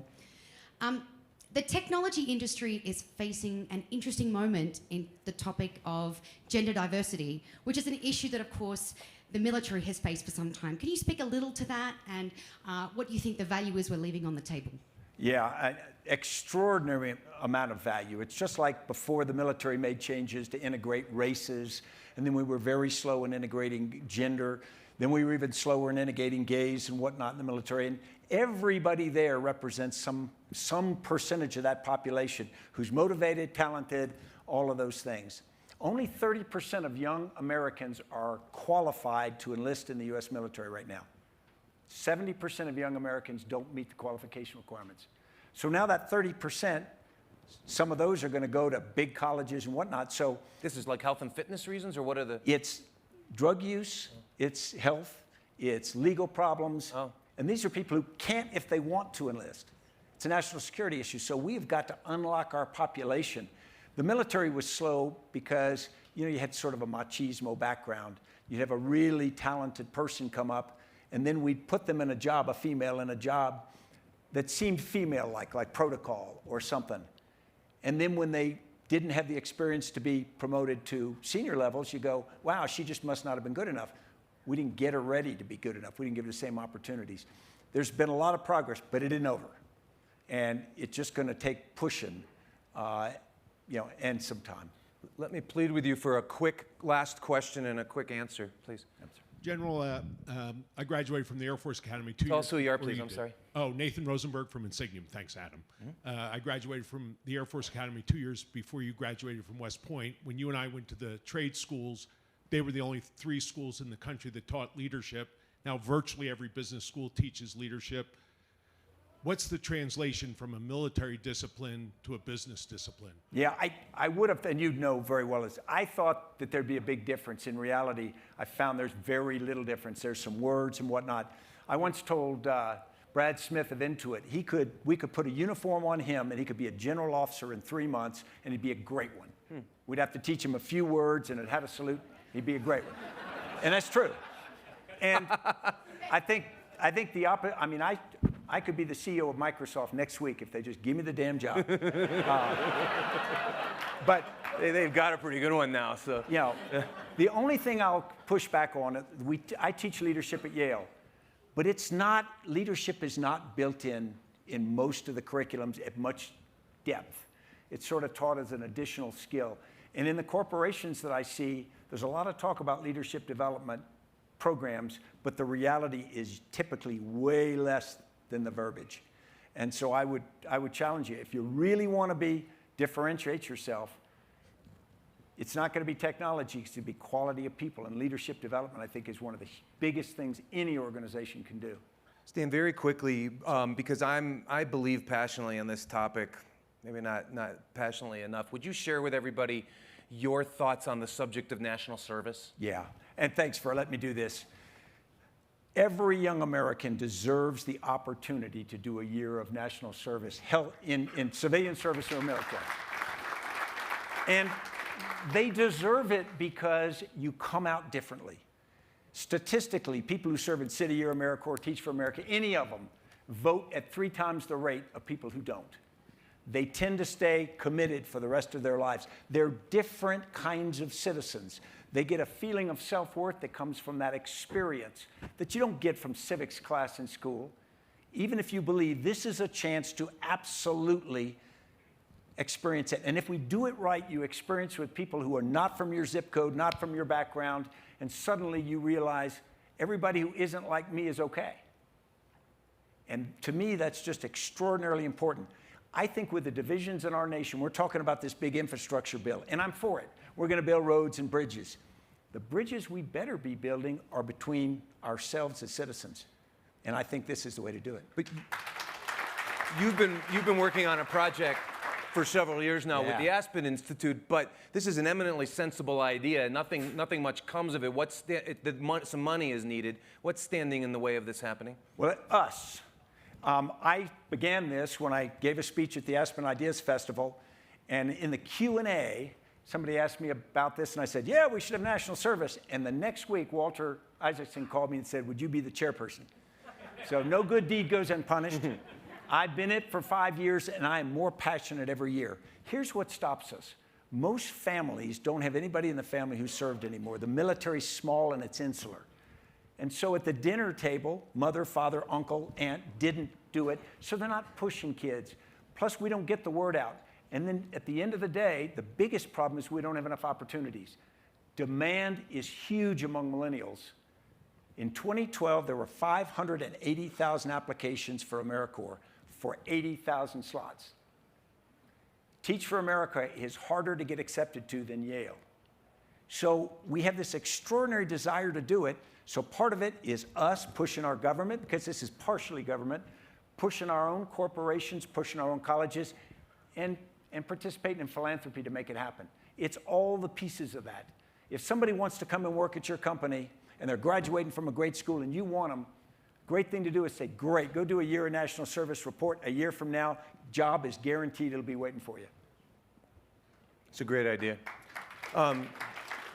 I apologize for ending on a downer, but I want people in this room to know about your experiences. I'm going to make an unfortunate joke. Most people would be delighted to know that Brad Pitt was playing them in a feature film, but there's a new film called War Machine, which is a caricature of your time in Afghanistan. They played it as a caricature. It's a fictionalized version. You had a very public fall from grace, ended your career. Just briefly, share with everybody how you, I mean, here you are, you picked yourself up and you went on with your life. How did you do that? Yeah, when I was commanding in Afghanistan, an article came out in Rolling Stone magazine. You may have read it. I quit my subscription. And it portrayed myself and my staff in a way that, got me in trouble in my career, and that's fine. And so the first thing you want to do is you kind of want to curl up in a fetal ball and feel sorry for yourself. Because every minute on TV, you're on the ticker. Every 2 seconds, disgraced Army general. And guess what? It's not me seeing it. It's my son in college seeing it. It's my 86-year-old father seeing it. It's all the people who trusted me. And suddenly, my name is linked to disgraced. I never expected that. I thought I might get killed or fired for incompetence, which would have been fair. But I never thought I'd be accused of something like that. And it doesn't matter whether you're right, wrong, guilty, upper, because you're always a little bit guilty of anything like that. The reality is you got to decide what you're going to do. And the first thing I had to do was face Annie, my wife. I came home from Afghanistan, went into the Oval Office, ended my career after 34 years, drove home 15 minutes later. I'd been in Afghanistan, come in, I see my wife, and I say, honey, it's over. My career's done. And she looked at me, and some people would have said, you got screwed, this. She didn't. She smiled. She says, good. We've always been happy, and we always will be happy.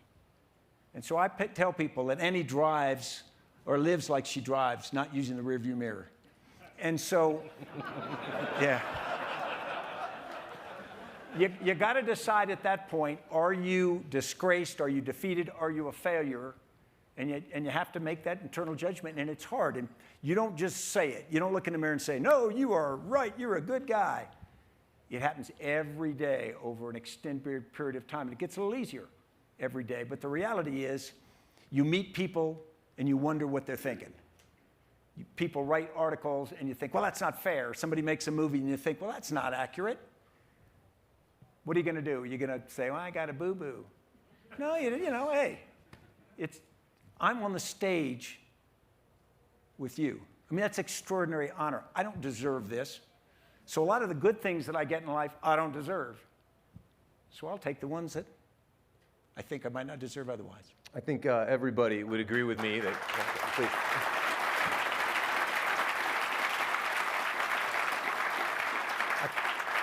I think everybody would agree with me that we have a lot to learn from you, and we could have gone on for, I think, 2 more hours, and it was a real honor for me. And so everybody, please join me in thanking General Stanley McChrystal.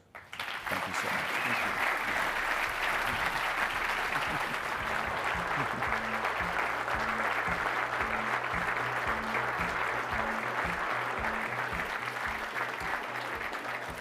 Thank you. please bear with me for just a moment. We are now going to move to the Door Hosier Center to enjoy this evening's dinner. As a reminder, breakfasts are at 8 o'clock tomorrow morning in the Koch and Bocher buildings. You won't want to miss them.